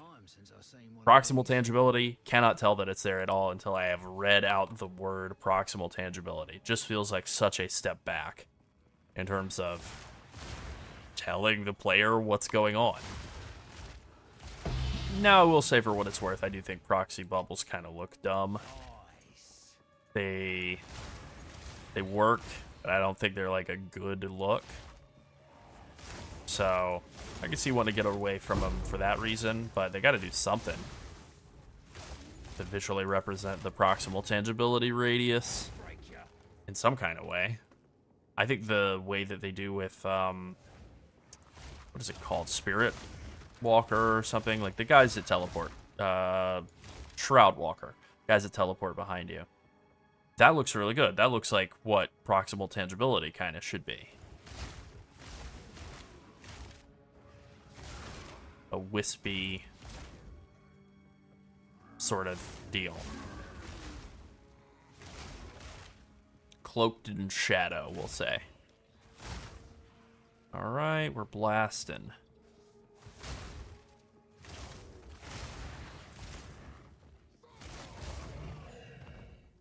One more rare, and then at that point, I'm going to go over to that breach and high-five it, and then die instantly. I'm sure of it. I feel incredibly confident that I will be killed by the breach, like, immediately. But I'm still going to do it.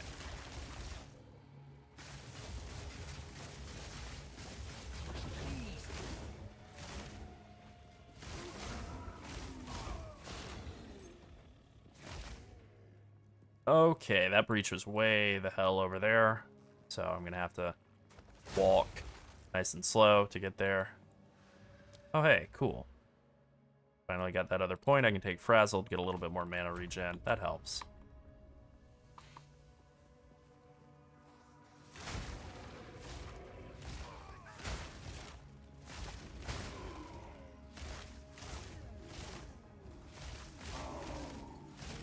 So we either have a lot of night owls watching, or a That's lot right. of people from other time zones. That's, yeah, probably a little column both. Yeah. Oh man, I'm just thinking about stuff I could do with this build since it is a stat stacker. You use any stat, all of that.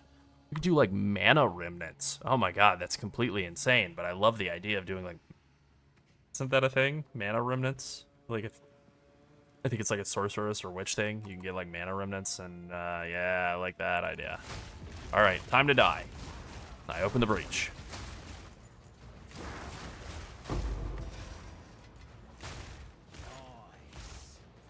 Hell yeah.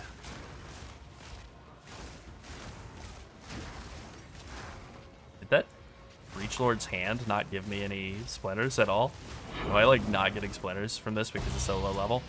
Whew, that was a nice little overlap. UK time zone. Oh yeah, I like that.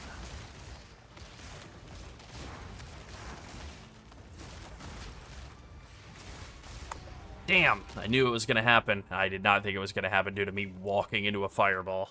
Ugh. Brutal. Yeah, how much fire res do I have? I believe it's negative. Yep, it's negative. Oh, that's great. All right, I'll run this augury, this horrendous augury here. I don't want to waste an alch on like a level 2 waystone. Fine.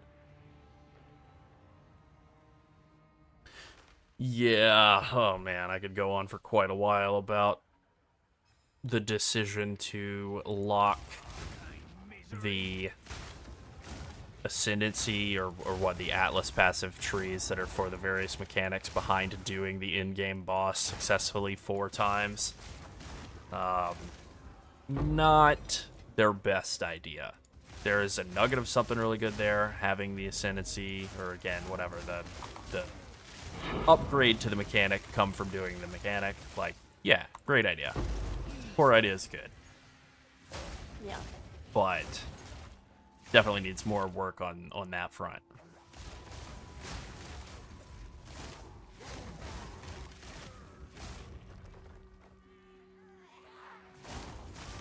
I've heard a lot of fixes. I like a lot of the suggestions I've heard, doing like, you know, combinations of different things. And I mean, I've even thrown out some myself. Getting your first points from just like doing the mechanic a handful of times.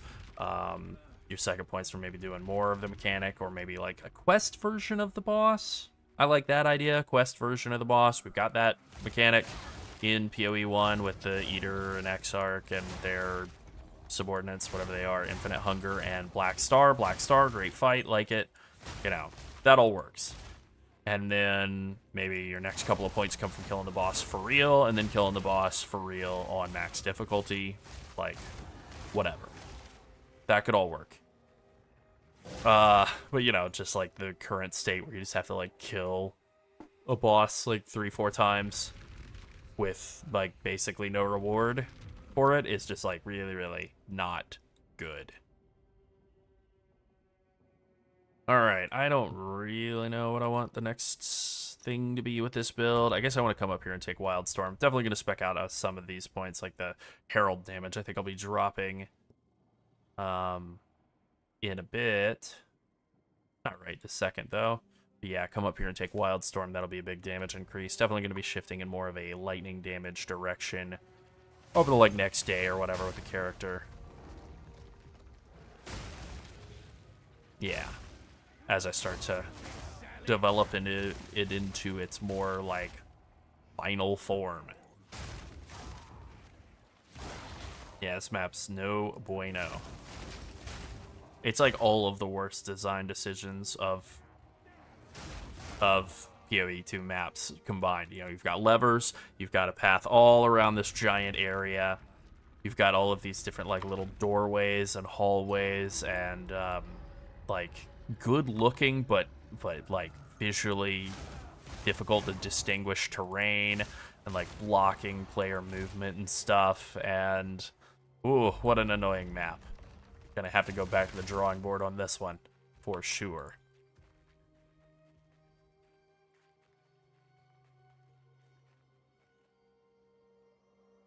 Also, the wait for the light to go over to the door and actually let you through it, infuriating. so many times my... Oh, proximal tangibility, of course. So many times in my first, like, handful of times doing this place where I thought I just hadn't gotten all the levers because the door wasn't openable yet. Nope. Man, what a horrible decision to make the lever animation so slow and long and then not give you any sort of damage and vulnerability during it. Insane.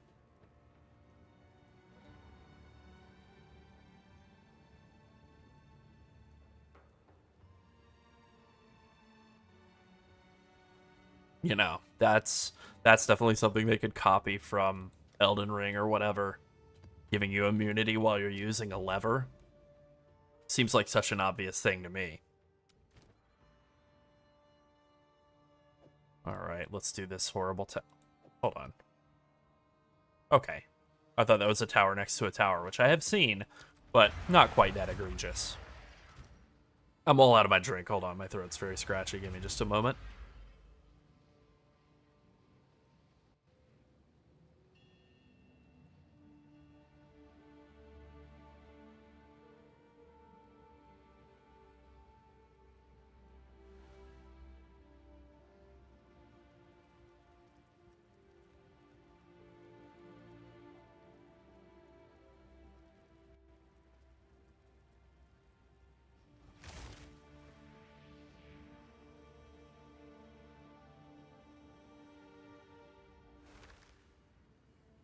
Have I been here before? Alright, that's better. The towers. The towers are not great. Definitely need to do more with the towers. Simple enough.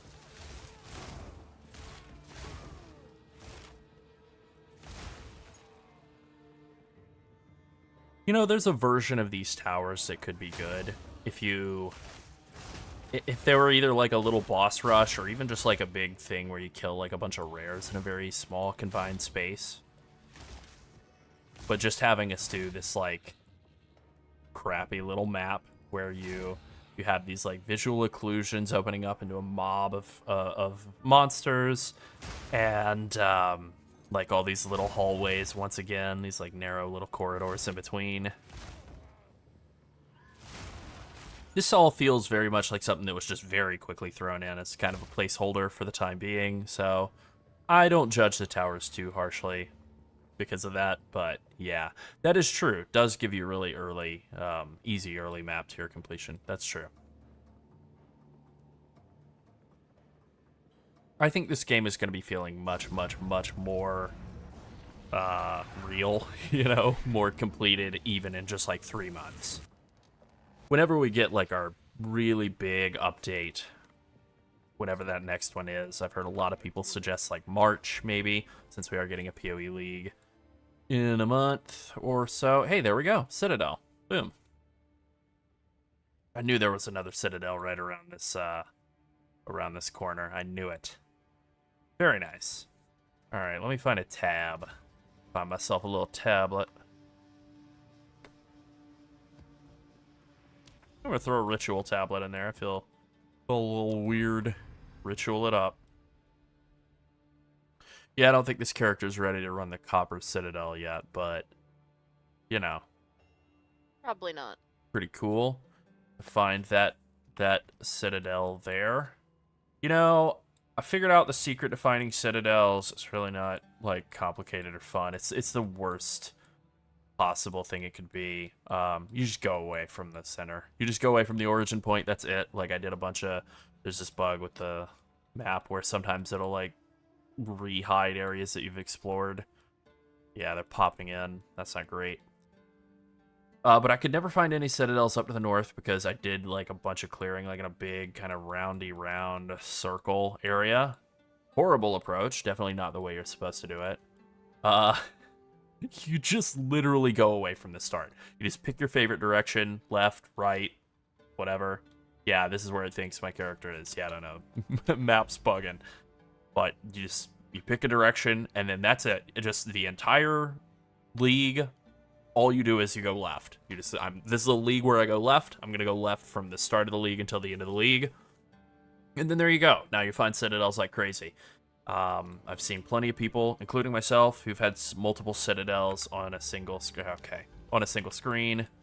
I don't know exactly where that is for me, but I had 2 citadels on one screen somewhere around here. Boy, I really have cleared a lot of maps, huh? Well, it's not going to be right in range of the origin point. I think it's right here. Yep. This Copper Citadel and Stone Citadel are on the screen with each other. Sorta. The only thing that I've really been able to kind of do that's like a real fix for, like, you know, whatever, the hack for hunting down the citadels is the Copper Citadel will always spawn in deserts. You know, looks like these. It's the Act 2 final zone and final boss. The Act 1 final, or this is the Act 3 one. Act 3 final zone and final boss, Doriani, is always going to spawn in these like grass fields with ziggurats around it. And then the Act 1 Citadel, I think I had an Iron Citadel over here to the west. Now I can't remember. There's another copper one. I think I had one near to where my character is now. But yeah, here we go. The Iron Citadel. It's always these thatched roof huts in grass fields. Just like, you know, the fields of Ogum in Act 1. And then the boss is, you know, the map is the Ogum castle or whatever. The boss is the count, you know, all of that. And that is really the only thing I've been able to tell. It's just like desert could be a citadel, grass field could be a citadel, and then if you see the thatched huts or the ziggurats or the tents, then you absolutely know there's a citadel right there, right, you know, around the corner. What I don't know, and I don't think anybody really can know, is, like, is the whole, like, okay, all the way out here, is this generated yet? I don't know. Maybe this right here where I'm at, like 10 screens away from my character, is generated. Maybe it waits until you're within 10 screens to generate it. Don't really know. We do know that, like, from Jonathan talking before, that, like, the fog is like a 3-dimensional texture that kind of lifts up as you get further toward it, closer toward it. And we can see the towers poking up, so that we know that the towers are there. And if the towers are there, then everything else around it's going to be generated. But yeah, no idea. So with that being said, let me go get blasted by Vol Factory boss. Let me go do this Vol Factory and see if the boss destroys me. Yeah, I think maybe it is it chunks as you approach. It does like big chunks. There's probably like some minimum distance before it generates this stuff. I've seen a ton of what I like to call gamer voodoo about the citadels. You know, you can spawn them by clearing out all the corruption. So like that makes thematic sense.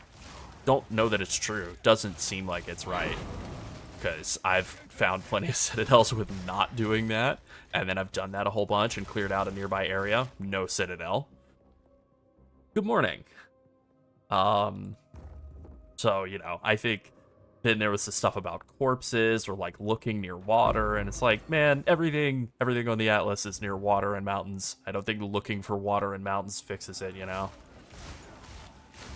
I think it really just boils down to move away from the entrance. Oh my god, I am getting annihilated. Oh no, extra damage is cold and lightning. I have no resistances. So this is like a double damage map. Okay, I'm gonna get killed by something randomly at some point in this map. 100%.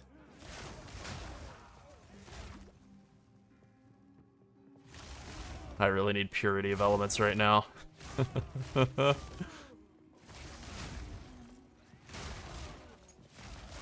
Alright, I'm being really cautious. Trying to kill stuff with round corners with my various heralds.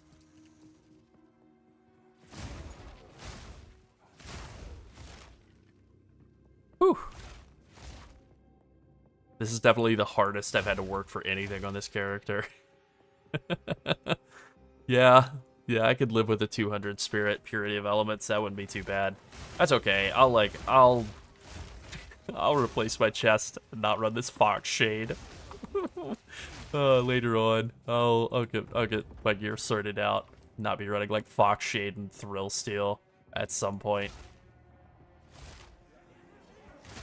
I mean, Deathless through the campaign, that felt pretty good. Never really even felt, like, super close. I think that one point where I fell to, like, half health was about the only time that it ever really felt close at all. And then everything was just like, oh my god, just dying instantly, so that was good.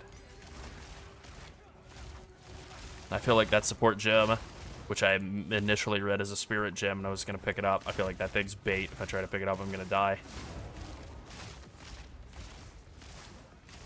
I am so locked in right now. Oh!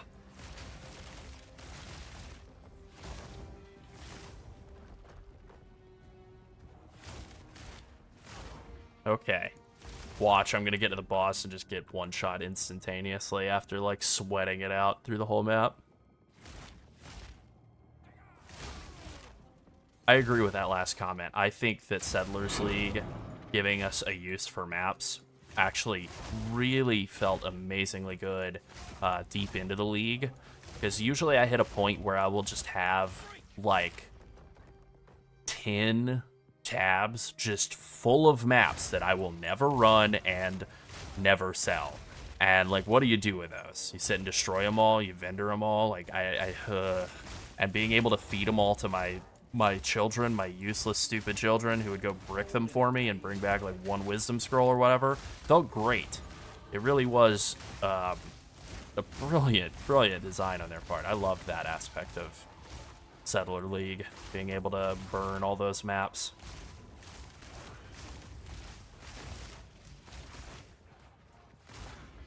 Man, this guy is really making me work for it. Stop. Okay, thank God. Nope. Oh, that was so close. Yeah, fire damage, literally more dangerous than chaos right now. More dangerous than anything. More dangerous than physical.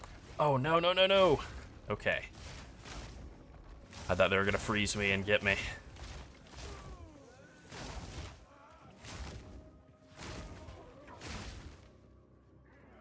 There's got to be a rare in here, right? Oh, nope, nope, nope. They just popped up. Or maybe I just noticed them.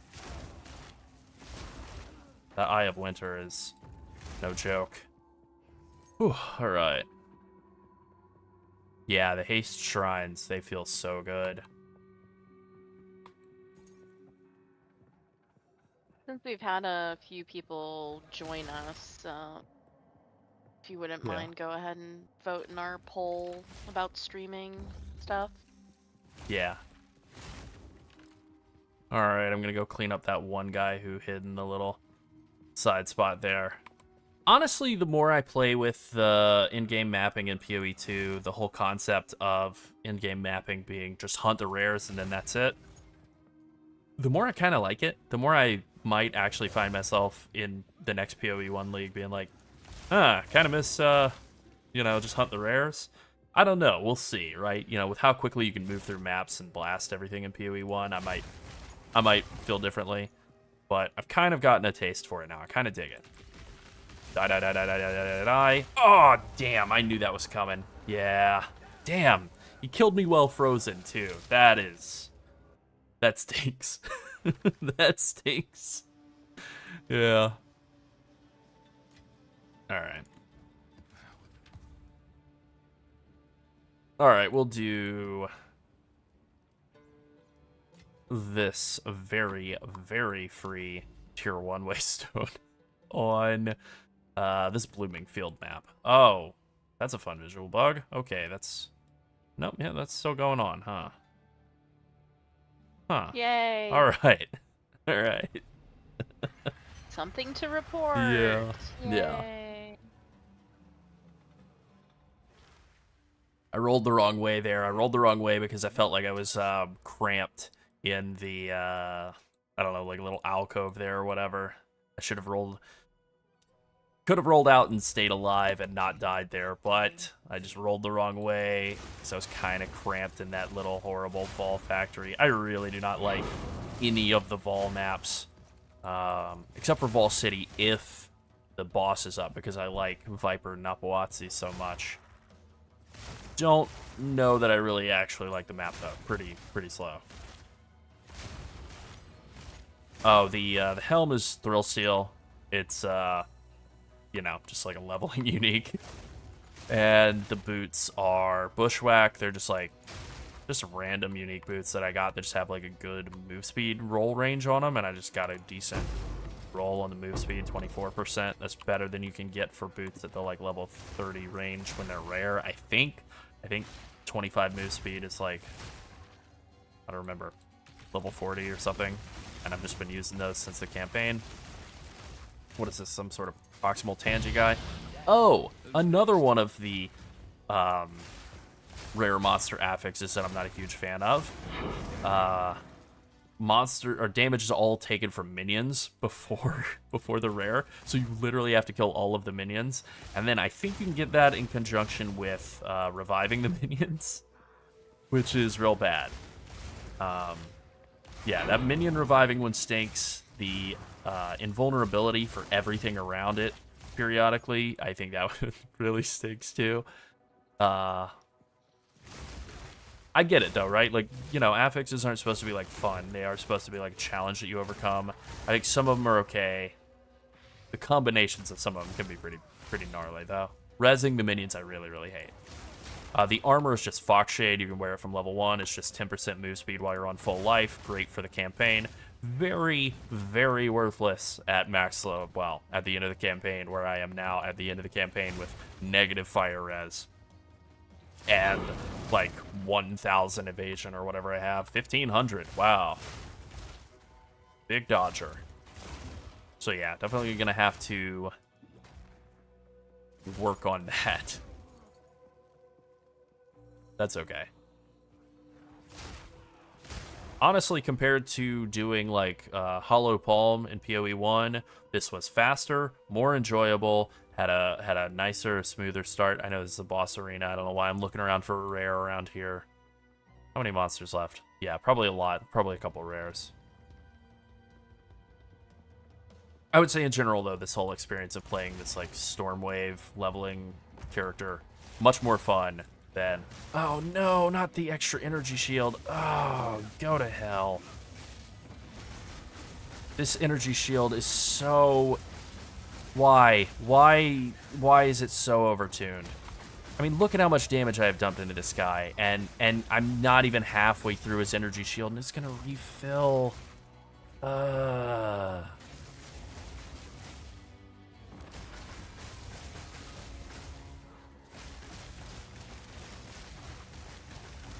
have no mana flasks left. Oh my god. Oh, I just wanted a nice, simple boss kill to end on. There is no way that I can kill this guy. His energy shield is gonna refill, and I have no flask charges left. I'm dead. I give up on that boss kill there. I can't kill him. I'm not gonna sit here and try to do this over the span of an hour.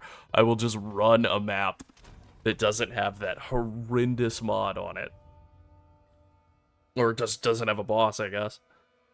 Yeah, I mean, that, like, if I were to sit here and try to stay alive and kill that boss, even if I could, it would probably take, like, 8 minutes. So, no thank you, I won't be doing that. Oh, hey. Interesting. You know what? I know what to do. I'm gonna get a little revenge on this stupid monster for having this horrible effect. I'm gonna go kill it in one shot. Or actually, it won't even be in one shot because of the absurdity of the Crowbell boss having to be killed 3 times. Oh, hell yeah, his bar is up. Excellent. I was hoping. Yeah, this extra energy shield is... shit. It's so bad. It's like... would you like the boss to have 10 times as much health? Here you go.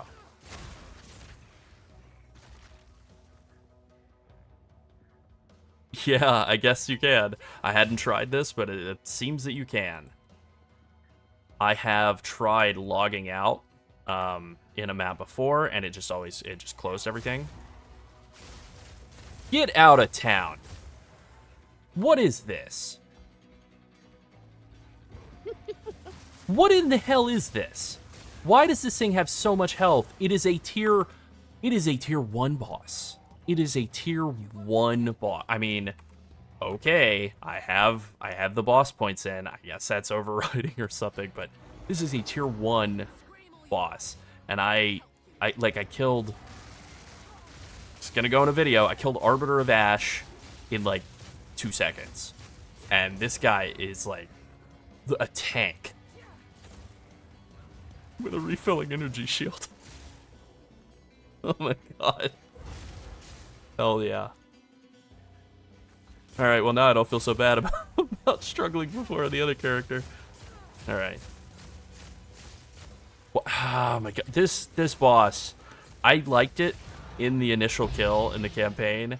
And then later I was like, yeah, it's okay. And then, no, this guy is the absolute worst in maps. By far. I don't think it's even like remotely close how much that boss sucks compared to everything else. He is a million times worse than any other boss in maps. Because he has 3 health pools and he takes forever in between them. Oh, the worst. Yeah, I feel pretty good about that. I definitely feel good about the decision to not sit there and try and fight that guy for... I underestimated. It would have definitely been 20 minutes to kill that boss on this character. Just sitting and letting mana refill over and over again. Ugh. Gamble. Just gamble on this not being added damage as fire.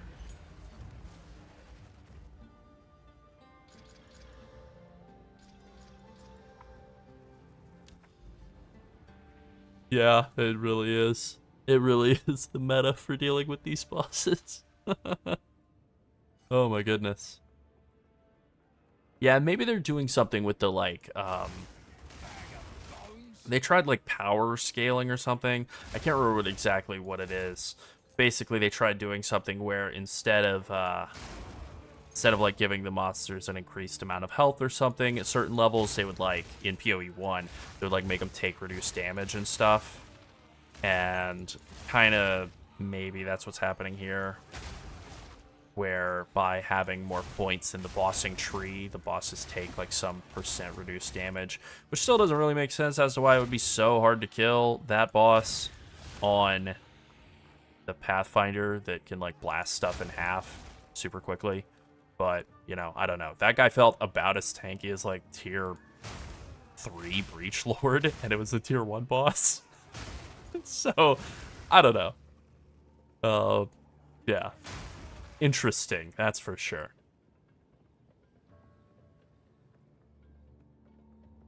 Alright, there we go. End of the line. Oh yeah, I loved the Gamer Voodoo about the location of the corpses point to where the next citadel is. It's like, yeah, 100%. Northwest, northeast, and the next citadel's right here. I tested this with a bunch of different towers, and I was just like, yeah, this is complete Gamer Voodoo. Absolutely no way that's true at all. I mean, think about how much effort that would take in like setting up these, you know, creating these towers and then making it so that the corpses would actually point in the correct direction on the atlas to where the nearest citadel is. Like, that is so much more work to loop all that in. Just absolute confirmation bias. And a lot of the other stuff is too. Like, you know, I could say, like, if you clear left, you will find citadels. That's true. Doesn't mean that it is some secret technique. You know? It's just gonna be there. Now that's junk.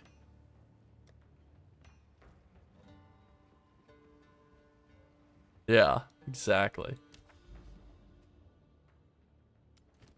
Oh, yeah. Let me slap in a tablet. What do I want? I don't care. I don't care what I get. Rarity and quant. That'll work.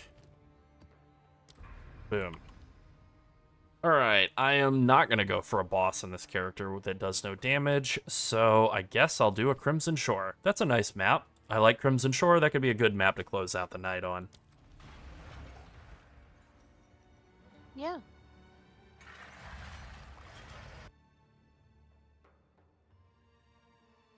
YouTube keeps trying to encourage us to make our own store. Do we need some Path of Evening merchandise? Yeah, it's not a bad idea. I don't know what it would be. Path of Evening tote bag.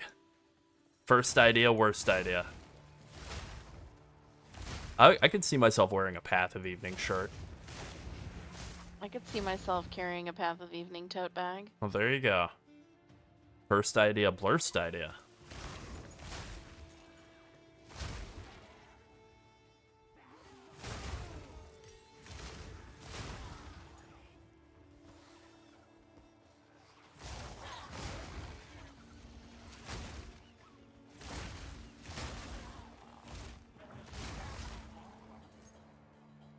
Alrighty. Just blasting. Loving it. Another notch on me armor. You want video information early?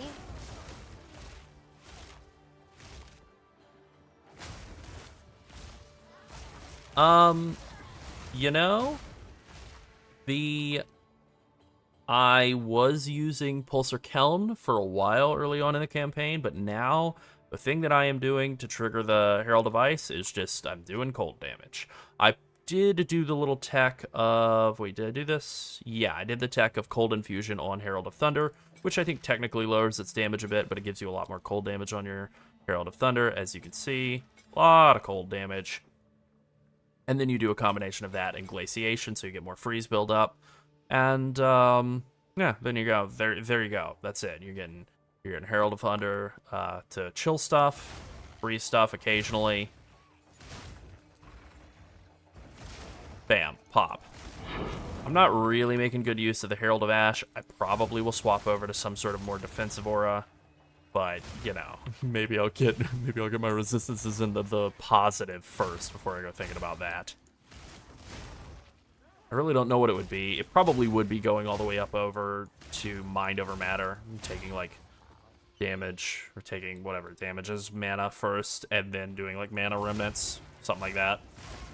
Being able to sustain mana that way. That won't help on bosses though, so I'd have to figure out something else for bosses other than just like hitting Flask and hoping it's good enough. Probably just more mana regen.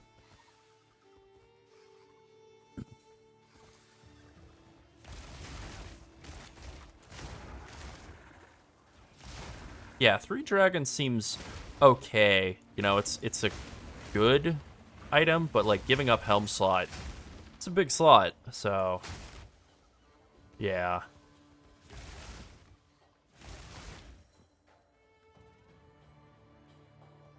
If I can find a way to not use that, I would prefer to. All in a day's work.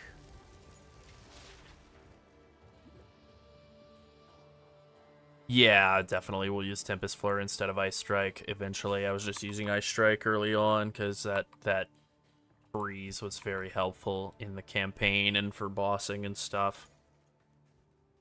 But Tempest Flurry is definitely better for generating combo to drop like Tempest Bell and stuff. I'm liking Stormwave though. Probably stick with Stormwave for clearing for the most part.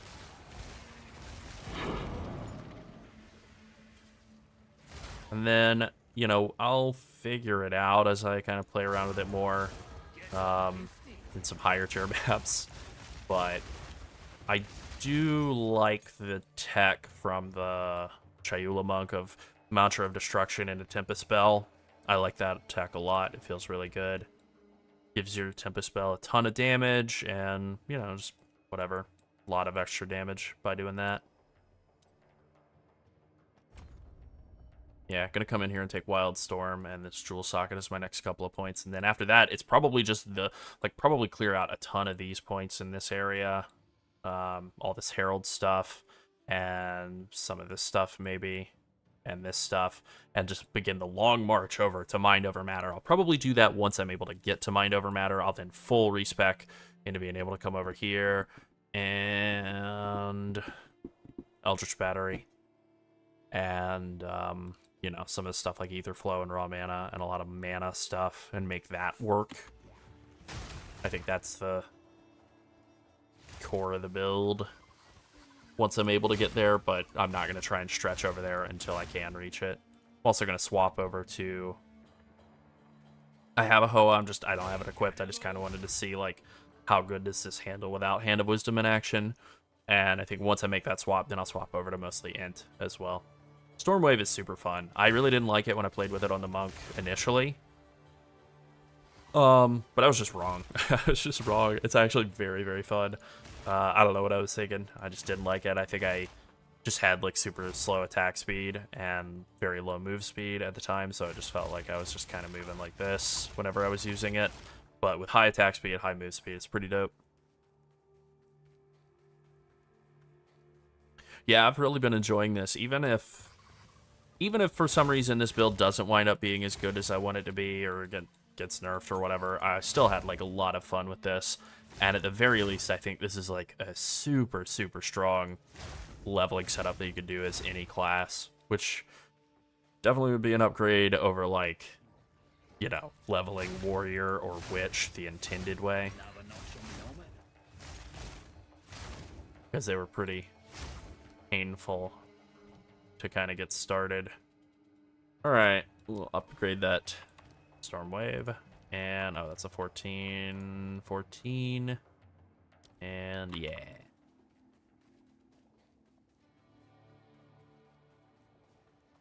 Yeah, Upheaval really helps getting the multiple.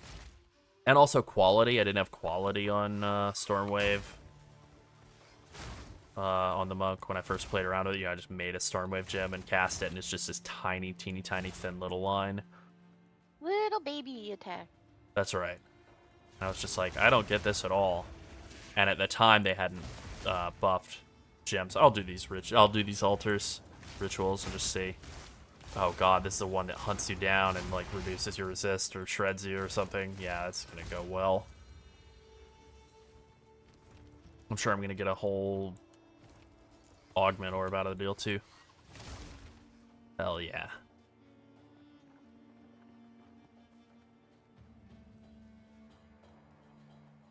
Yeah, I didn't watch it. I just saw, I think, a thumbnail or something that Havoc had done like a, you know, like a 5-hour clear of the campaign on a fresh start grenade mercenary, I think, or dual, or I don't know, maybe it was a grenade, yeah, it would have been a mercenary probably, I don't know, grenade of some flavor character, and I was like, well, that's insanely fast, but, you know, that's Havoc. I did not find grenades to be enjoyable at all. I did like the like shotgun style spells from the crossbows though. I thought those were really fun. Yeah, I mean he's nuts.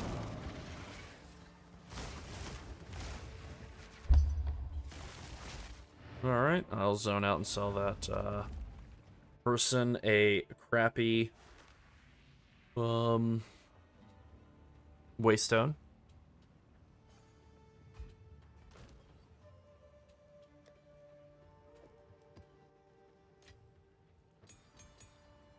Yeah, I was not a fan of just any aspect of the grenades. I thought the delay was too long and the damage wasn't really there for how hard they were to use. Also, they're small radius.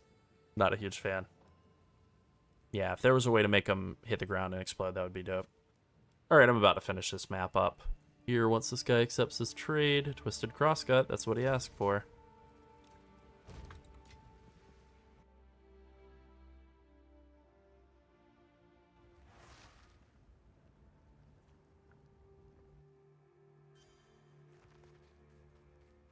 Yeah.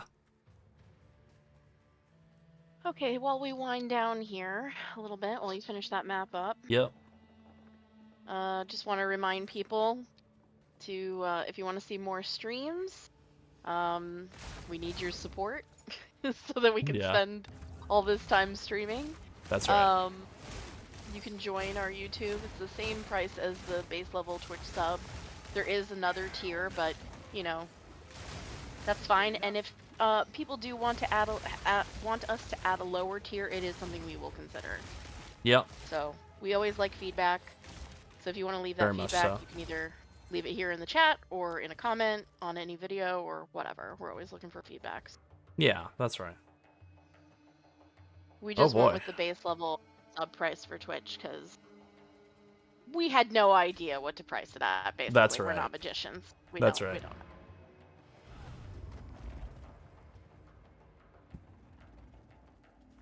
Yeah, I liked the crossbow stuff. I liked the shotguns. Those were pretty fun. Grenades were disappointing.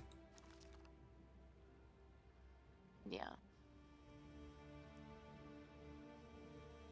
Well, anyway, I think that about wraps it up for this stream. It was a long one, definitely longer than we we said, like, yeah, maybe go live for an hour or so, and then just wound up finishing out the 3 hours after campaign. that later. Yeah, Yep, that's right. yep.